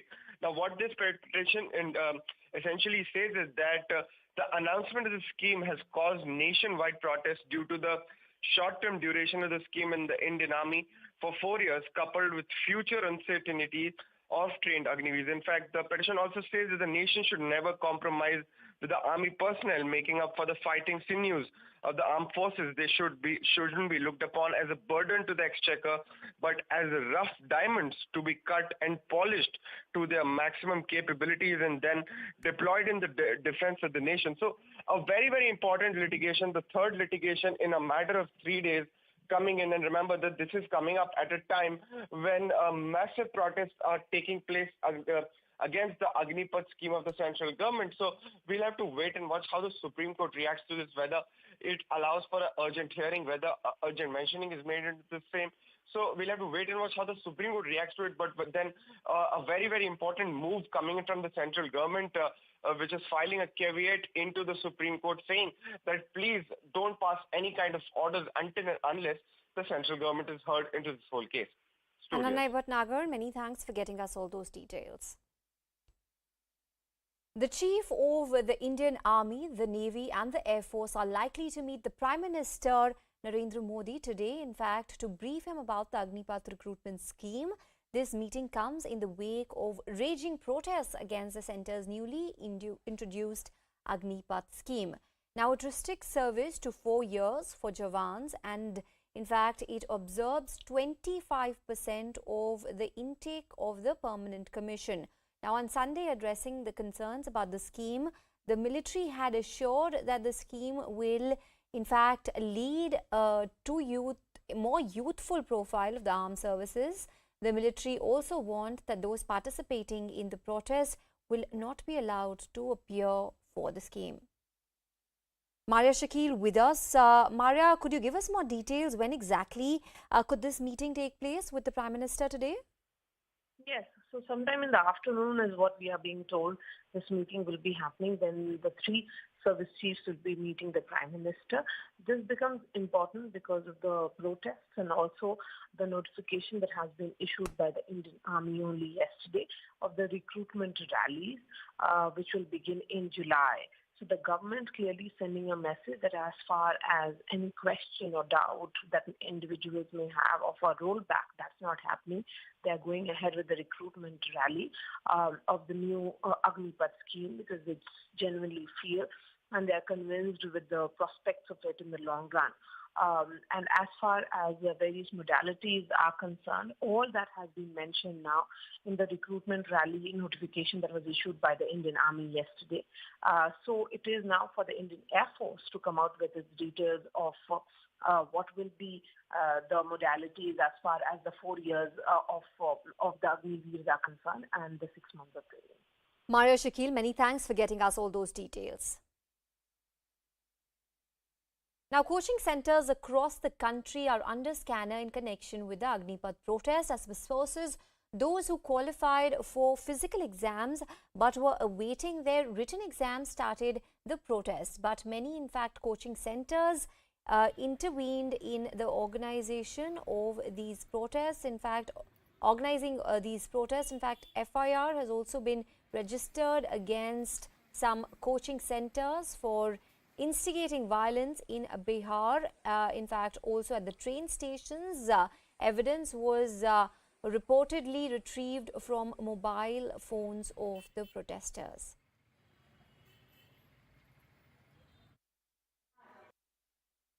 Sir, आपके यहाँ पे छापे पड़ रहे हैं, आपको police ढूंढ रही है, आप इस पे क्या कहेंगे?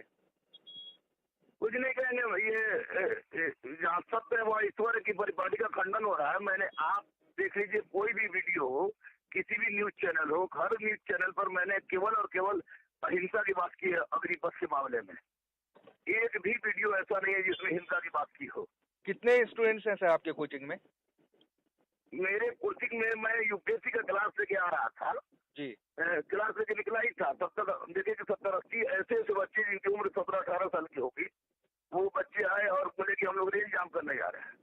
तो मैंने कहा कि रेल जाम करना, लेकिन किसी भी तरह की हिंसात्मक गतिविधि मत करना, तोड़ फोड़ मत करना, पटरी मत कबाड़ना, रेल रोक सकते हो लेकिन हिंसात्मक गतिविधि मत करना। मैंने इसलिए बोला था क्योंकि कोई बच्चे हमारे परिचित नहीं थे, हमारे साथ बदतमीजी कर सकते थे। सर आप शिक्षक हैं, आप बच्चों को कहेंगे कि जाके ट्रेन रोको, तो वो शांतिपूर्वक कोई ट्रेन कैसे रोक सकता है?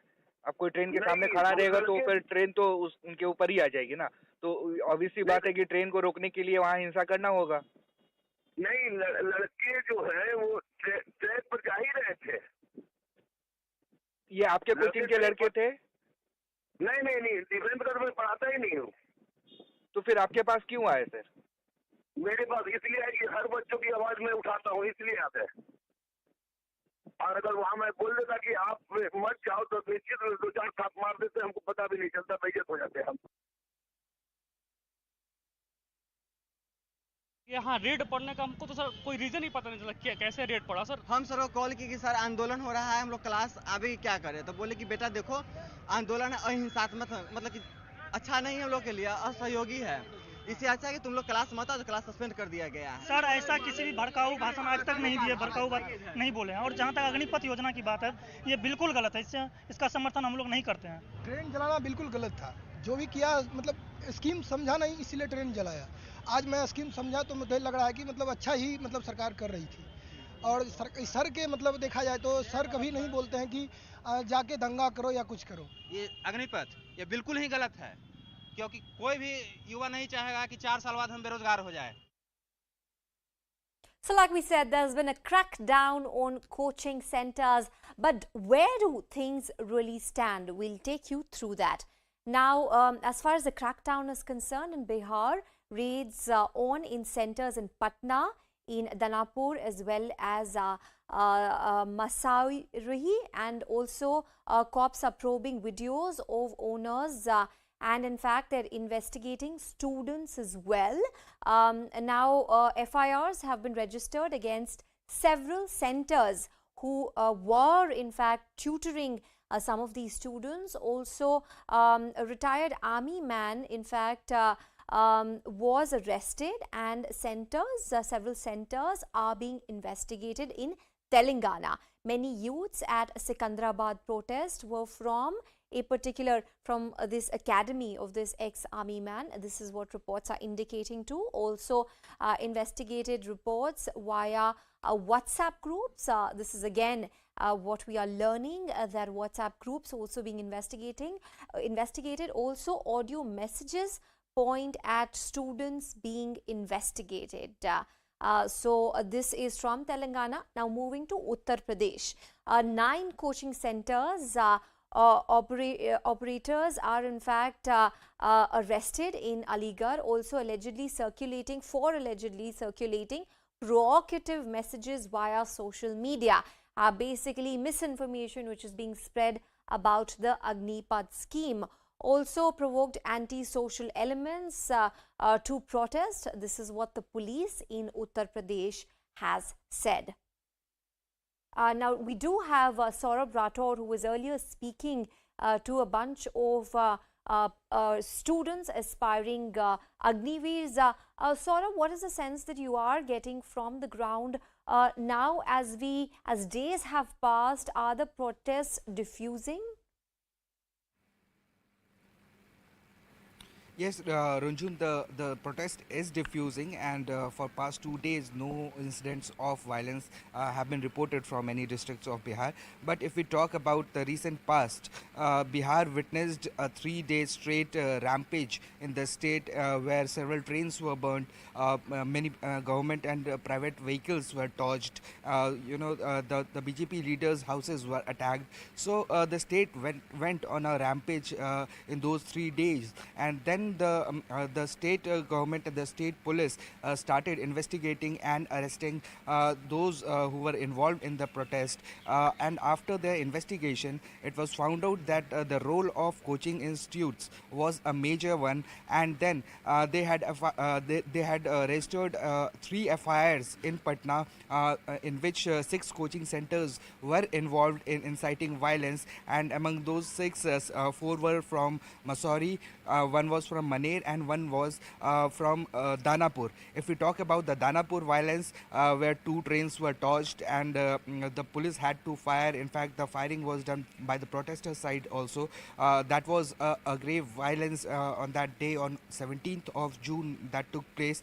In that, a fire was lodged, Rujun, in which the name of a coaching institute cropped up. And after investigation by the police found out the role of Guru Rahman, who is the Rahman Khan, better known as Guru Rahman. His role is being cropped up, and now yesterday evening, his house and several coaching centers where he used to visit and teach, those all were raided.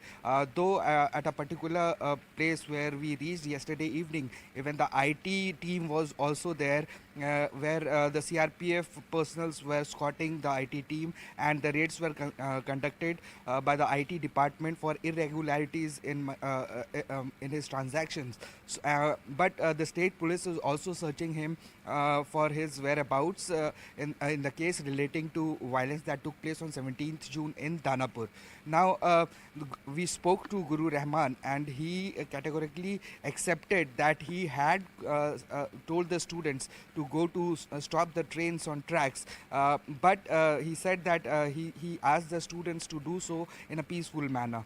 So now the police are saying that they are investigating the case further on the basis of social media messages and other video messages and audio messages. So far, Guru Rahman is his whereabout is not known to us, and he is explaining that this is a motivated search and raid operation.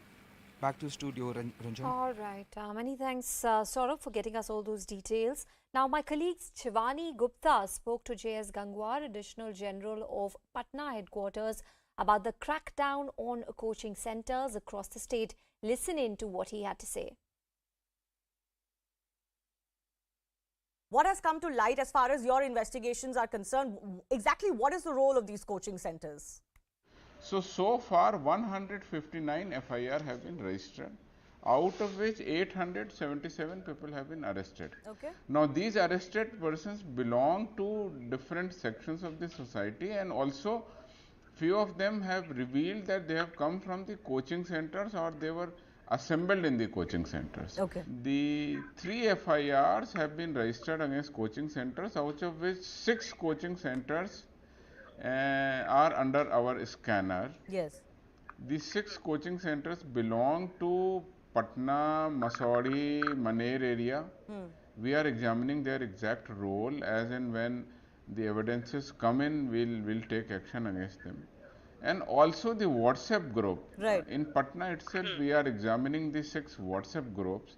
People involved in the creation of the groups, right since the inception, what has been the membership, how people have been added, and what was the original purpose of these WhatsApp group, and how it degenerated into incitement of the violence. Okay. So we are all examining, it's all digital evidence, it will take some time. However, we are working on these lines, and few detentions have taken place. Further, more interrogations are going on. So we will reveal the complete picture only after the investigation is complete.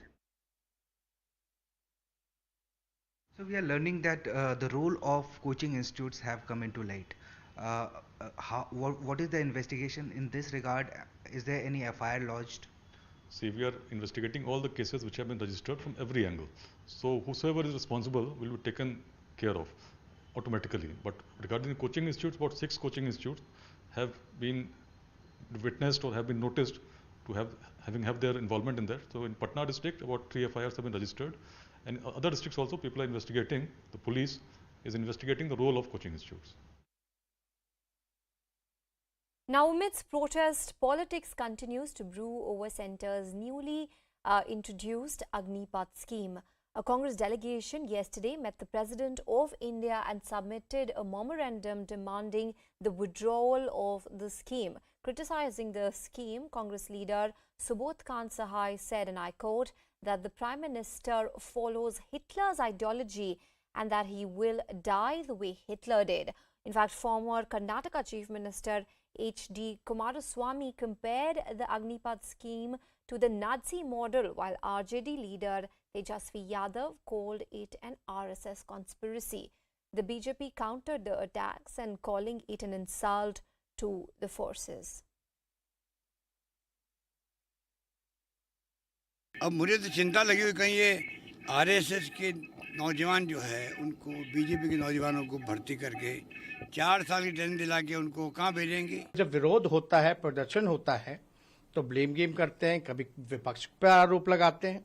तो ये हमको लगता है कि सरकार को जवाब देना चाहिए और जो युवाओं की जो मांग है कि ये अग्निपथ जो योजना जो है जो लॉन्च किया गया है इसको वापस लिया जाए। ನಾಜಿ ಕಾಲದಲ್ಲಿ ನಡೀತಲ್ಲ, ನಾವಿನ್ನೂ ಹುಟ್ಟಿರಲಿಲ್ಲ ಆಗ.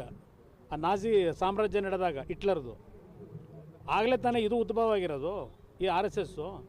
ಅದನ್ನು ನಮ್ಮ ದೇಶದಲ್ಲಿ ಏನಾದರೂ ಇಂಪ್ಲಿಮೆಂಟ್ ಮಾಡಲಿಕ್ಕೆ ಈ ಅಗ್ನಿಪಥ್ ಅಂತಕ್ಕಂಥ ಹೆಸರನ್ನ ಅಗ್ನಿವೀರನ್ನ ತಯಾರು ಮಾಡಕ್ಕೆ ಹೊರಟಿರೋದು. जो प्रयास बीते 8 सालों में हुए हैं उनकी चर्चा तो होती है, लेकिन बहुत सीमित दायरे में होती है। कई फैसले, कई रिफॉर्म तात्कालिक रूप से अप्रिय लग सकते हैं, लेकिन समय के साथ उन रिफॉर्म का लाभ आज देश अनुभव करता है। रिफॉर्म का रास्ता ही हमें नए लक्ष्यों, नए संकल्पों की तरफ ले जाता है। मोदी जो मदारी के रूप में इस देश में आके और पूरी तरह से तानाशाही स्वरूप में आ गया है। हिटलर ने भी ऐसा ही एक संस्था बनाया था, उसका नाम था खाकी। मोदी हिटलर की राह चलेगा तो हिटलर की मौत मरेगा, ये याद रख लो मोदी। उन्होंने हिटलर वाली बात कही है। साथियों, ये जून का महीना है, इसी महीने में इमरजेंसी लगी थी। मैं याद दिलाना चाहता हूं, हिटलर की नाजी पार्टी की बहुत ही फेमस फिल्म थी the Triumph of the will.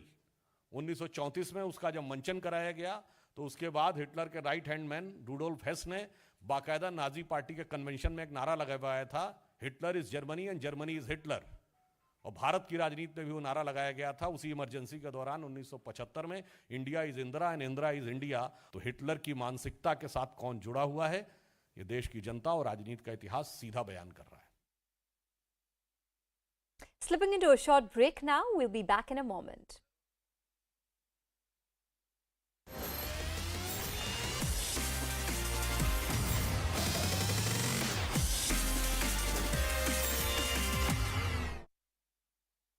connection with the alleged money laundering case involving the National Herald newspaper.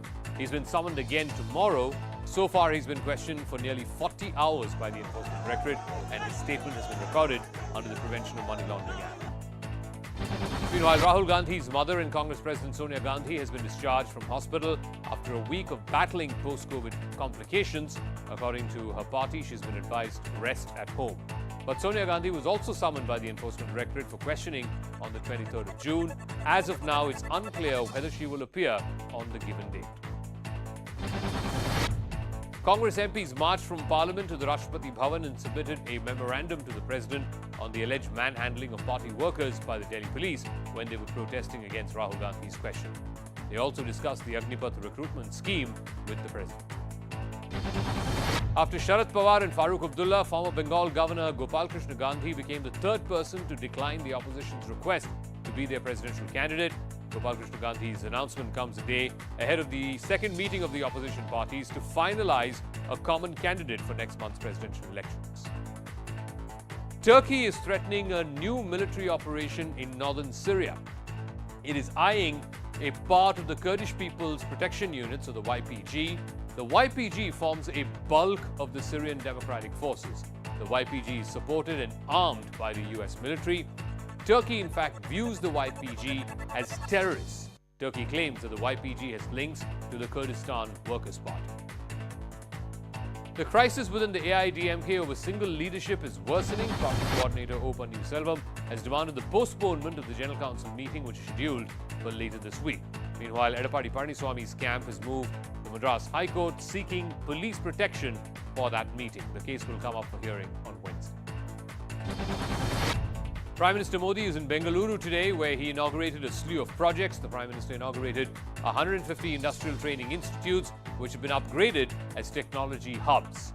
Rail, road, infrastructure projects worth over 28,000 crores were also inaugurated. 9 members of a family were found dead in their house in Sangli in Maharashtra. The police suspect the family consumed a poisonous substance and committed suicide. The exact cause of the death will only be known after the postmortem. Floods in Bangladesh continue to wreak havoc. More than 12 people have died since the monsoon began last week. Authorities are struggling to ferry drinking water and dry food to food shelters across the country. An unarmed Kerala police officer single-handedly tackled a machete-wielding man. Take a look at this viral video. A police vehicle pulls up to a man standing on the street side in Kerala's Kayankulam. As the cop gets out of the vehicle,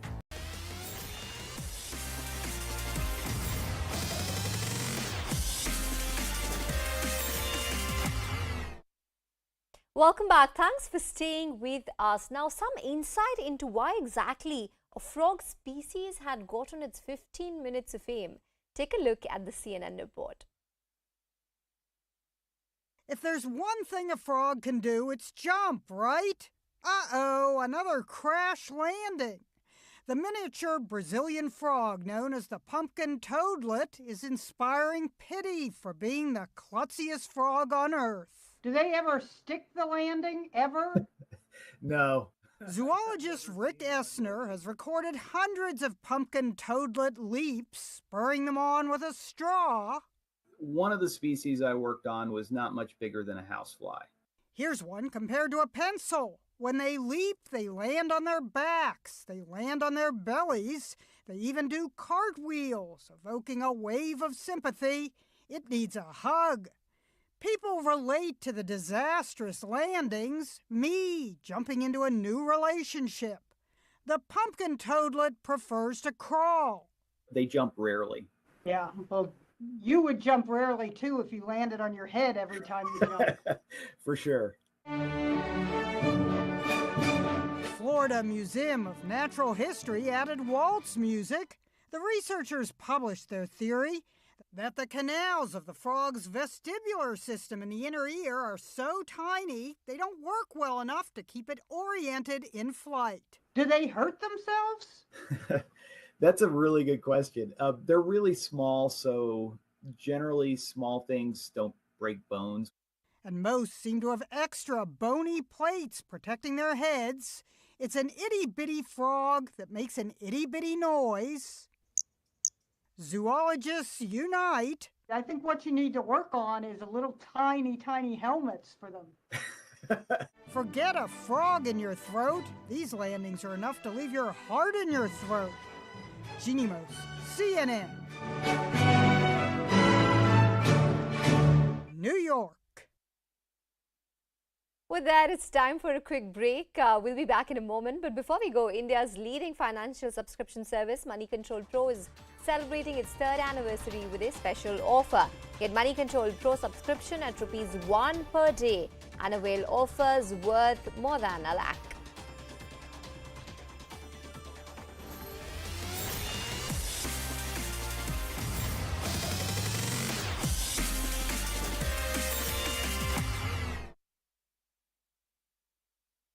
Covered from those arrested in Gujarat's Kutch.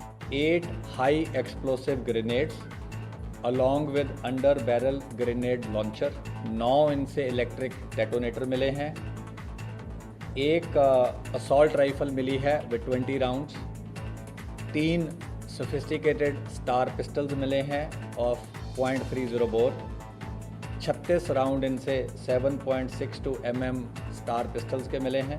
The 2 shooters and 1 facilitator are in Delhi police's custody for the next 2 weeks. 4 other shooters are still on the run. Sidhu Moose Wala was shot dead after he left his house in Punjab's Musa village. The shooters were acting on the directions of Lawrence Bishnoi and Canada-based gangster Goldie Brar. So what exactly is the role of each of these people who have been arrested and those who are still on the run? This breakthrough, the main shooters, at least 2 of them have been arrested. The main one is someone called 26-year-old Priyavrat. He's from Haryana. He's been termed as the executioner. He's the one who led the team of shooters. He was in direct touch with Goldie Brar. Remember, Goldie Brar is in Canada. He's part of the Bishnoi gang. He has claimed responsibility.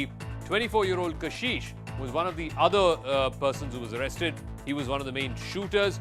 He was also in touch with Goldie Brar. And then the 3rd person who has been arrested is 29-year-old Keshav. He's supposed to be the facilitator of this hit.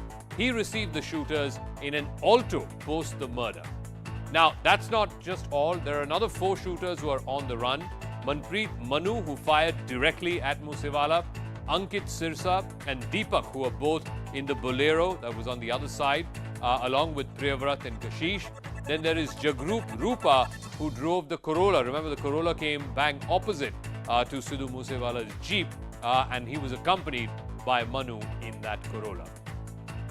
Talking about the Sidhu Moose Wala murder, filmmaker Karan Johar was on the hit list of gangster Lawrence Bishnoi.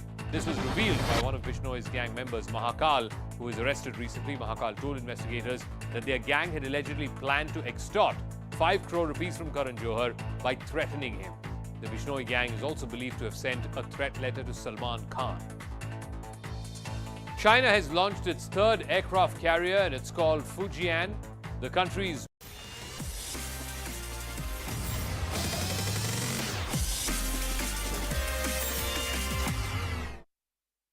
Welcome back. Thanks for staying with us. The opposition parties are all set to meet again over the upcoming presidential polls.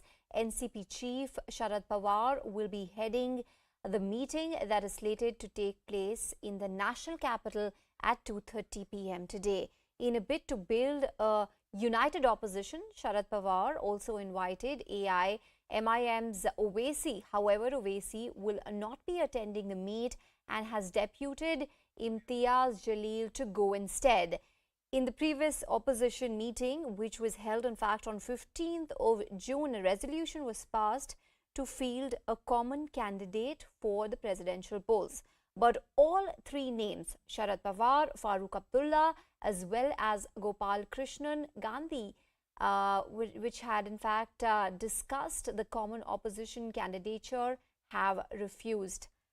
Pallavi Ghosh with us on the phone line. Pallavi, now it's going to be a very interesting meeting in the national capital at around 2:30 p.m. In fact, we seem to have lost the connection with Pallavi and we'll obviously try and get her back with us. But yes, this important meeting. Pallavi, so the meeting is slated at 2:30 in the national capital today. It's going to be a very significant meeting. Tell us why. It is because today the NDA is expected to announce a presidential candidate and the countdown really has begun. The problem really for the opposition parties is to get that one name on which they can be a consensus. You know, the three proposals which had come out of Sharad Pawar, Dr. Farooq Abdullah, and even Gopal Gandhi, all three of them have rejected this whole idea of them being the presidential candidate of the opposition parties. Now to find out with a name which is going to be acceptable to all, because I think the opposition parties do know, Runjun, they don't have the numbers, that edge is there with the NDA. But you know, you also have to put up a fight. That's what politics is all about. But more importantly, it's going to be yet another test for opposition unity. If some from break the rank and hop over and vote someone from the NDA candidate, then it's going to be deeply embarrassing for all those who are trying to make an effort to cobble up a united front against the government for 2024. Certainly, and Pallavi, like you pointed out, three candidates, Sharad Pawar, Farooq Abdullah, as well as Gopal Gandhi, have already refused their candidature. Now, what are the names that come into mind, Pallavi? See, it's very difficult to hazard a guess, but you know, there's speculation around Yashwant Sinha also, who joined the Trinamool Congress. But then this is the problem. I mean, would a Congress party, for example, accept a TMC candidate? You know, the TMC will always argue that we did vote for the Congress name last time round, which was Meera Kumar. As I said, you know, whatever the name may be, the biggest challenge would be to ensure that the opposition votes together. Now, Sharad Pawar would have been one such name on which I don't think anyone in the opposition spectrum would have a problem with. Any other name which comes out is quite likely that some from the opposition would break ranks. That would help the BJP to build up a narrative, and that would hugely damage this whole idea of a united opposition. Right. And also, Pallavi, as far as this meeting is concerned, is it Sharad Pawar essentially who will be heading it? Yes, I mean, you know, this time round the initiative has been taken by Mr. Sharad Pawar, and it's important because he also reached out to Owaisi, and for the first time round, AIADMK, who has never usually wanted to be a part of any of the two sides, neither the NDA nor the opposition side, is actually sending his representative. Mamata Banerjee, of course, is going to be skipping the meet, but she's going to be represented by Abhishek Banerjee this time round. Sonia Gandhi, of course, is not going to be a part of this meeting. She wasn't, to be fair, in the last one also. But, you know, the Congress will be represented. All political parties will be represented. So it'll be interesting to see if they come out with a name today. All right. Many thanks, Pallavi Ghosh, for getting us all those details. In fact, with that, it's a wrap from me. My colleague Shilpa would be joining you at Top of 9.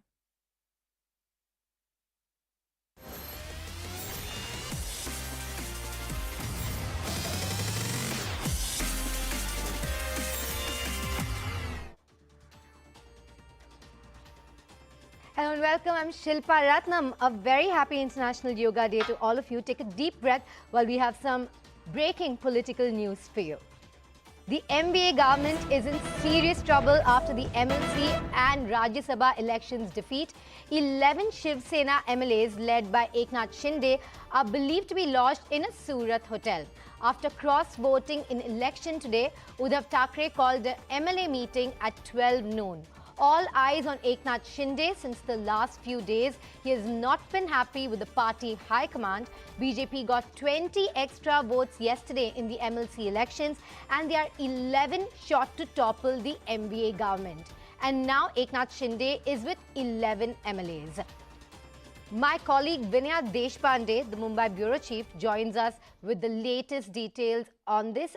We're expected to be joined by her, but yesterday we had the MLC elections and BJP could put up only 4 candidates because that was the numbers that they had, but they fielded 5.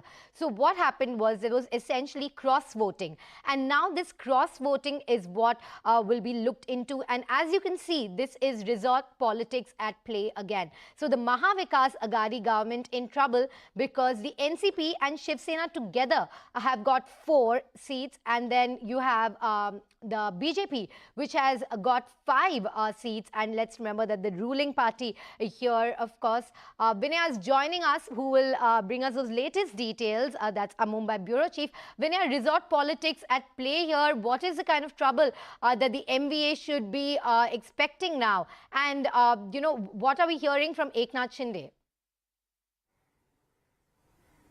Well, as of now, Eknath Shinde seems to be out of reach. There are at least 10 to 11 MLAs, but the number with him is not exactly clear as of now. The background is very clear, Toya. We have seen that there has been internal dissent within both the Shiv Sena as well as the Congress. We saw that kind of setback to the Maharashtra Vikas Aghadi during the Rajya Sabha polls, and just yesterday, after the Vidhan Parishad polls, where it was clear that at least 3 MLAs from within Shiv Sena had cross-voted and 3 MLAs from Congress had cross-voted. Though the Shiv Sena got both its candidates elected, the Congress's one candidate could not be elected because of this internal factionalism. For the last few days, we had been hearing that there had been internal dissent as well within the Shiv Sena, within the Congress. There had been internal rumblings within the Maharashtra Vikas Aghadi as well. And now, according to speculations, what some of the leaders within Shiv Sena say in hush-hush tones is this can lead to one of the worst things that can happen. As of now, though nobody has been able to get in touch with Eknath Shinde, it seems like he's upset and he is out with a handful of MLAs who are close to him.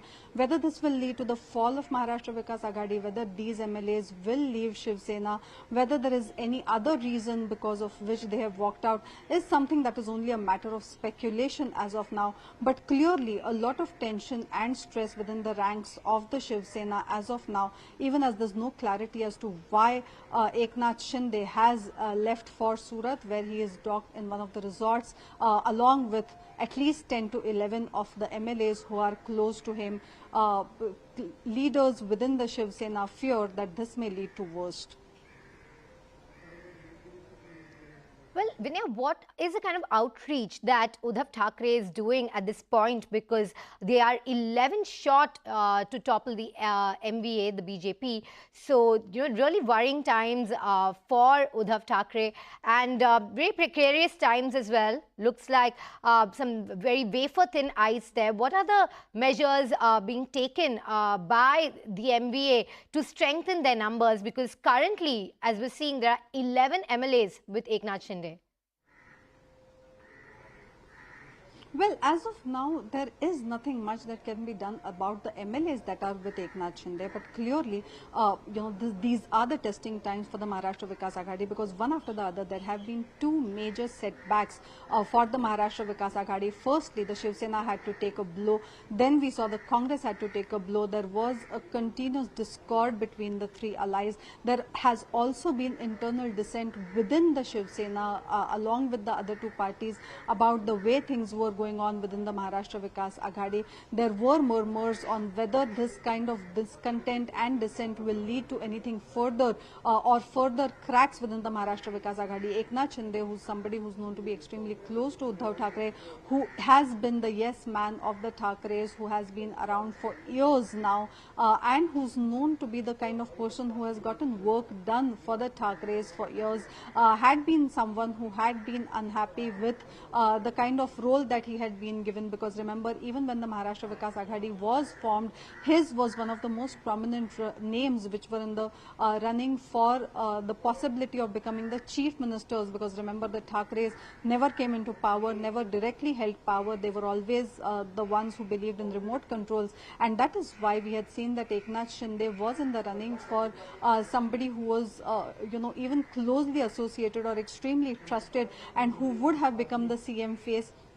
Since then, since Uddhav Thackeray has taken over, we have seen several internal rumblings from within the Shiv Sena as well, where there has been a consistent feeling from within several cadres of Shiv Sena that their own work is not being done, that their own MLAs and their own leaders are being sidelined, and not enough has been done, along with the personal growls that Eknath Shinde has had for the last few months.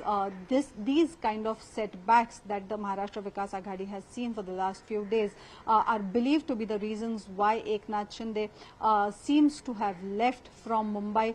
Remember, the result of the Vidhan Parishad came late last night. After around 1 o'clock, officially results were announced, and it was clear that at least 3 MLAs had cross-voted from within the Shiv Sena, and at least 3 MLAs had cross-voted from within the Congress. So it was only the NCP which was able to keep its flock together, along with the few independents who the NCP had managed to woo. So there are several reasons which are being spoken of in terms of speculations, but unless and until Eknath Shinde speaks, which is very unlikely that he will speak openly now, but there are speculations which are wide. Thank you, Vinaya, for those astute political insights. And now we're going across to a ground report from Surat. Remember, that's where Eknath Shinde is, along with the 11 MBA MLAs, and we're bringing you a ground report right from there. Take a look. Gujarat के पड़ोस में आए हुए महाराष्ट्र में जिस तरह से राजकारण लगातार गरमा रहा है, खास करके शिवसेना की सरकार बनने के बाद शिवसेना के काफी सारे धारासभ्य पार्टी से नाराज है।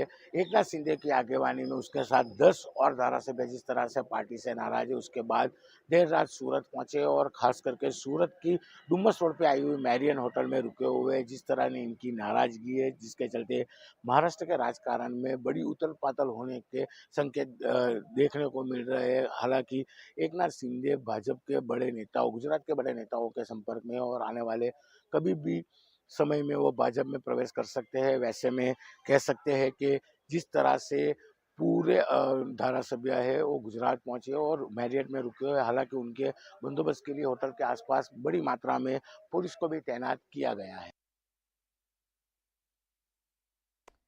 Vinaya, sorry for interrupting you back there for that ground report. Now I want to ask you, can you just take us through what happened at the MLC elections yesterday? As you were telling us, the results were announced late last night. I remember Sanjay Raut had said that MVA will definitely get 6 seats. He was very confident about that. But now BJP with 5 and, you know, the MVA trailing with just 4. Well, yes, the MVA has seen a major setback really in the last 10 days alone, Toya, because you've seen the kind of losses that the MVA faced first in the Rajya Sabha election, where the Sena was upset because second candidate of it could not win the race despite a detailed strategy by all the 3 parties together. That led to a lot of bitterment within the parties, within all the 3 allies really, where the Sena came up and said that for the coming Vidhan Parishad elections, all the parties are going to be on their own.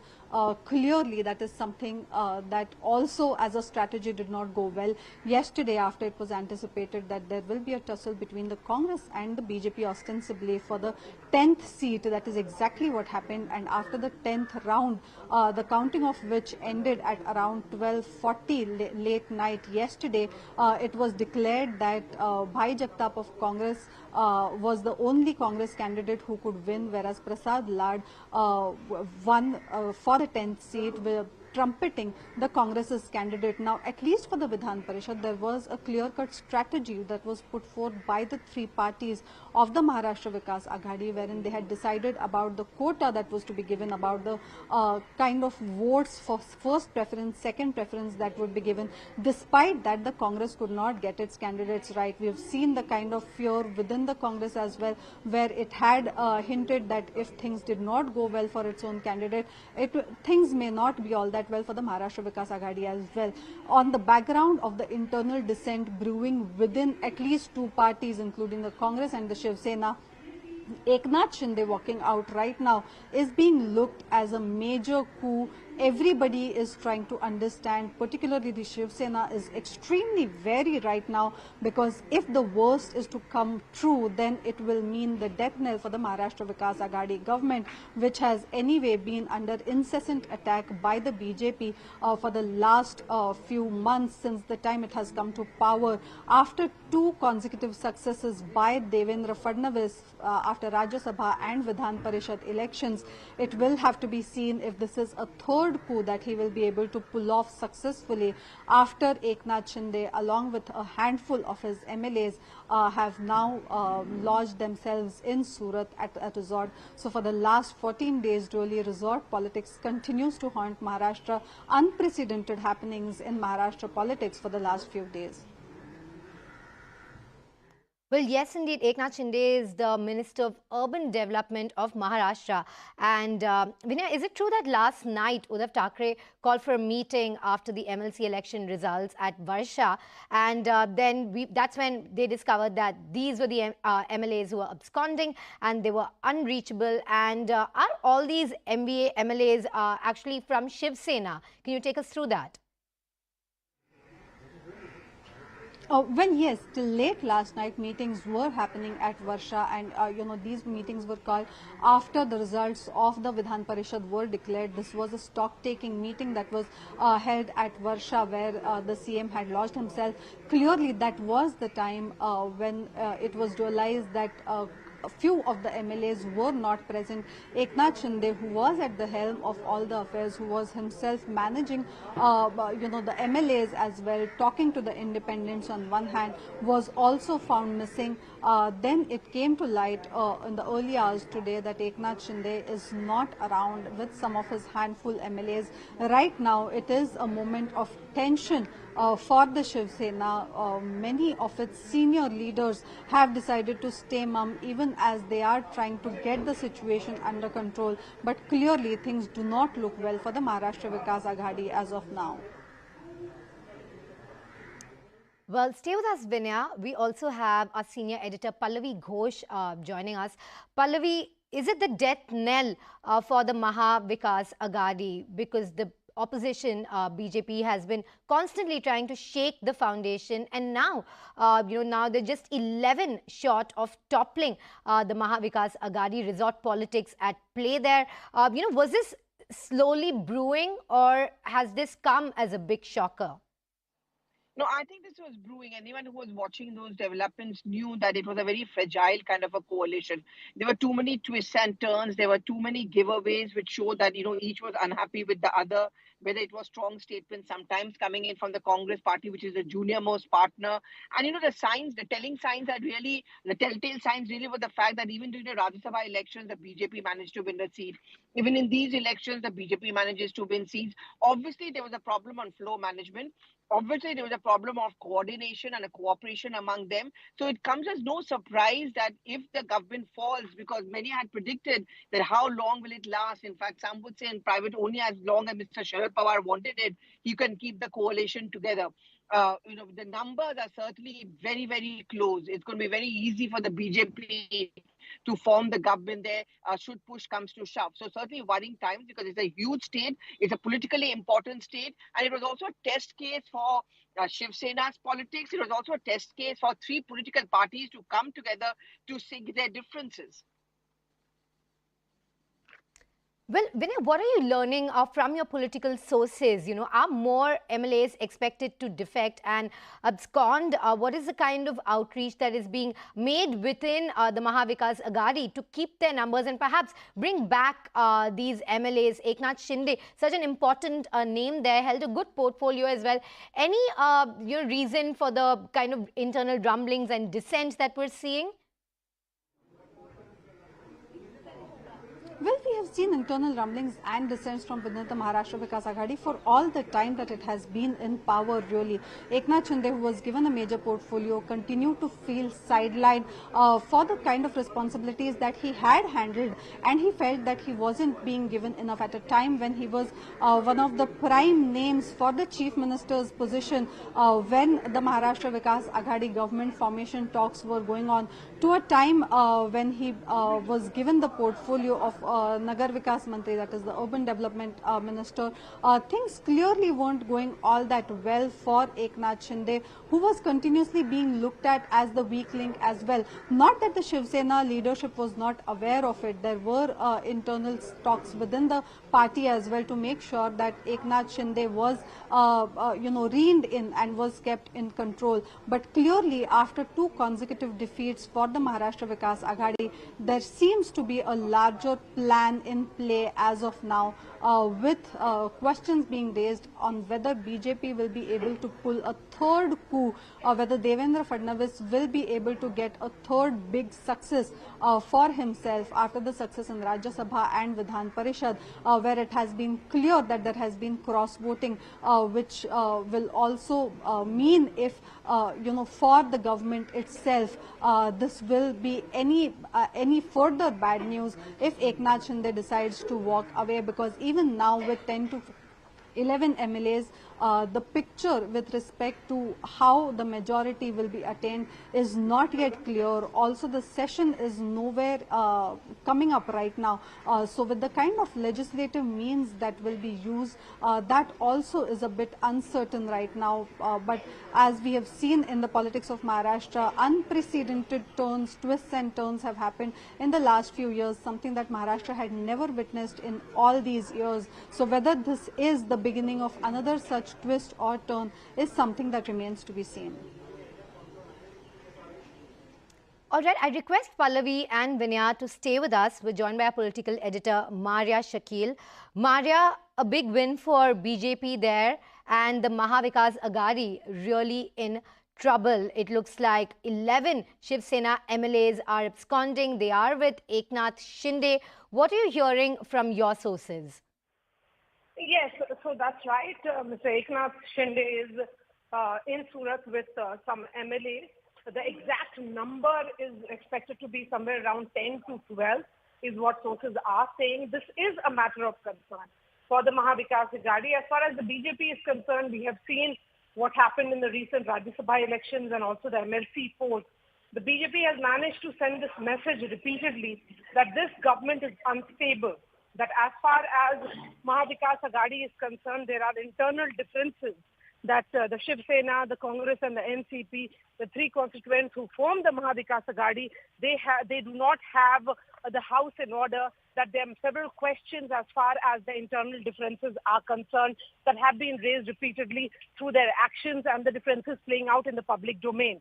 Now with Eknath Shinde actually moving away with 11 MLAs, does it mean that he will be able to ensure that coup in Mahavikas Aghadi, or will Shiv Sena Supremo Uddhav Thackeray be able to reach out to him and ensure that he remains in the Shiv Sena fold? That is something that we'll have to wait and see.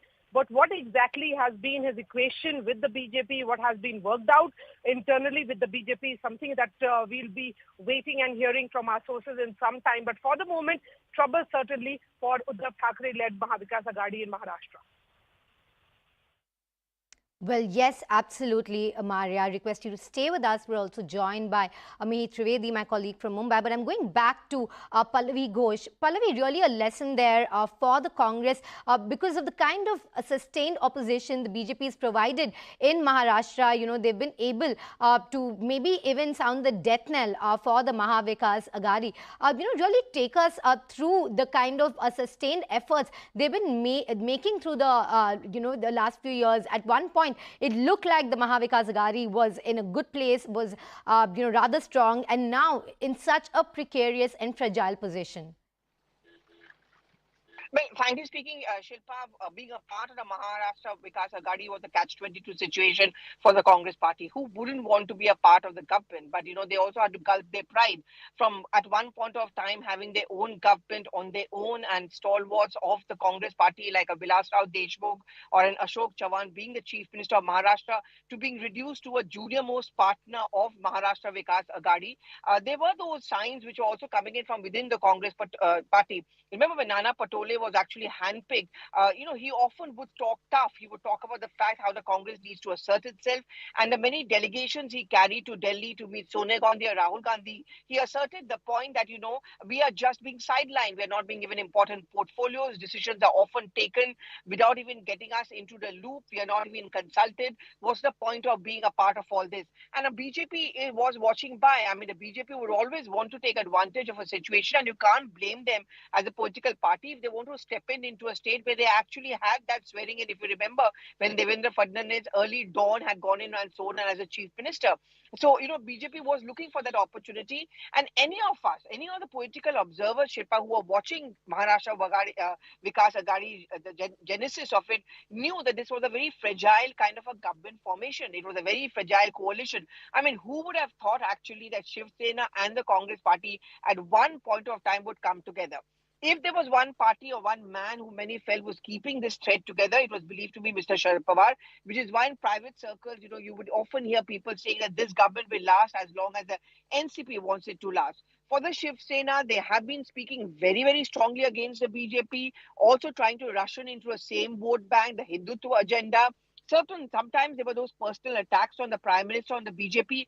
I don't think the BJP would be ready to forgive that, politically speaking. So this comes as no surprise. And knowing the BJP style of working, every step is thought through, Shilpa, it certainly comes as no surprise. I think people in the MVA should have been alerted the day the BJP managed to win that Rajya Sabha seat. Clearly, there was cross-voting. Clearly, there were people unhappy. And clearly, some of them are willing to go across to the BJP. Well, yes, absolutely. The same cross-voting happened yesterday as well at the MLC elections, as Pallavi Ghosh rightly pointing out. I'm also joined by Rajiv Pathak, who's our News 18 editor.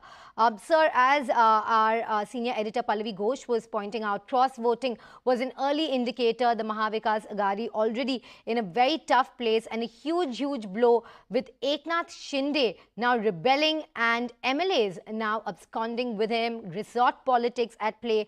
What is the latest you're hearing from your sources? See, absolutely, Eknath Shinde, a senior minister in the MVA cabinet, he, along with 11 Shiv Sena MLAs, they have lodged in Grand Bhagwati Hotel in Surat, Gujarat being the BJP's fortress across India. So since they are coming here and they are lodged in a hotel, absolutely there is a tight security. No one is allowed to enter the hotel right now. Since last night, all 11 people have been lodged in there, and now it seems they are there and they are in contact with few BJP leaders. That is what our sources are telling us. But how the situation will fall out, what will be the consequences, we will have to wait for the final result. But it seems Eknath Shinde is unhappy with his own government, and along with 11 MLAs. And what our colleagues in Maharashtra, they have told us that 11 MLAs are sufficient to create troubles for the ruling NVA. So definitely it seems a very, very difficult situation for Uddhav Thackeray. Well, yes, indeed. A very difficult situation for Uddhav Thackeray, for Shiv Sena, and for the ruling Sena NCP Congress coalition. As Pallavi Ghosh was pointing out, Sharad Pawar was the kind of glue that was keeping this party together. We'll come back to that point. I'm joined by our correspondent Mihir Trivedi. He's in Mumbai. Mihir, can you bring us the mood of, what's the mood in Mumbai currently? What is the mood in Maharashtra with the MBA in such serious trouble? Is a meeting slated to take place, or a meeting underway currently at Varsha, that is Uddhav Thackeray's residence?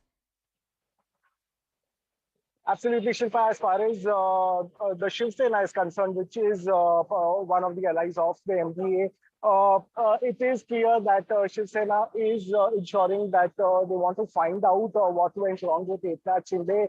Remember, he's not only crucial party leader, but also minister in the MPA government.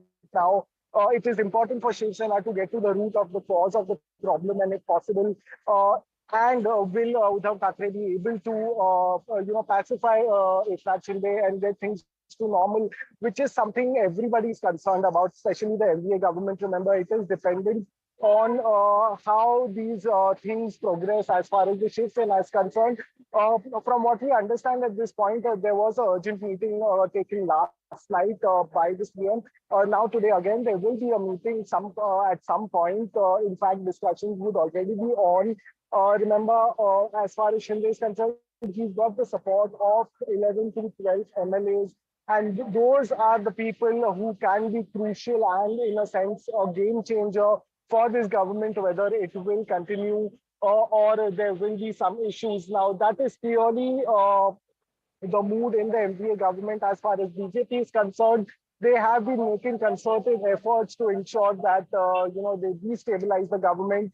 They have shown the kind of strength they have and this kind of confidence they have received from the people, be it the Rajya Sabha poll or the recent MLC elections, where they really won significantly and won with whatever candidates that they had put out. Now, all these definitely are factors. Mihir, I request you to stay with us.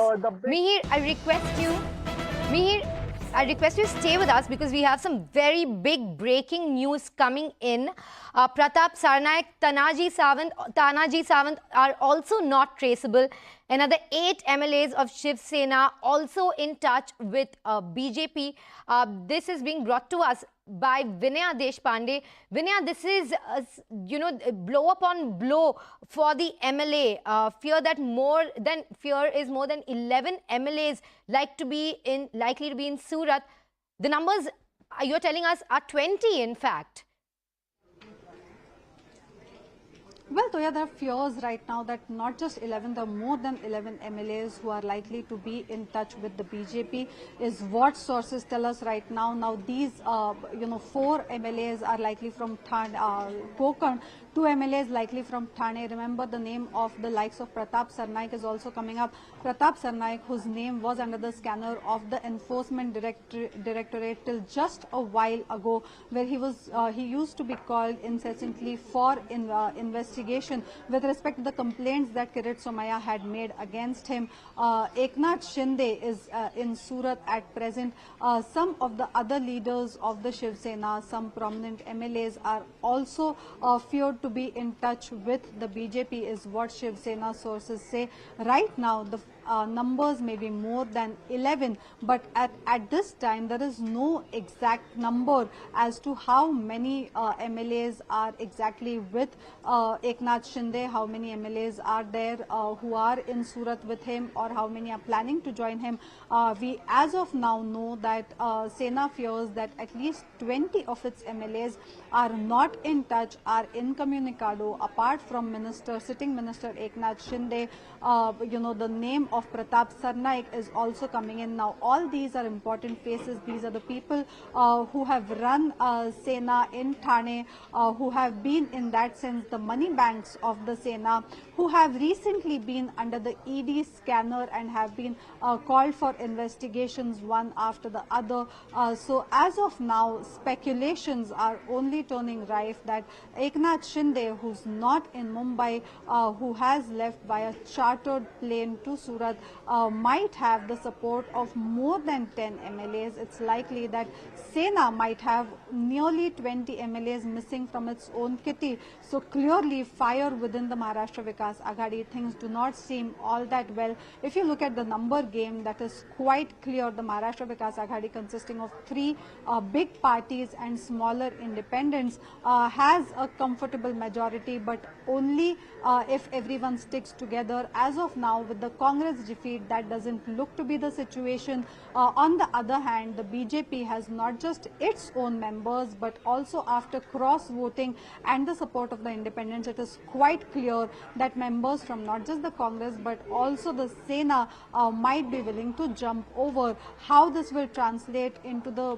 game of legislative politics is something that still remains to be seen, because if there are to be factions within the parties, then there will have to be substantial factions in order to make sure that the votes remain valid. How that game will be played is something that still remains to be seen. We hear that Eknath Shinde will speak to the media at around 12 noon today, where he's expected to answer several questions. But as of now, political developments rocking the Maharashtra Vikas Aghadi after 2 consecutive defeats in the Rajya Sabha as well as the Vidhan Parishad elections yesterday. Whether this will be a third and the biggest blow to the Maharashtra Vikas Aghadi government is something that remains to be seen now.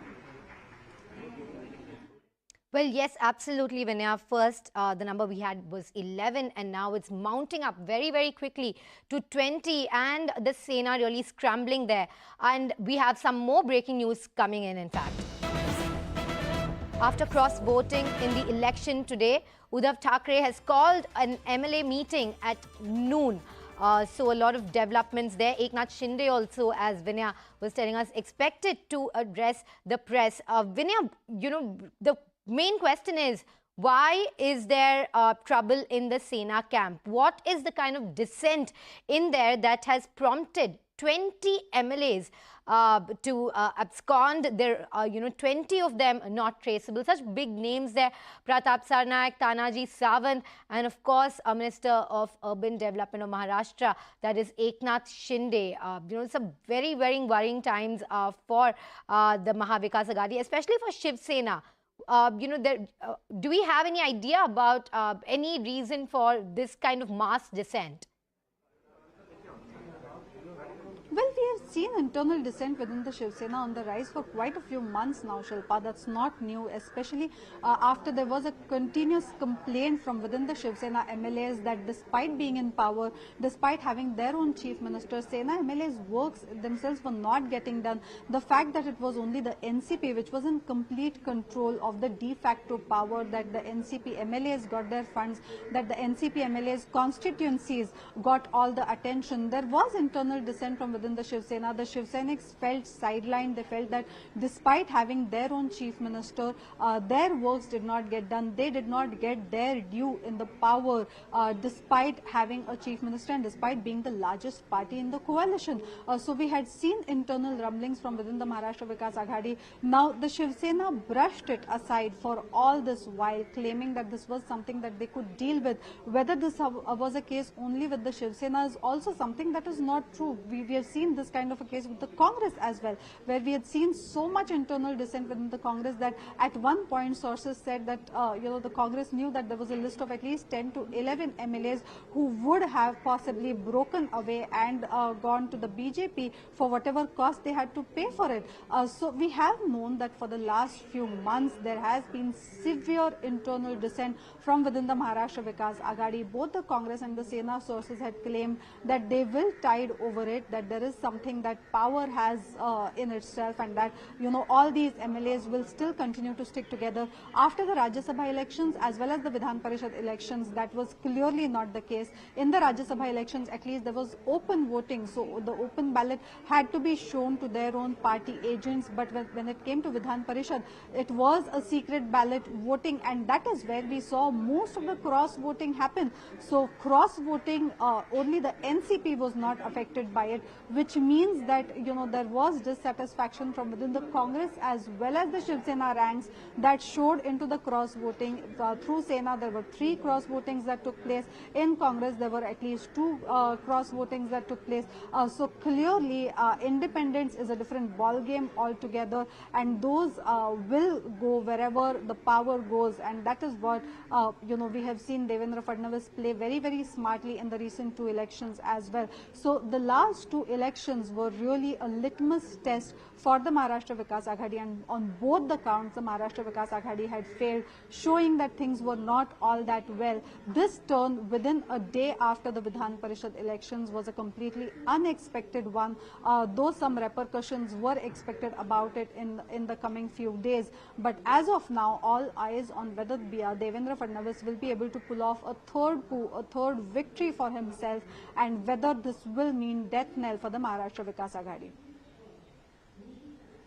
Well, yes, indeed, the BJP has not been letting up in Maharashtra, and very strong opposition there, and very, very quickly gaining ground as Uddhav's government on very shaky ground. Request Vinaya to stay with us while I go across to Mihir. Mihir, a number of meetings scheduled to take place in Mumbai today. There's one at Matoshri at noon, in fact. What else are you hearing? What are your sources telling you?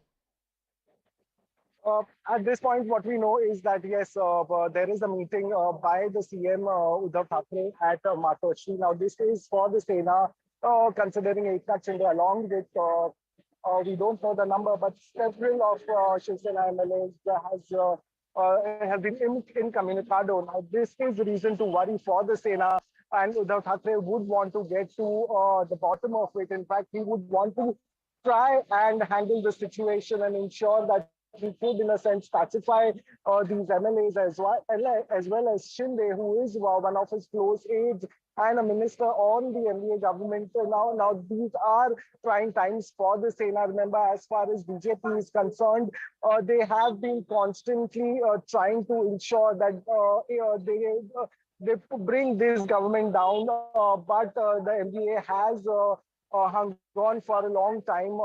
Clearly, the entire COVID phase was something that they held on together, but now we are seeing cracks within the Sena, absolutely, which could Mihir. ultimately Mihir, impact request you to the stay with MPA me. government. Well, yes, as Mihir is pointing out, the MVA held strong during the COVID phase, but now big trouble. And I request Vinaya and Mihir to stay with us. And while they get us the latest updates, we're going to slip into a very short commercial break, but big updates to follow on the other side. So stay tuned.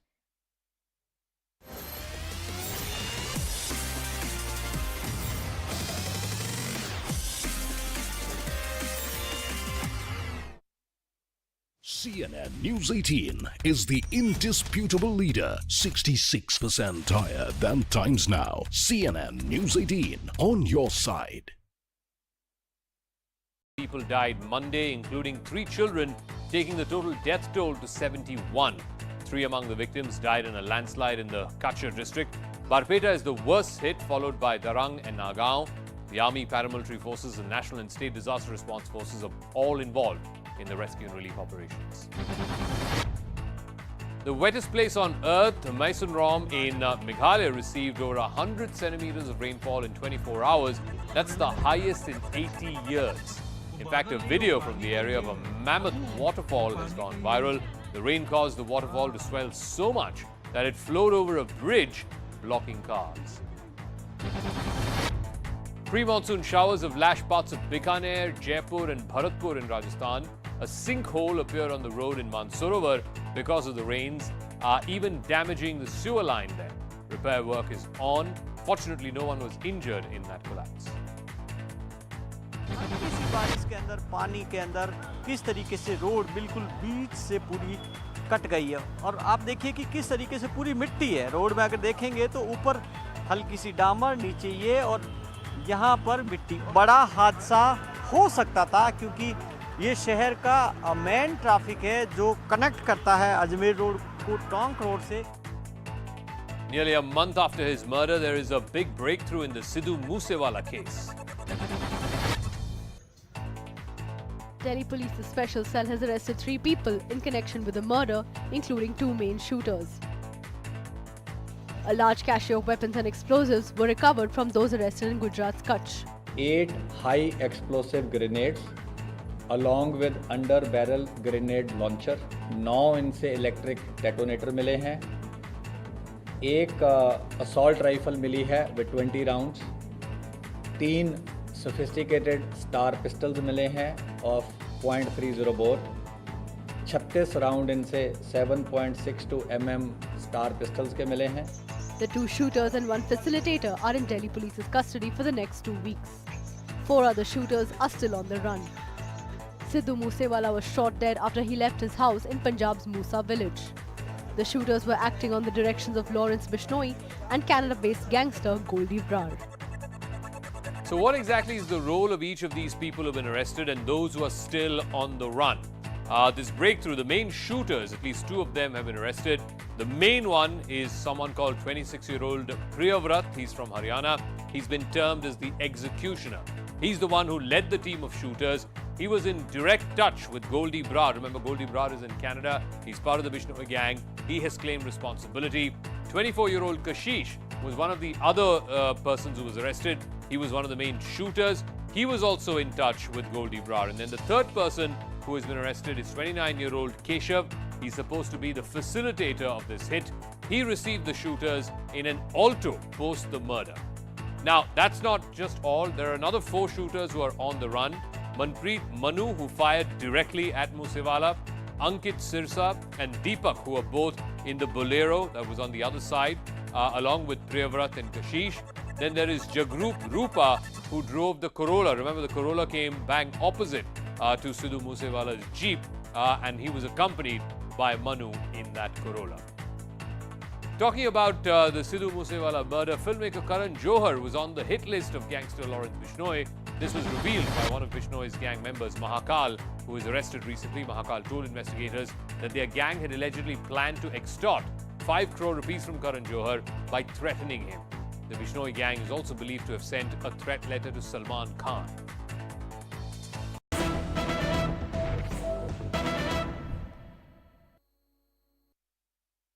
Some big breaking news coming in there. Sharad Pawar has called for an urgent meeting of NCP leaders. Uddhav Thackeray has called for a meeting as well at 12. A big jolt for the Maha Vikas Aghadi. We're bringing you all the latest here on CNN News 18. I'm joined by my colleague Siddhant Mishra from Delhi, in fact, with the latest updates. Siddhant, Pallavi Ghosh, our senior editor, was pointing out that Sharad Pawar is the glue that really held the Maha Vikas Aghadi together. And now, with a lot of shaky ground that the MVA is on, he's called for a meeting. What else are you hearing from your sources? Well, Sharad Pawar has not officially called for any meeting at this given point in time. We have spoken to people close to Sharad Pawar, but yes, he is keeping a close eye on the developments that are taking place in the state of Maharashtra, because Sharad Pawar has been the weaver of this entire alliance, and people do listen to him. And in fact, I remember when Devendra Fadnavis became chief minister for a day, it was because of the efforts of Sharad Pawar only that all MLAs of NCP returned to the party headquarters. This time around also, MVA government definitely will look up to Sharad Pawar for help and guidance, especially in these times of crisis. And this is perhaps the reason that, in fact, many of the leaders are, we've been told many of the leaders are already making calls to Sharad Pawar and his office to intervene. But at this given point in time, there is no as such meeting called. Sharad Pawar is in national capital in Delhi.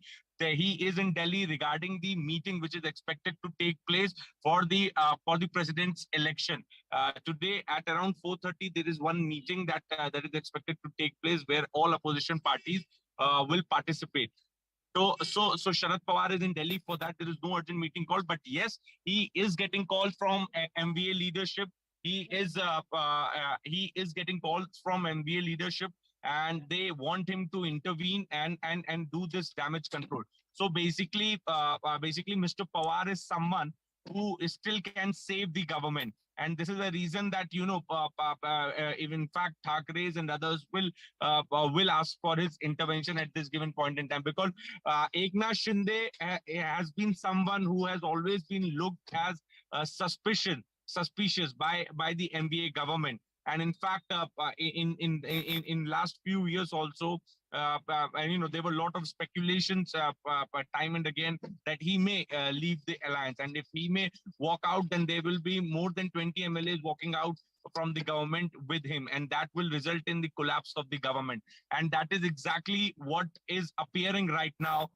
Going by this story which has been broken, that Mr. Shinde is in Surat camping with more than 20 MLAs, we have been told is a big setback and proves that government is in crisis. Maharashtra government is in crisis at this point in time. So once he walks out, then the numbers will come down, and government may fall. So all eyes are on Eknath Shinde's press conference and more details. And in fact, this morning we got to know that he's in Surat for MLAs. And the short while back only, the Shiv Sena party also got to know that he's upset and he's camping in Surat. So even they are in damage control mode. All channels are being opened to speak to him, to establish a dialogue so that he can be convinced to return to the party. But that looks difficult at this time and given point in time, because in fact I remember the last time also there were several speculations, but Mr. Shinde stood strongly with Uddhav Thackeray and MVA government. This is the first time that Eknath Shinde, who happens to be one top leader from of Shiv Sena and comes from the Thane district and enjoys good clout in Thane and nearby district, has a very significant role in Shiv Sena.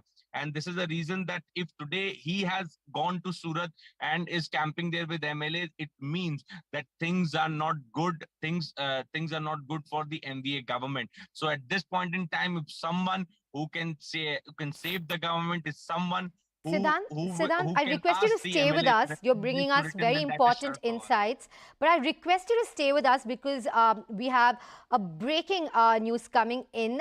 In fact, my colleague Vinay Deshpande, Mumbai Bureau Chief, has done a very important interview with NCP's Chhagan Bhujbal. I request you to take a look at this. With me Chhagan Bhujbal, who's a senior Maharashtra cabinet minister. Sir, Eknath Shinde, who's your colleague, a senior cabinet minister from Maharashtra, is said to be in a resort in Gujarat now, along with at least 19 other Shiv Sena MLAs. As an NCP leader, as a cabinet minister, how do you see this? I'm not sure, because some people, they say that 11 people are there, 11 MLAs with Eknath Shinde. Some people, they say that 19. I'm not sure how many people are with them. But I think that still Uddhavji Thackeray can save the government, because whatever happened in the last election, yesterday's election, it was secret ballot. But openly, I don't think that so many people will go against the Mahavikas Aghadi. So, damage control is, I think, from Shiv Sena side already started. So, that's why they have called the meeting, urgent meeting at 12 o'clock. I think, let us see what's the situation. Sir, apart from Uddhav Thackeray calling an urgent meeting at 12 noon today, is there any other meeting of the Maharashtra Vikas Aghadi government today, whether Congress will meet with NCP or whether Sharad Pawar has called for a meeting? Pawar Sahib is in Delhi. So far, I have not received any information regarding these meetings of MVA or the NCP people. No meeting has been called so far. But sir, after the defeat in Rajya Sabha, after the defeat in Vidhan Parishad yesterday, is this another big threat for the Maharashtra Vikas Aghadi government? Because speculations now are if the Maharashtra Vikas Aghadi government will come down because of this coup. Immediately it will come down. I don't think so. Because we have got the majority. But whatever is happening is not good. It's really a risky things are going on, according to me. So this clearly is a threat, and this is third in a row for the Maharashtra Vikas Aghadi. It's a threat, but I think these Shiv Sena people will be able to manage this damage control. Okay, sir. Thank you for speaking to CNN News 18. Okay.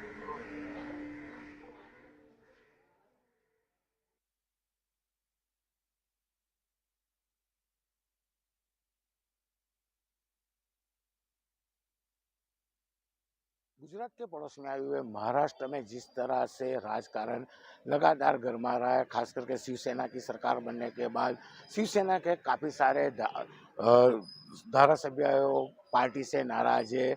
Eknath Shinde की आगेवानी में उसके साथ 10 और धारासभ्य जिस तरह से party से नाराज है, उसके बाद देर रात सूरत पहुंचे और खास करके सूरत की डुमस रोड पे आई हुई मैरियन होटल में रुके हुए जिस तरह ने इनकी नाराजगी है, जिसके चलते महाराष्ट्र के राजकारण में बड़ी उथल पाथल होने के संकेत देखने को मिल रहे हैं। हालांकि एकनाथ शिंदे भाजपा के बड़े नेताओं, गुजरात के बड़े नेताओं के संपर्क में और आने वाले कभी भी समय में वो भाजपा में प्रवेश कर सकते हैं। वैसे में कह सकते हैं कि जिस तरह से पूरे धारासभ्य है वो गुजरात पहुंचे और मैरियट में रुके हुए, हालांकि उनके बंदोबस्त के लिए होटल के आसपास बड़ी मात्रा में पुलिस को भी तैनात किया गया है।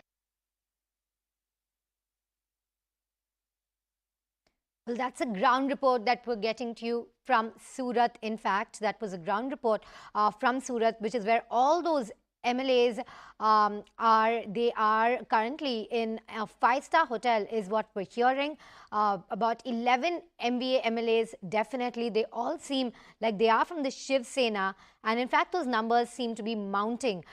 It could even be 20 because 8 more MLAs are unreachable, so the number could nearly be 20. But my colleague Vinaya there bringing you Chhagan Bhujbal, who says the government won't immediately fall, but he used a very important word there. He said it's very risky. Siddhant, Chhagan Bhujbal there talking to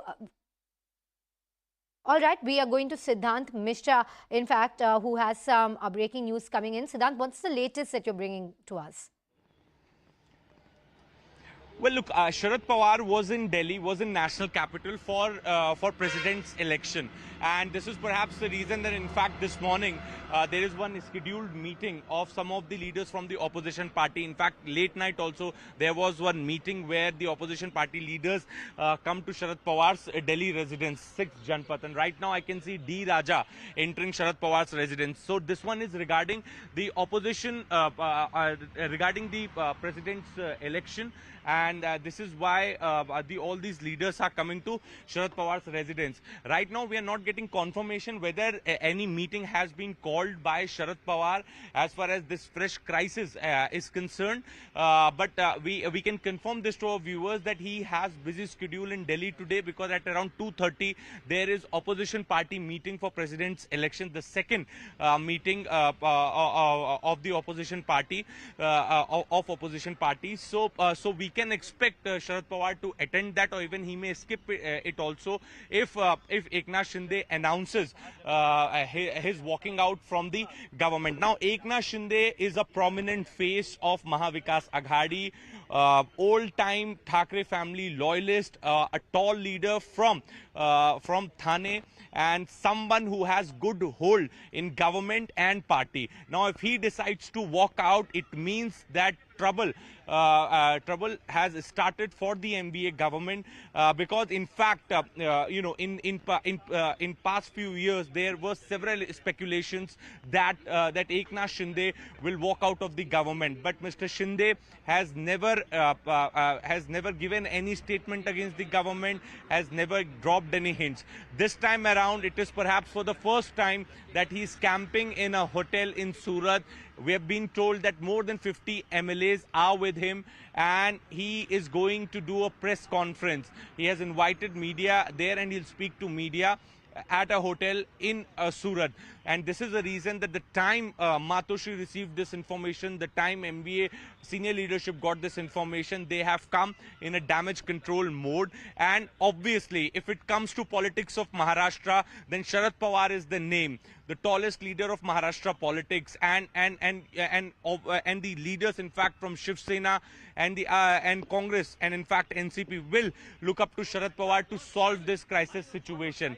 And because I remember the day Devendra Fadnavis became Chief Minister for a day. Stay with us currently. We have some breaking news coming in. Request you to stay with us. Twists and turns every minute coming in.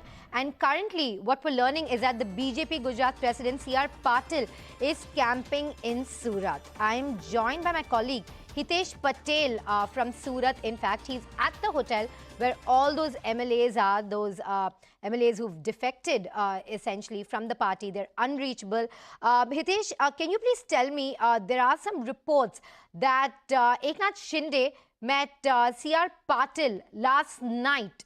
Any truth to these rumors?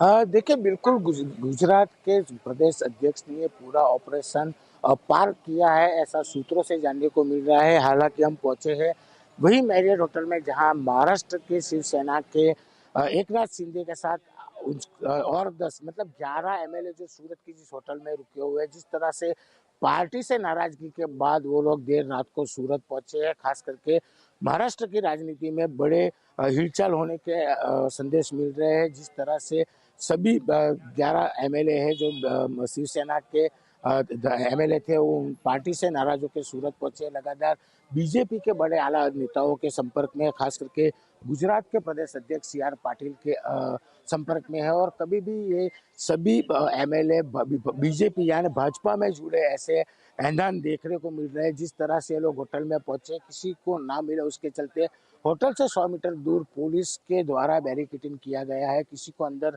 नहीं जाने जा रहा है। खास करके hotel में जो लोग रुके हैं, जो स्टाफ है, उनको आई कार्ड या उनको जिन्होंने होटल में रूम बुक कराई, उनका क्लियर होने के बाद ही उनको अंदर भेजा जा रहा है। जिस तरह से बीती रात को ये लोग पहुंचे हैं, सूरत लगातार मीटिंगों का दौर चल रहा है। और जिस तरह से शिवसेना के ये सभी MLA पार्टी से नाराज होकर देर रात को पहुंचे हैं।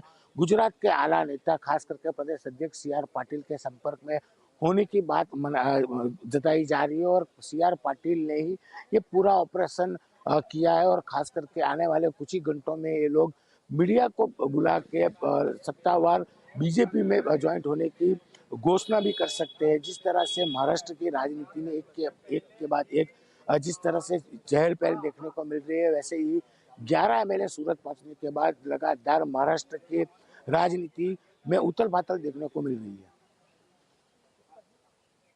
Kitesh, thank you so much for keeping a close eye on those developments. He's right there at the hotel bringing us the latest. I request my colleagues Vinaya and Mihir from Mumbai to stay with us while I slip into a very quick commercial break. We will be bringing you the latest on the Mahavikas Agadi trouble that is mounting. But for now, I'm taking a quick break. India's leading financial subscription service, Money Control Pro, is celebrating its 3rd anniversary special with a special offer. Get a Money Control Pro subscription at just ₹1 per day and avail offers worth more than 1 lakh. I'll see you on the other side.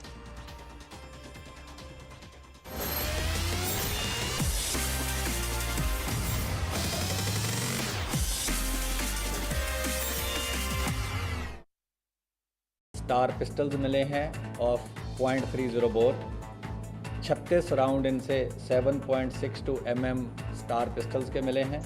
The 2 shooters and 1 facilitator are in Delhi police's custody for the next 2 weeks. 4 other shooters are still on the run. Sidhu Moose Wala was shot dead after he left his house in Punjab's Musa village. The shooters were acting on the directions of Lawrence Bishnoi and Canada-based gangster Goldie Brar. So what exactly is the role of each of these people who have been arrested and those who are still on the run? This breakthrough, the main shooters, at least 2 of them have been arrested. The main one is someone called 26-year-old Priyavrat. He's from Haryana. He's been termed as the executioner. He's the one who led the team of shooters. He was in direct touch with Goldie Brar. Remember, Goldie Brar is in Canada. He's part of the Bishnoi gang. He has claimed responsibility. 24-year-old Kashish was one of the other persons who was arrested. He was one of the main shooters. He was also in touch with Goldie Brar. And then the third person who has been arrested is 29-year-old Keshav. He's supposed to be the facilitator of this hit. He received the shooters in an alto post the murder. Now, that's not just all. There are another 4 shooters who are on the run. Manpreet Manu, who fired directly at Moosewala, Ankit Sirsa and Deepak, who are both in the Bolero that was on the other side, along with Priyavrat and Kashish. Then there is Jagrup Rupa, who drove the Corolla. Remember, the Corolla came bang opposite to Sidhu Moose Wala's Jeep, and he was accompanied by Manu in that Corolla. Talking about the Sidhu Moose Wala murder, filmmaker Karan Johar was on the hit list of gangster Lawrence Bishnoi. This was revealed by one of Bishnoi's gang members, Mahakal, who was arrested recently. Mahakal told investigators that their gang had allegedly planned to extort 5 crore rupees from Karan Johar by threatening him. The Bishnoi gang is also believed to have sent a threat letter to Salman Khan. China has launched its 3rd aircraft carrier, and it's called Fujian, the country's most advanced naval vessel so far. The launch was delayed by a couple of months because of COVID in both Beijing and Shanghai. The displacement of more than 80,000 tons. It's equipped with electromagnetic catapults. The plans also to extend the Navy's range in the Indo-Pacific. Amid nationwide protests over the Agnipath recruitment scheme for armed forces, 3 service chiefs are likely to meet Prime Minister Modi tomorrow and brief him about the scheme. Despite growing demands, the government has ruled out any rollback of the scheme. The armed forces say that the change is in tune with the global trend of a younger profile for soldiers and cutting-edge technology in warfare. Congress MP Rahul Gandhi was questioned for the fourth time by the Enforcement Directorate today in connection with the alleged money laundering case involving the National Herald newspaper. He's been summoned again.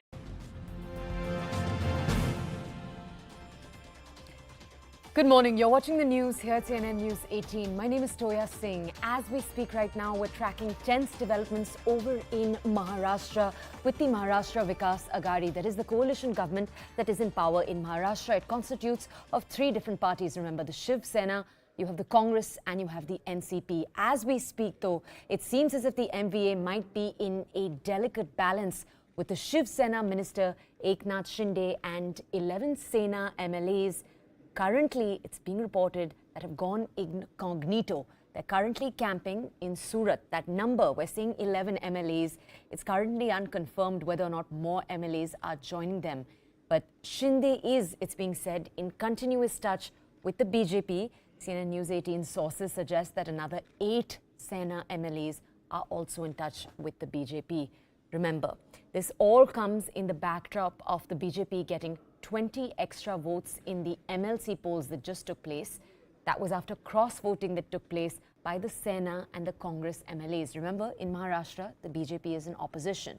Now, it must also be noted that the BJP needs the support of just 11 MLAs to topple the Maharashtra Vikas Aghadi government. That's why we're tracking developments over here so closely.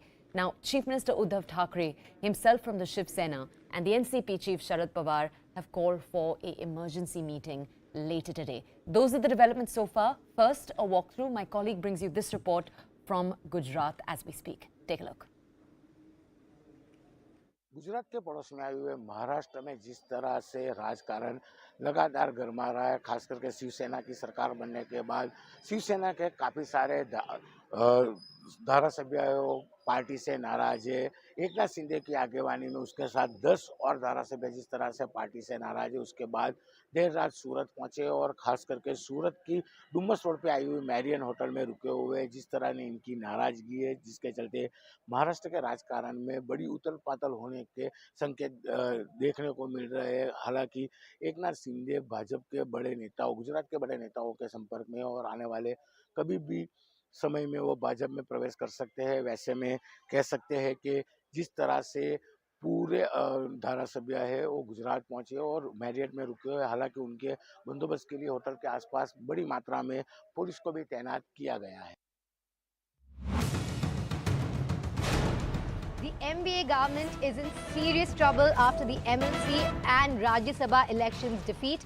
11 Shiv Sena MLAs led by Eknath Shinde are believed to be lodged in a Surat hotel.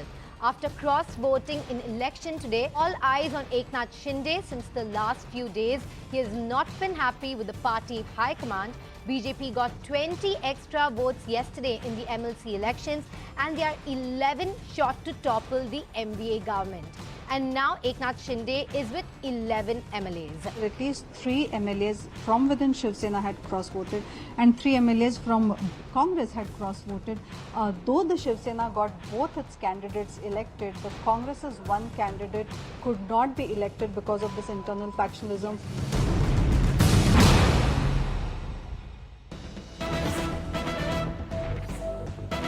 All right, more developments coming in. We're learning that both the Nanded and the Bhiwandi Sena MLAs are currently out of reach. Remember, earlier we told you that 11 MLAs confirmed were at that resort with Eknath Shinde. Now we're learning of more MLAs potentially being out of reach. Let's go over to my colleague, our Mumbai Bureau Chief, Vinaya Deshpande. We're going to start the day with her. Vinaya, bring us more details about this breaking news, but also give us a summary because we're starting the day with you, please. Well, on one hand, while we see that the BJP is celebrating its victory, on the other hand, we are seeing that more and more MLAs of the Shiv Sena seem to be unreachable. So as of now, while the figures still oscillate between 11 to 20 on whether there's no confirmed number, the Maharashtra Vikas Aghadi claims that the Shiv Sena is in firefighting mode. As of now, what we learn is that Bhiwandi's MLA from Shiv Sena, Shantaram More, is unreachable. His staff, his PS is also unreachable, and so is Balaji Kalyankar, another Sena MLA from Nanded. both these leaders are unreachable. So individually, as in how we are trying to reach these MLAs, we are seeing that more and more MLAs seem to be unreachable. As of now, there is more about close to 20 MLAs being missing. Top level meeting being called by Shiv Sena.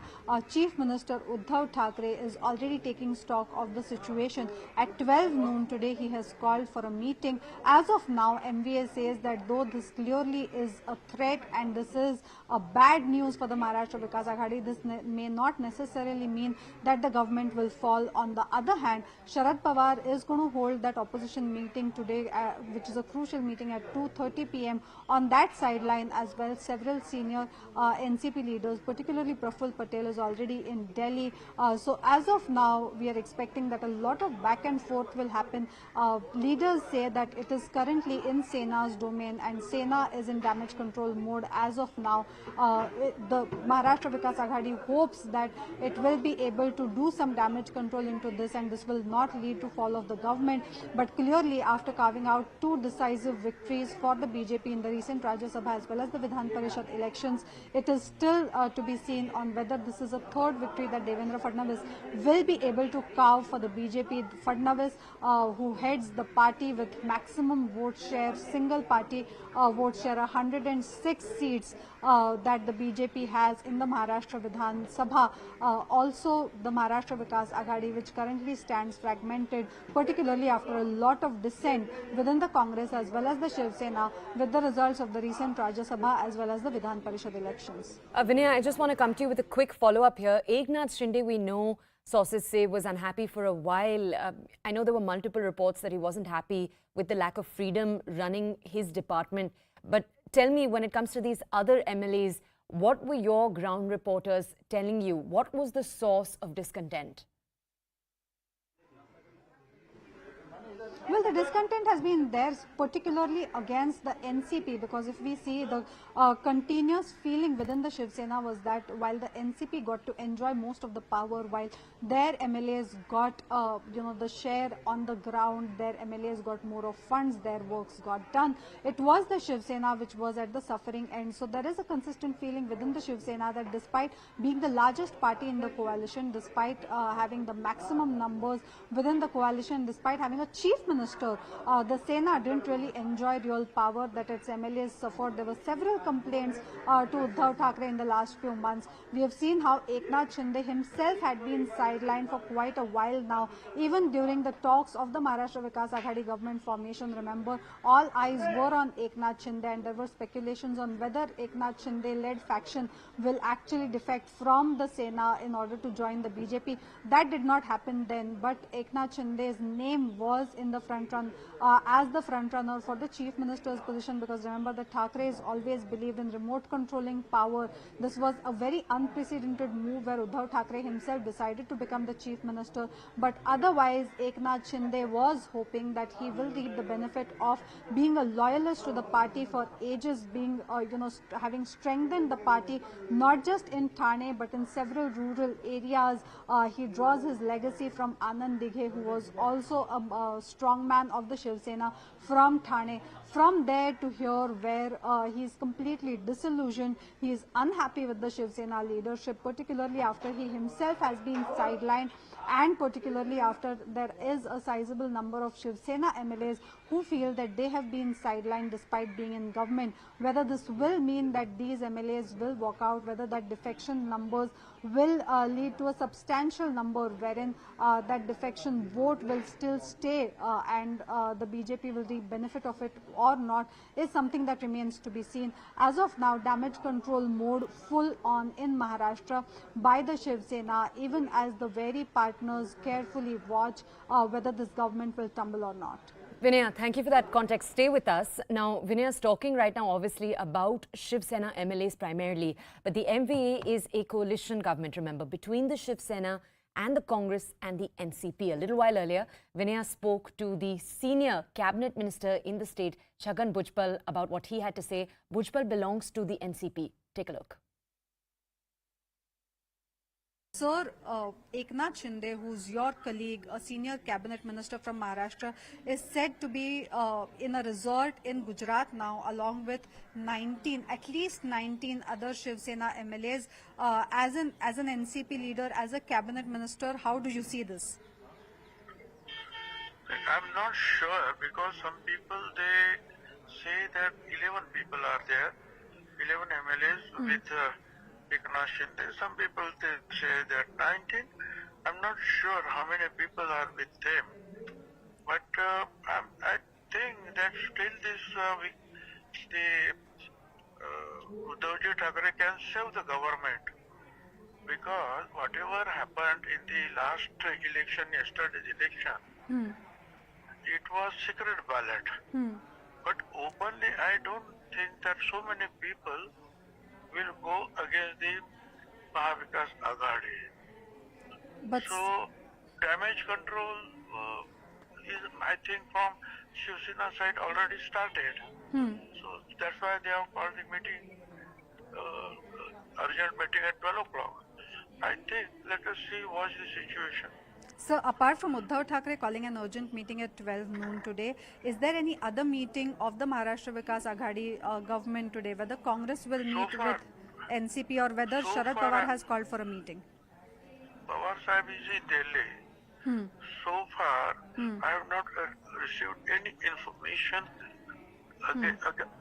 regarding these meetings of MVA or the NCP people. No.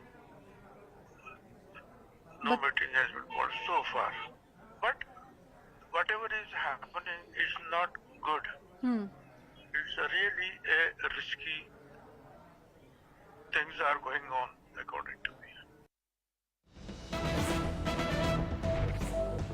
All right, more breaking news coming in regarding this exact story. We're learning that more Shiv Sena MLAs are currently expected to move en route to Surat. Remember, Surat is already where you have 11 MLAs that are holed up with Eknath Shinde, the Shiv Sena leader. He's also a cabinet minister in the Maharashtra government. They're holed up with him as we speak. Now we're receiving this development. My colleague Herman with us. Let's get more idea right now of the numbers involved. Herman, I know that we have a confirmation, it seems, of about 11 MLAs. Now reports suggesting 13, some even suggesting 20. Could you give us some idea here, some grasp of the numbers that we are confirmed on? Well, Toya, the concrete number I would say at this point in time is 12, including Eknath Shinde along with another 11 MLAs of the Shiv Sena who decided to move to Surat. But what we are picking up from the sources from the Mahavikas Aghadi government is that several other MLAs of the Shiv Sena have already decided to move en route. In fact, I can tell you and confirm, Toya, that probably in the next few hours, they too are expected to reach at the same location where the 12 other MLAs of the Shiv Sena already hold up.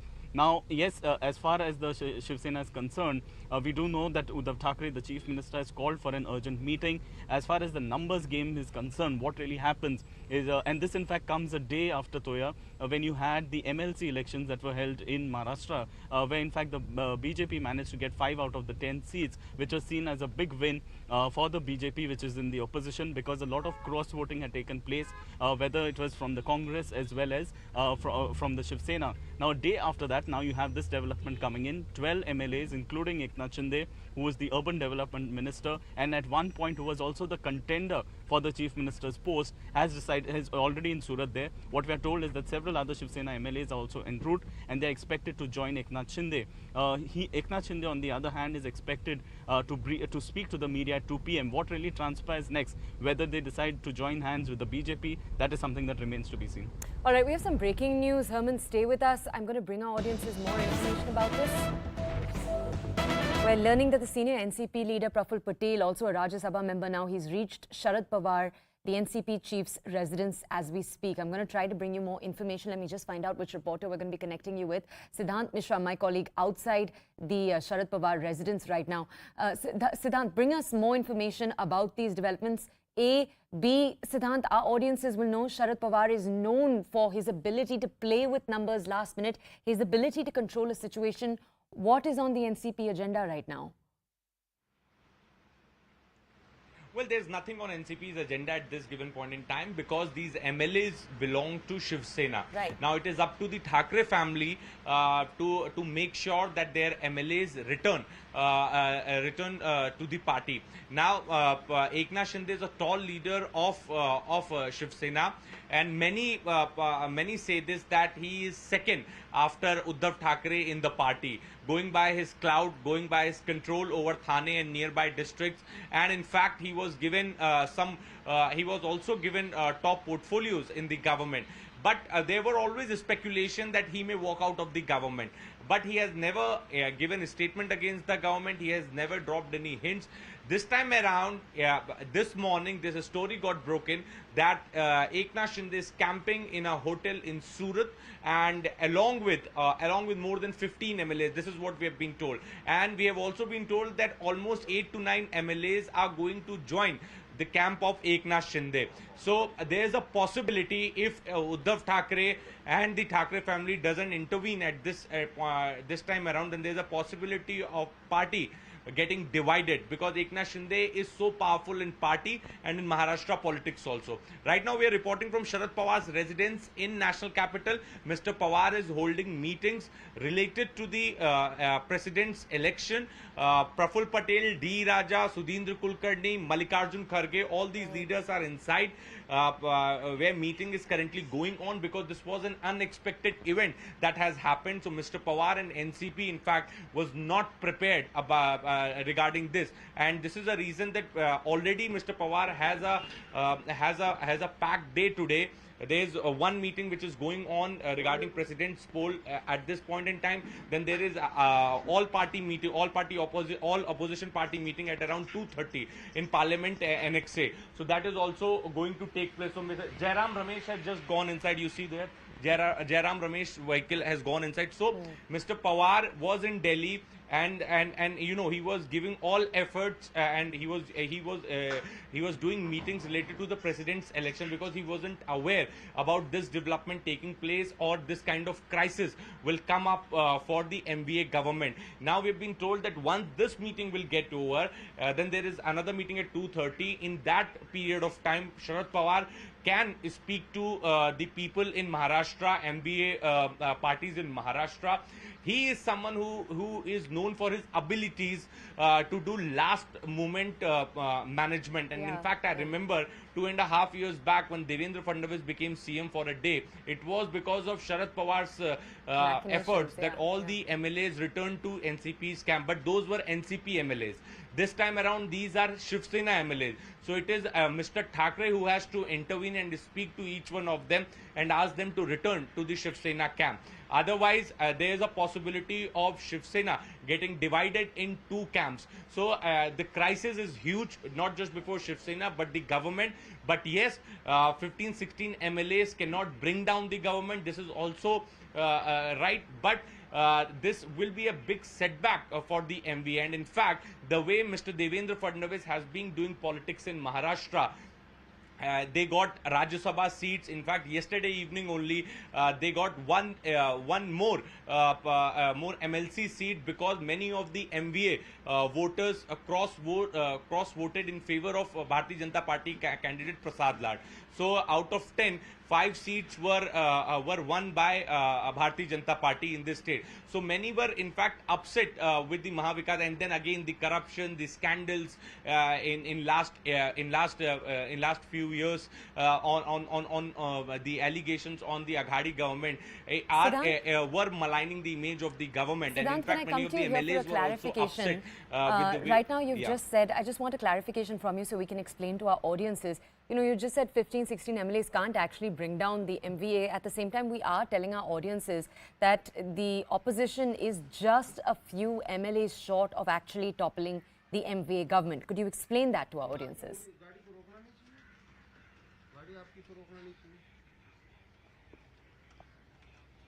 Siddhant, well, yes, exactly 15-16 MLAs cannot yes, 15-16 MLAs cannot bring down the government. We also have to see that that these are the claims that are being made by people in Eknath Shinde camp. We really don't know the exact number of MLAs with Eknath Shinde. But one thing is for sure, that since he's a powerful leader in Shiv Sena, he has this ability to break the party. Also, we have been told that in total 28 people from the state of Maharashtra have checked in Surat hotel. Out of them, how many are the MLAs, how many are the supporters of Eknath Shinde or other people, we really don't know. So the exact count of MLAs are yet to come, but crisis is huge, and it was and it was unexpected, and especially this time around when Aghadi government was getting stronger with each passing day. If we leave the MLC polls and the latest Rajya Sabha elections, then there were no new scandal, no new corruption charge against the Aghadi government in last 2 months.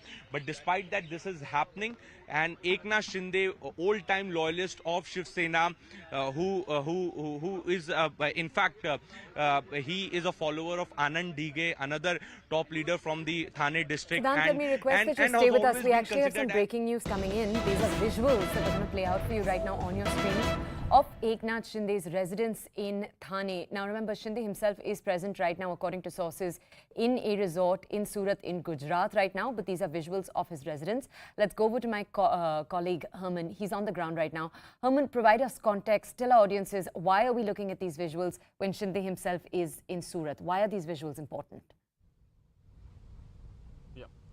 Well, as far as Eknath Shinde is concerned, as Siddhant was rightly pointing out, a powerful leader who was once also a contender for the Chief Minister's post. Now we do know that even though there might be an attempt to topple the Mahavikas Aghadi government here in Maharashtra, things definitely won't be smooth. Because I say that simply because we do know, as far as the Shiv Sena, the workers, the ground workers of the party will not take this kindly. We've seen in the past too how we've had several large-scale public meetings where you had a large turnout of Shiv Sena workers.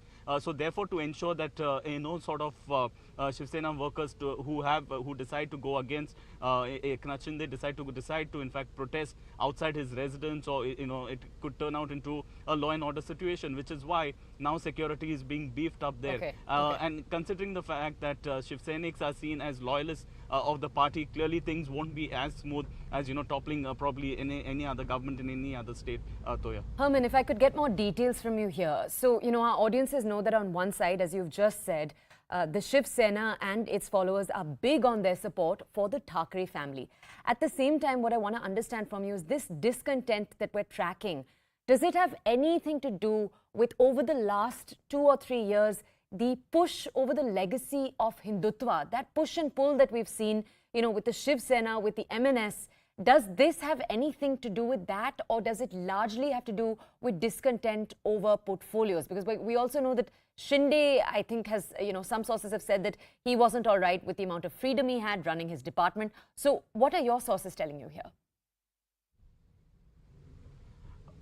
Well, Toya, ever since the Mahavikas Aghadi government decided to join hands way back 2.5 years earlier, the political circles were always abuzz about how Eknath Shinde wanted to be the chief minister, until at last minute it came to light that Uddhav Thackeray decided to be the chief minister himself. That is when, his weight within the Shiv Sena was being cut to size, so as to say.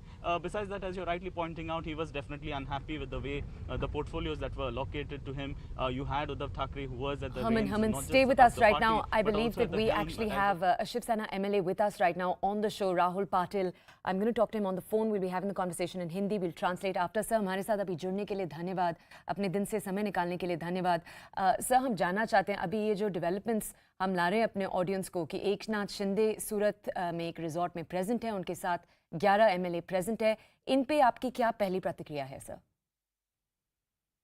देखिए, ये तो हमें कुछ पता नहीं है कौन किधर है, लेकिन हमें अभी वर्कशॉप पे बुलाया है. 12 बजे हमारी मीटिंग होने वाली है और हमें नहीं लगता ऐसा कुछ हुआ होगा बोल के. हर एक शिव सैनिक, एक जीवन एक नेता, यही हमारा ब्रीद वाक्य, और इसी वाक्य पे हम चलेंगे. ओके सर, मैं जानना चाहती हूँ. हाँ बोलिए प्लीज सर. किसी तरह की किसी MLA की, किसी विधायक की नाराजगी नहीं है, ऐसा मेरा व्यक्तिगत कहना है. सर मैं जानना और चाहती हूँ हमारा- कि ये जो डेवलपमेंट्स हैं इससे आप भी आश्चर्यचकित हैं? मतलब हम तो मतलब मीडिया रूम में तो सरप्राइज्ड हैं, बट क्या आपके लिए रम्बलिंग्स थे पहले से? क्या कोई जानते थे कि एकनाथ शिंदे ऐसे टर्न ले सकते हैं? नहीं, इस तरह का कोई हमें खबर भी नहीं थी, हमें मालूमात भी नहीं थी। और अभी 12 बजे जिस वक्त मीटिंग होगी वर्षा बंगले पे, उस वक्त ही सब मालूमात होगी क्या हुआ क्या नहीं बोल के। ओके एंड सर ये भी कहा जा रहा है कि अभी 5, 6, 7 उससे भी बड़ा मतलब जो गिनती है अभी जो एमएलएज हैं शिवसेना के, कहा जा रहा है कि आउट ऑफ कांटेक्ट हैं, ये फोन नहीं उठा रहे हैं। इस पे से आपकी क्या प्रतिक्रिया है? आपके पास क्या जानकारी है? नहीं, आपका तो फोन हमने उठाया ना, ऐसे अब हर एक विधायक का फोन मुझे लगता है अभी तो स्विच ऑफ नहीं है किसका मोबाइल। मैंने भी 1-2 विधायक को फोन लगाया था। अभी सब जन हमारे वर्षा बंगले पे आ रहे हैं 12 बजे।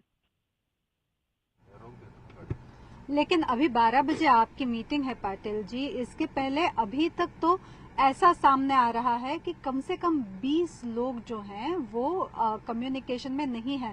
राज्यसभा के इलेक्शंस के वक्त भी अगर आपने देखा तो एकनाथ शिंदे जो थे वो कुछ देर के लिए इन कम्युनिकेशन नहीं थे।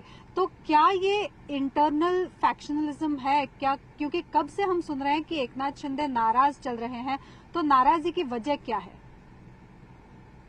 मुझे नहीं लगता है कि कोई शिवसेना में नाराज है। सब जन उद्धव साहब का नेतृत्व हमने सबने स्वीकार किया है। मैंने जैसा शुरुआत में आपसे कहा है कि एक जीवन एक नेता, इसी बेसिस पे हम चल रहे हैं। और पूरे विधायक अभी 12 बजे वर्षा बंगला पे आने वाले बंगले पे। क्या आपको ये यकीन है कि अभी सारे के सारे शिवसेना के विधायक 12 बजे वर्षा पे जमेंगे और आपकी पूरी संख्या वर्षा पे दिखाई देगी? डेफिनेटली। तो आपका कहना है ये सरकार गिर नहीं सकती? ये सरकार कभी नहीं गिर सकती। ये सरकार अपना पूर्ण कार्यकाल जो है 5 साल का वो पूरा करेगी और अगले 5 साल भी यही महाविकास आघाड़ी की गवर्नमेंट सरकार रहेगी।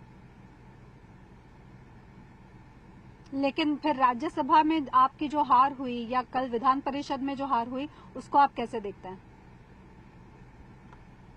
नहीं, हार जीत तो एक टेक्निकल मामला है। ये आपको पता है, प्रोफेशनल रहते हैं। नहीं, लेकिन क्रॉस वोटिंग तो हुई ना पाटिल जी, आपके पार्टी से भी हुई, काफी क्रॉस वोटिंग भी हुई। तो इसका मतलब आपके पक्ष में भी ऐसे लोग हैं जो खुश नहीं हैं। नहीं, अभी ये अब जो 12 बजे हमारी मीटिंग होगी वर्षा बंगले पे उसी वक्त ये पता चलेगा कि इसमें क्या हुआ है, क्रॉस वोटिंग हुई है कि नहीं हुई है, किस पार्टी की क्रॉस वोटिंग हुई है। ये तो 12 बजे के मीटिंग में ही समझ में आएगा। नहीं, कल के रिजल्ट के बाद तो ये उतना ही क्लियर हो गया है कि कांग्रेस की क्रॉस वोटिंग हुई और आपके पक्ष से क्रॉस वोटिंग हुई। अगर आप ये मानेंगे ही नहीं तो फिर अगली जो चर्चा है वो कैसे होगी एकनाथ शिंदे जी के साथ, अगर इतने सारे एमएलए ऑलरेडी हैं? एकनाथ शिंदे जी के साथ इतने विधायक है, ऐसा आप कैसा कह सकते हैं? अब कितने ही विधायक हैं, ठाणे से हैं, कोकण से हैं, नांदेड़ से हैं, भोकर से हैं, कल्याण से हैं, जो कि अनरीचेबल हैं। नहीं, आप कैसा कह सकते हैं कि इतने विधायक उनके साथ है बोल? अगर ये अनरीचेबल है पाटिल जी तो ये कहीं ना कहीं तो होंगे। नहीं, अभी सब जन पार्टी का आदेश हुआ है तो सब जन अभी मुंबई के लिए आ रहे हैं, मुंबई के लिए। तो सबका फोन अभी इसका भी नॉट रीचेबल होगा तो स्विच ऑन हो जाएगा। बैठक के लिए क्या आप वर्षा पर थे पाटिल जी? कल रात जो देर रात बैठक हुई वर्षा पे, क्या आप उसमें थे? नहीं, वोटिंग होने के बाद हम हमारे कॉन्स्टिट्यूशन भी गए थे हमारे मतदार संघ में, और अभी हमें रात में बुलाया गया तो हम अभी पहुंच गए हैं वर्षा पे। जी बहुत बहुत शुक्रिया CNN News 18 से बात करने के लिए। Thank you. Alright Vinay, We all watched that conversation. I'm going to come back to you for more questions. We just saw it play out, but more questions for our audience. Stay with us. Herman, stay with us. Siddhant, stay with us. Siddhant joining us from outside Sharad Pawar's residence. We have colleagues tracking the situation on the ground right now for our audiences. We are coming back after this break. Stay with us. Dramatic developments that we're tracking in Maharashtra as we speak. The MBA government is in serious trouble after the MLC and Rajya Sabha elections defeat. 11 Shiv Sena MLAs led by Eknath Shinde are believed to be lodged in a Surat hotel. After cross-voting in election today, all eyes on Eknath Shinde since the last few days. He has not been happy with the party high command. BJP got 20 extra votes yesterday in the MLC elections and they are 11 short to topple the MBA government. And now Eknath Shinde is with 11 MLAs. At least 3 MLAs from within Shiv Sena had cross-voted and 3 MLAs from Congress had cross-voted. Though the Shiv Sena got both its candidates elected, the Congress's one candidate could not be elected because of this internal factionalism.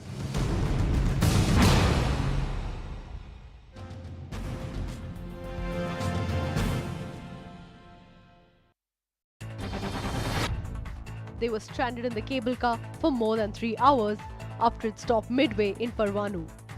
A rescue trolley was deployed to get passengers out of the cable. उन सबको rescue कर दिया गया। ये हमारे लिए बड़ी संतोष की बात है। The cable car is a popular feature of the Timber Trail private resort and is frequented by lakhs of tourists. Floods continue to claim lives in Assam. 9 people died Monday, including 3 children, taking the total death toll to 71. 3 among the victims died in a landslide in the Kachar district. Barpeta is the worst hit, followed by Darang and Nagaon. The Army, paramilitary forces and national and state disaster response forces are all involved in the rescue and relief operations. The wettest place on earth, Mysuru in Meghalaya, received over 100 centimeters of rainfall in 24 hours. That's the highest in 80 years. In fact, a video from the area of a mammoth waterfall has gone viral. The rain caused the waterfall to swell so much that it flowed over a bridge, blocking cars. Pre-monsoon showers have lashed parts of Bikaner, Jaipur and Bharatpur in Rajasthan. A sinkhole appeared on the road in Mansarovar because of the rains, even damaging the sewer line there. Repair work is on. Fortunately, no one was injured in that collapse. किसी बारिश के अंदर पानी के अंदर किस तरीके से रोड बिल्कुल बीच से पूरी कट गई है और आप देखिए कि किस तरीके से पूरी मिट्टी है रोड में। अगर देखेंगे तो ऊपर हल्की सी डामर, नीचे ये और यहाँ पर मिट्टी। बड़ा हादसा हो सकता था क्योंकि ये शहर का मेन ट्रैफिक है जो कनेक्ट करता है अजमेर रोड को टोंक रोड से। Nearly a month after his murder, there is a big breakthrough in the Sidhu Moose Wala case. Delhi Police's special cell has arrested 3 people in connection with the murder, including 2 main shooters. A large cache of weapons and explosives were recovered from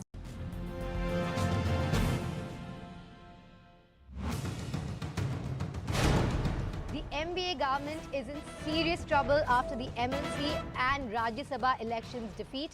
11 Shiv Sena MLAs led by Eknath Shinde are believed to be lodged in a Surat hotel. After cross-voting in election today, all eyes on Eknath Shinde since the last few days. He has not been happy with the party high command. BJP got 20 extra votes yesterday in the MLC elections and they are 11 short to topple the MBA government.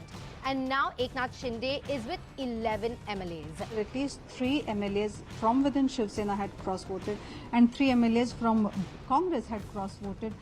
Though the Shiv Sena got both its candidates elected, the Congress's one candidate could not be elected because of this internal factionalism.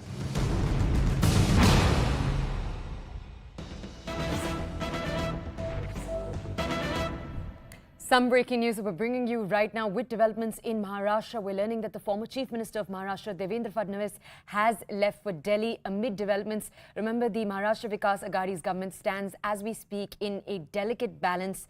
The opposition is short of 12 MLAs right now to gain a majority in the assembly. This is as, remember, we're telling you that Eknath Shinde, the senior Shiv Sena leader, the cabinet minister, is currently in a Gujarat resort. This is at least the information we're receiving, with a dozen odd Sena MLAs that have gone incommunicado.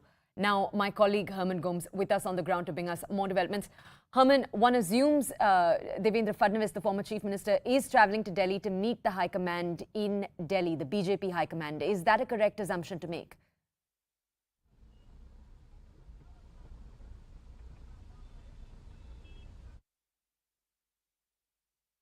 All right, we'll try to make that connection with my colleague Herman. He's bringing us more details. But remember, all of these details come just a day after the BJP won 5 of the 10 seats in the Legislative Council polls, despite not having the adequate numbers on its side. So since yesterday, which was the second consecutive loss for the MVA in 2 weeks, there has been a spotlight on the activities of Shiv Sena MLAs. Now, my colleague Vinaya Deshpande, our Mumbai bureau chief, with us to bring us more on this development. Let's go over to her. Vinaya, we're sharing with our audiences that Devendra Fadnavis is on his route right now to Delhi, assuming obviously to meet the BJP top brass. Bring us more details, please. Well, as of now, hectic political activities have started in Maharashtra's political circles. As of now, MVA says that, the Shiv Sena, which is in damage control mode, has already been working to take stock of its MLAs. Senior leaders, remember, are already in Delhi, primarily because there were, most of them were to attend the meeting that was called by Sharad Pawar today for the opposition meet on presidential elections. That was the only official meeting that was slated to happen. But for that meeting, senior leaders are already in Delhi. So maybe Mallikarjun Kharge, maybe Praful Patel, all of them will huddle in together for the political crisis that is looming large on the Maharashtra government as of now.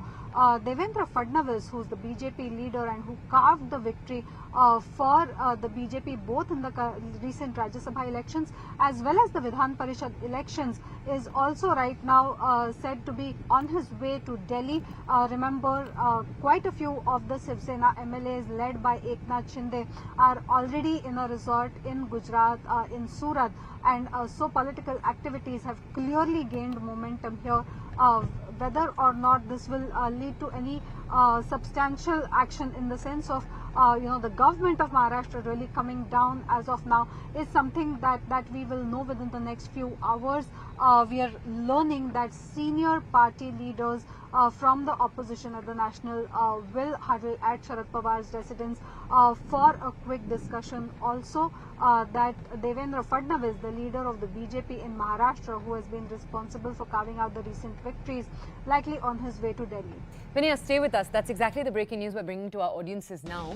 We're learning that the Maharashtra Vikas Aghadi leaders, remember the Maharashtra Vikas Aghadi is 3 parties, the Congress, the NCP and the Shiv Sena. Now we're learning leaders from the coalition are making their beeline towards Delhi.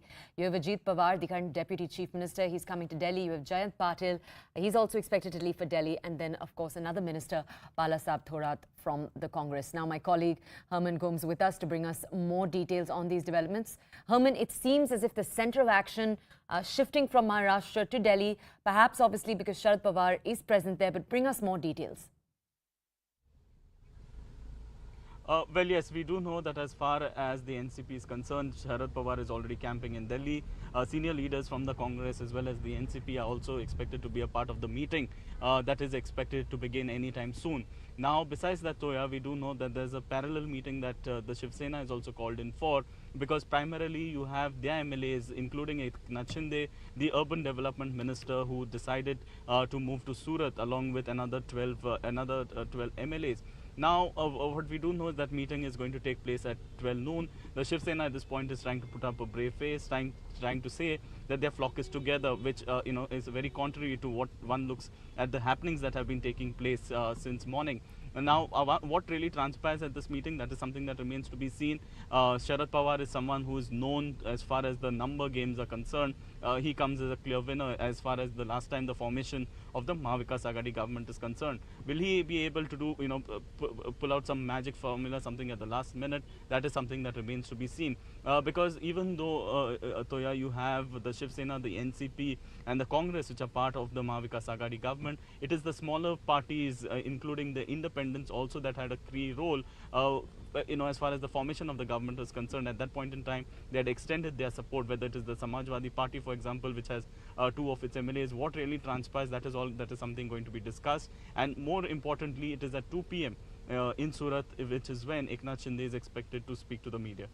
Herman, stay with us. I believe we have some more breaking news coming in. We're going to go to that right now, and then we'll go over to my colleagues for more information.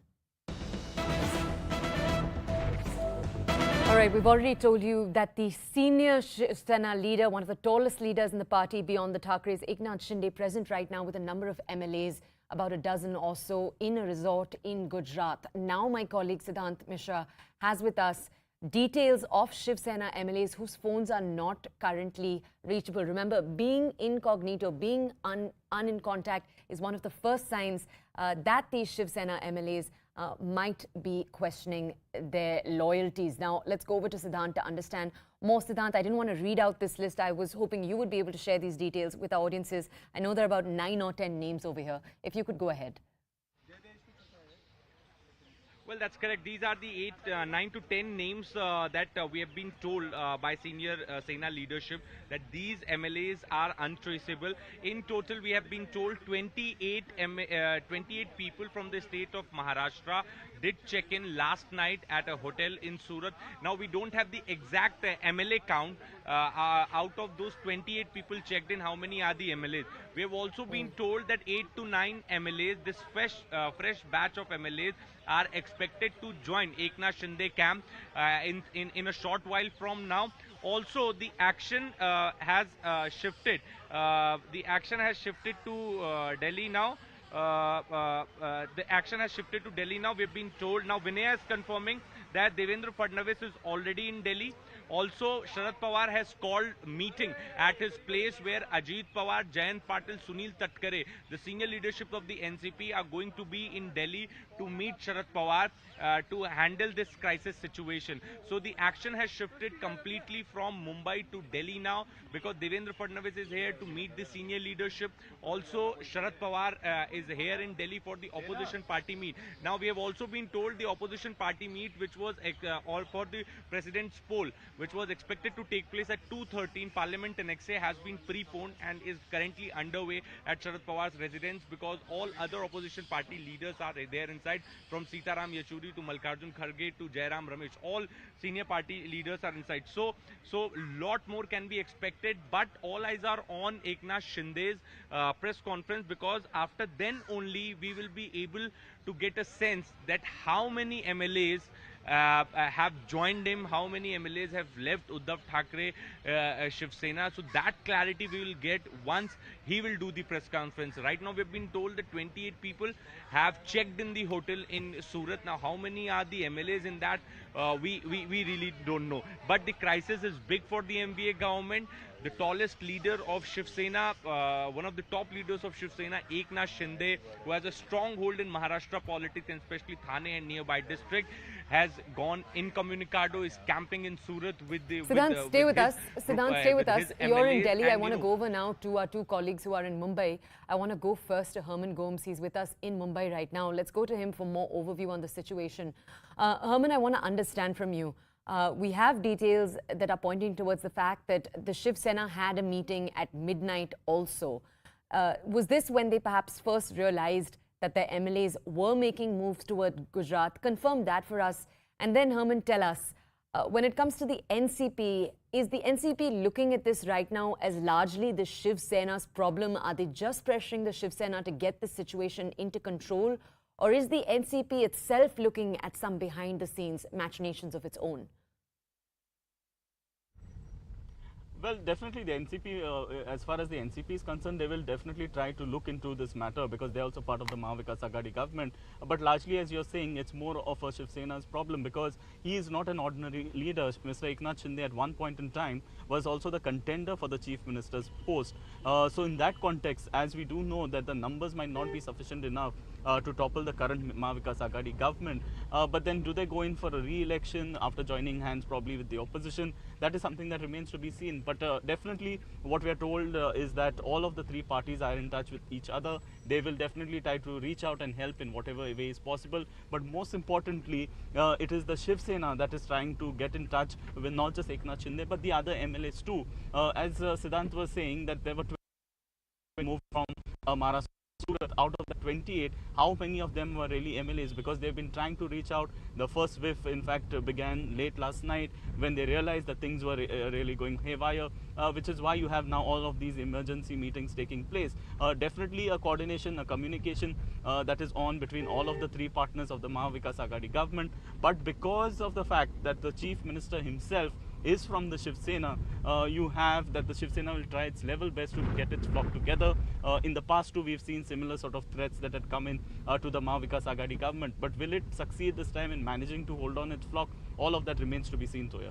Herman, thank you for those details. Stay with us. For our audiences, why this situation is so important, obviously, is because the Maharashtra Vikas Aghadi government is a delicate stitching together of three different parties. They hold on to, as we've just said, a delicate majority in the government. On the opposition, obviously, the BJP. Now, all of this stands in danger right now with the current developments as they've been taking place since last night. Here are some of the numbers. The Maharashtra Assembly, as it stands, has a strength of 285 seats, which means that the halfway mark is 143. Now, the MVA, which remember is a coalition government, three parties, you've got the Congress, the NCP and the Shiv Sena. Together, they have 169 seats. Remember, into this mix are also MLAs who are independent, so there are other numbers that come into play. But that number is a number we're bringing you before defections and cross-voting are counted in. Now, what is the development that's just taken place? Unfortunately for the MVA, it, as we just said, stands in a delicate balance. The BJP just needs a few more seats to gain the majority. As you can see how close they are. They just need a few more seats to topple the MVA's majority and get back into control. And that is the fear with this entire story. That Eknath Shinde, who is present, as we already know, in Surat, we do have the unconfirmed development that he is in contact with the BJP. The fear is that if he switches over and if that switch takes place, it could spell big trouble for the MVA government. We have some more breaking news coming in. We'll move to that right now. All right, and sources are saying that the opposition meeting that was set to take place at 2:30, remember, this is an opposition meeting that was going to take place originally to discuss the president, the opposition's discussion of who the president was going to be. Remember, presidential elections are set to take place on July 18th. Now we're learning that meeting is taking place as we speak. The Congress, the NCP, the left, a number of parties already present at Sharad Pawar's residence. My colleague Siddhant with us right now to bring us more details. So, Siddhant, the big question for you here, obviously this opposition party meeting was supposed to have leaders from across the opposition. More than 10 parties were supposed to attend. The NCP government obviously is just 3 parties. Tell our audiences which opposition leaders are present right now, and then are they all discussing the Maha drama as we speak? No, basically the meeting that is currently underway at Sharad Pawar's residence is regarding the president's poll, and this meeting was expected to take place at around 2:30 in Parliament Annexe.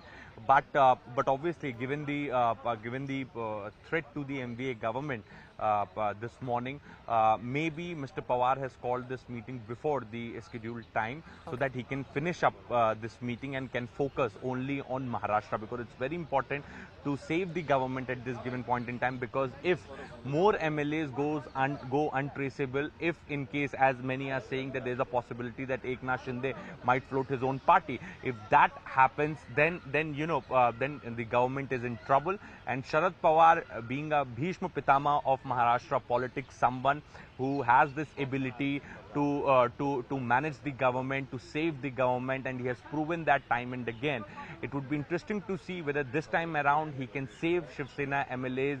Is he directly going to pull strings? Is he directly going to make calls, dial MLAs? That is something to be seen. But right now we are also being told that all NCP MLAs are intact. So there were some speculations that in fact NCP MLAs are also joining Shinde camp, to which NCP sources are telling us that all NCP MLAs are intact. In fact, Congress has also called MLA meet, and the other senior leadership of NCP is expected to meet Sharad Pawar in Delhi. Devendra Fadnavis is already in Delhi. So the action has shifted completely from Mumbai to Delhi. The meetings are going to take place in the national capital. And since these are Shiv Sena MLA, mostly these are Shiv Sena MLA from Konkan and the other areas, now it is a task before Chief Minister Uddhav Thackeray, party president of Shiv Sena, to dial MLA and make sure they return. Otherwise, it's not just MBA, but in fact Shiv Sena's existence will face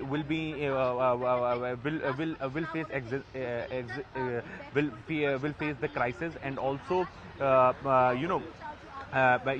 were a lot of theories. Siddhant, I'm so sorry. We do have to actually move on very quickly because we're receiving some breaking news. This is breaking news coming in as we speak from Surat in Gujarat. And my colleague who's joining us from Gujarat directly, Kirtesh, he's going to bring us these developments. But let me first share that piece of breaking news. We're learning that a mystery vehicle actually arrived at the hotel where we know that the MLAs are present. Remember, we don't have an exact count on the number of MLAs, but we do know Eknath Shinde, the senior Shiv Sena leader, is present there with a number of MLAs. Now we're learning a vehicle was seen there. Some sources are saying that this is a central government vehicle. Let's go over now to my colleague to bring a confirmation on this. Kirtesh जी हमारे साथ अभी जुड़ने के लिए धन्यवाद. ये जो केंद्र सरकार की गाड़ी है जिसके बारे में हम अपने दर्शकों को बता रहे हैं, इसके बारे में आप हमें और बता सकते हैं प्लीज?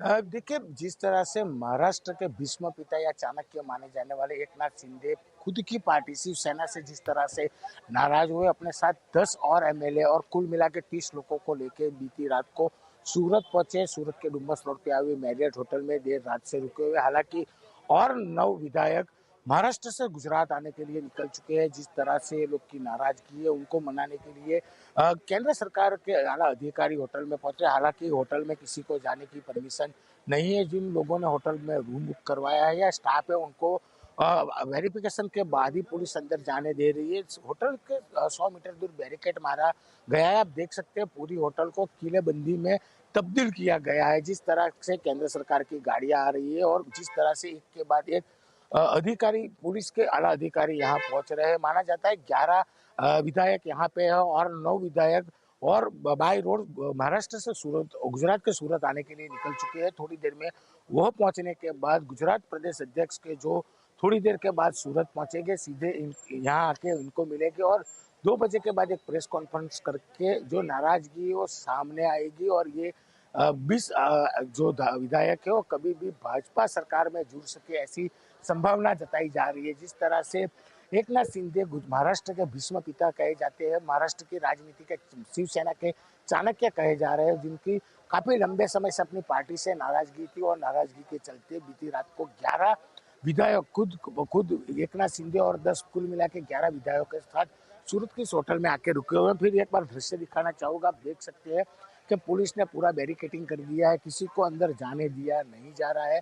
12 बजे के बाद 12 से 1 के बीच में जो 9 विधायक महाराष्ट्र से निकले और यहाँ पहुंचेंगे. उसके बाद गुजरात प्रदेश अध्यक्ष भी 2 बजे तक यहाँ पहुंचेंगे और उसके बाद एक प्रेस कॉन्फ्रेंस करके पूरे मामले में पूरा मामला है वो सामने आएगा. फिलहाल अभी तो सभी आशंका ही जताई जा रही है. जिस तरह से केंद्र सरकार के आला अधिकारी, सरकारी गाड़ियां यहाँ पहुंच रही है, इसको लेके काफी बातें भी की जा रही है कि किसी भी समय ये सभी विधायक भाजपा में जुड़े ऐसा ही शक्यता दिख रही है. जिस तरह से एकनाथ शिंदे की नाराजगी है, बिल्कुल महाराष्ट्र की राजनीति में सबसे बड़ा भूकंप माना जा सकता है. All right, Kirtesh ji, हमें ये developments देने के लिए धन्यवाद. Right now, for our audiences, we're heading into a short break. We're continuing to track dramatic developments as they take place across Maharashtra, Gujarat, and Delhi regarding the MVA government. We'll see you in a bit. All right, it seems we're not actually going into a break. I think we're going to continue to track these developments as they come in. Right before we go ahead, I do want to bring you some numbers regarding the developments as we're tracking them right now when it comes to the Shiv Sena government and the developments we're seeing. Remember, the BJP has 106 MLAs in the 288-seat Maharashtra Legislative Assembly. We're going to go over right now to the Shiv Sena Sanjay Raut. He, I believe, is addressing the media. Take a look. ज्या प्रकारचं चित्र बाहेर निर्माण केलं जातं या क्षणी की भूकंप होईल किंवा अन्य काही होईल त्याच्यामध्ये मला किंवा शिवसेनेला कोणत्याही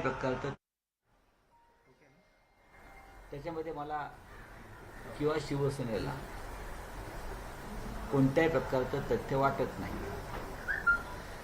नक्कीच काही ठिकाणी संशयास्पद असं वातावरण निर्माण झालेलं आहे काही बाबतीमध्ये. हे सुद्धा दूर होईल.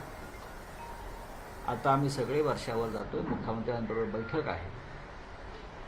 आज सकाळपासून काँग्रेसचे नेते किंवा राष्ट्रवादीचे प्रमुख नेते मग शरद पवार साहेब असतील, सुप्रियाताई सुळे असतील, जयंतराव पाटील असतील, अजितदादा हे सगळे एकमेकांच्या संपर्कात आहेत.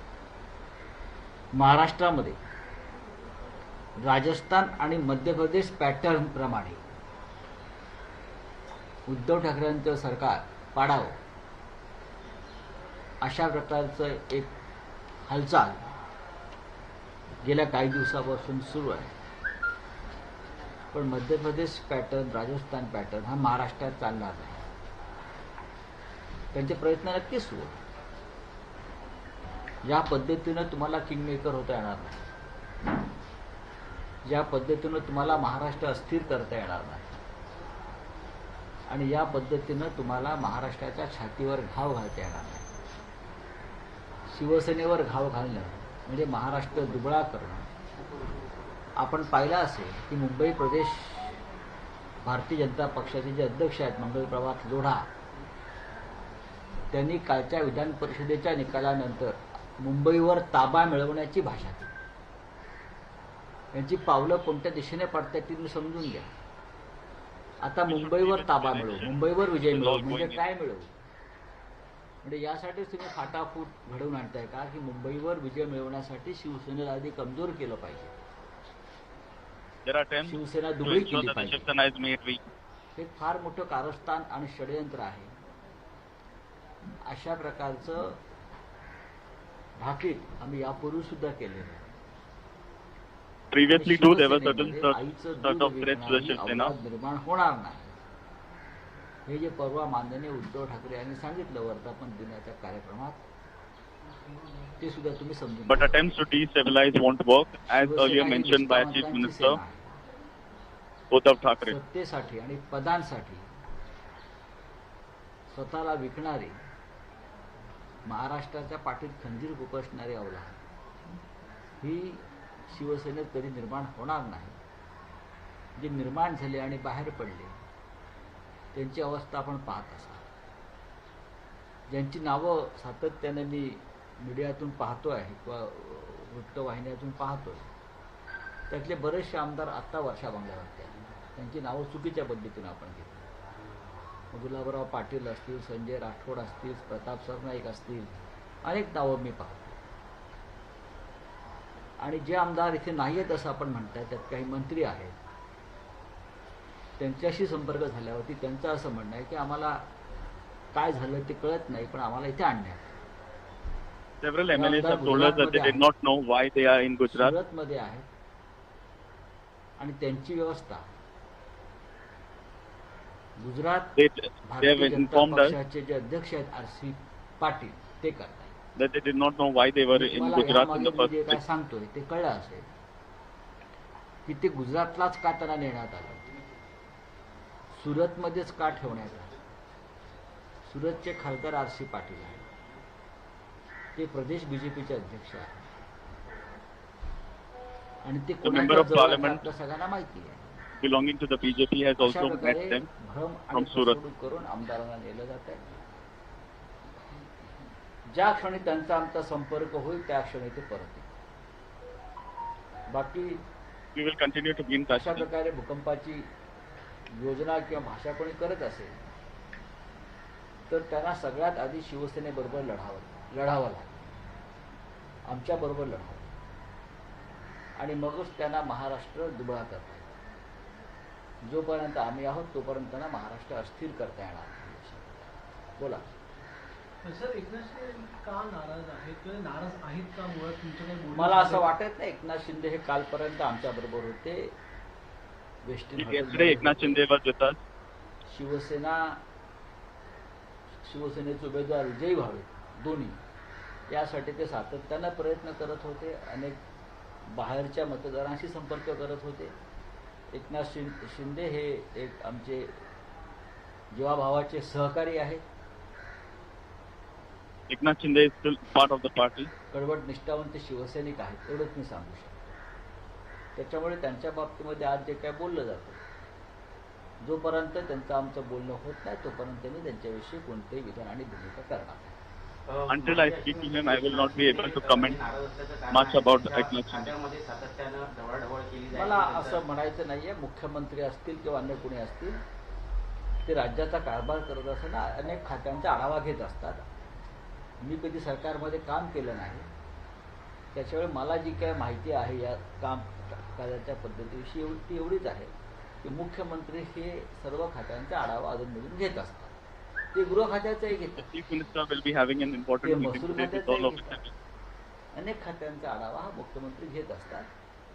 तरीही जर काही त्यातून गैरसमज निर्माण झाले असतील तर ते आम्हाला दूर करता येईल. या सर्व घडामोडींबाबत आपलं शरद पवार यांच्याशी चर्चा झाली? नक्कीच आज सकाळी आणि काल रात्री माझं माननीय पवार साहेबांशी बोलणं झालंय, चालू आहे. माननीय पवार साहेब आता पोहोचले असतील. He is right now in Delhi. विरोधी पक्षाची बैठक त्यांनी बोलवली आहे, त्याच्यासाठी मीही जाणार होतो. Because he has called for an all-party opposition meeting. पण या सगळ्या घडामोडी ज्या सुरू आहेत त्याच्यामुळे मला उद्धवजी म्हणाले इथेच थांबा, माननीय पवार साहेबांचे म्हणणं इकडेच थांबा. त्याच्यामुळे मी इथे आहे आता आणि आम्ही आता आमच्या पद्धतीने काम करतो. In Mumbai, not just by Sharad Pawar, but by also by the Chief Minister of the party.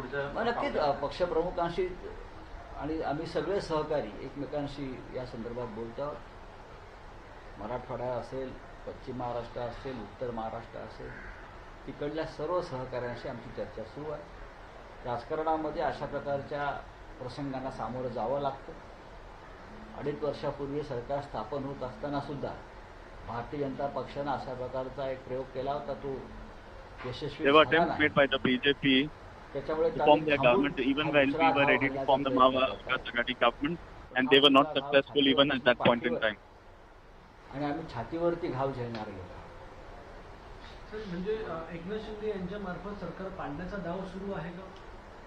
असा त्यांचा डाव सुरू आहे, पण तो यशस्वी होणार नाही. एकनाथ शिंदे हे कडवट निष्ठावंत शिवसैनिक आहे. त्यांचं संपूर्ण आयुष्य Eknath Shinde is a staunch शिवसेनेच्या अनेक supporter of the संघर्षामध्ये Shiv Sena. He has spent his entire political life आमच्या बरोबर समोर by giving his राहिलेले best to the आहेत. Shiv Sena. बाळासाहेब ठाकरेंवर त्यांची अढळ He निष्ठा has been part of पहिल्यापासून several agitations. त्याच्यामुळे जे चित्र निर्माण केलं जाते बाहेर, मला त्यात फार तथ्य वाटत. कोणत्या गोष्टीचा दबाव आणला असेल किंवा असं काय वाटतं का आपल्याला? दबाव आणण्याचे जे प्रकार आहेत आपल्याला माहिती आहेत. आज या सगळ्या घडामोडी घडत असताना नेमकी आजच अनिल परब यांना ईडीची नोटीस आहे. म्हणजे आमच्यातला एक सहकारी या संपूर्ण कठीण काळामध्ये आमच्याबरोबर राहू नये धावपळ करण्यासाठी, म्हणून Anil Parab too has been summoned by the ED today. त्यांना आज समन्स पाठवून बोलवण्यात आले. म्हणजे हे सगळे जे बारकावे आणि कावे आहेत हे समजून घेतलं पाहिजे की किती मायन्युटली काम केलं जात आहे महाराष्ट्र अस्थिर करण्यासाठी. देवेंद्र फडणवीस सकाळी चार्टर्ड प्लेनने दिल्लीला रवाना झालेल्या आहेत. काही महत्त्वाच्या घडामोडी घडत आहेत. नाही, घडामोडी ह्याच आहेत, दुसऱ्या काय घडामोडी आहेत. असं म्हटलं जातं आता भाजपकडनं की ही लढाई खरी बाळासाहेबांच्या निष्ठावंतांची आणि पवारांच्या निष्ठावंतांमध्ये. आम्ही कोण आहोत? पवार निष्ठावंत हा काय प्रकार? पवार निष्ठावंत वगैरे हा प्रकार नसतो. सगळे महाराष्ट्राचे निष्ठावंत आहेत. बाळासाहेबांचे निष्ठावंत आम्ही आहोत, सगळेच आहोत ना. हे आम्हाला तुम्ही शिकवू नका बाळासाहेबांची निष्ठा काय आहे. आणि तुम्हाला बाळासाहेब ठाकरेंचं नाव घ्यायचा अधिकार नाही, हक्क नाही. बाळासाहेब ठाकरे जरी आज असते तरी त्यांनी या सरकारला आशीर्वाद दिला. पण ही गोष्ट खरी आहे की कुठेतरी आमदार जे होते नाराज होते, त्यामुळे इतक्या मोठ्या प्रमाणात कालच्या निवडणुकीत मतं फुटली? बघा, मोठ्या प्रमाणात फुटली हा शब्द बरोबर नाही. काही मतांचे हिशोब लागत नाही. 2 किंवा 3 मतं ही इकडे तिकडे झाली आहेत. ते कुठे गेली आहेत, काय झाले आहेत ते पाहावं लागेल. आत्ता या संदर्भात काही बोलणं योग्य नाही. सर, एकनाथ शिंदे यांच्या व्यतिरिक्त आपला किती लोकांशी संपर्क झालेला आहे आणि किती लोक एकनाथ शिंदे यांच्याशीही संपर्क झाला. पाहू ना काय ते. आमदारांचा संपर्क सुरूच आहे. आणि हे सगळे आमदार जे आम्हाला दिसत नाहीत, त्यांचं संपूर्ण आयुष्य शिवसेनेत आणि बाळासाहेब ठाकरेंबरोबर गेलं आहे. अत्यंत वाईट काळातही हे शिवसेनेबरोबर राहिलेले आमचे लोक आहेत. जी नावं मी पाहतोय, मला आश्चर्य वाटलं की अत्यंत वाईट काळात, शिवसेनेच्या संघर्षाच्या काळात हे सगळे लोक शिवसेनेबरोबरच राहिलेले आहेत. त्यांच्या मनात कधीही शिवसेना सोडण्याचा विचार आला नाही आणि आताही तो आला असेल हे मानायला मी तयार नाही. हे सगळे शिवसैनिक आहेत.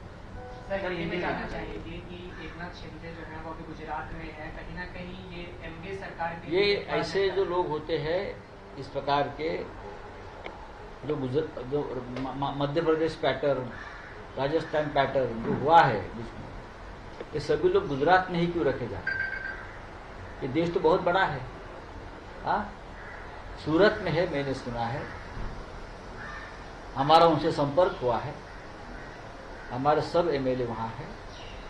इसमें से बहुत से लोग जो है वापस आना चाहते हैं, लेकिन उनको वापस आना नहीं दिया जा रहा है. उनकी घेराबंदी की है. ये घेराबंदी सिर्फ गुजरात में ही हो सकती है, क्योंकि वहाँ किस प्रकार की सरकार काम करती है और केंद्र किस प्रकार से वहाँ अपना काम कर लेती है, आपको मालूम है.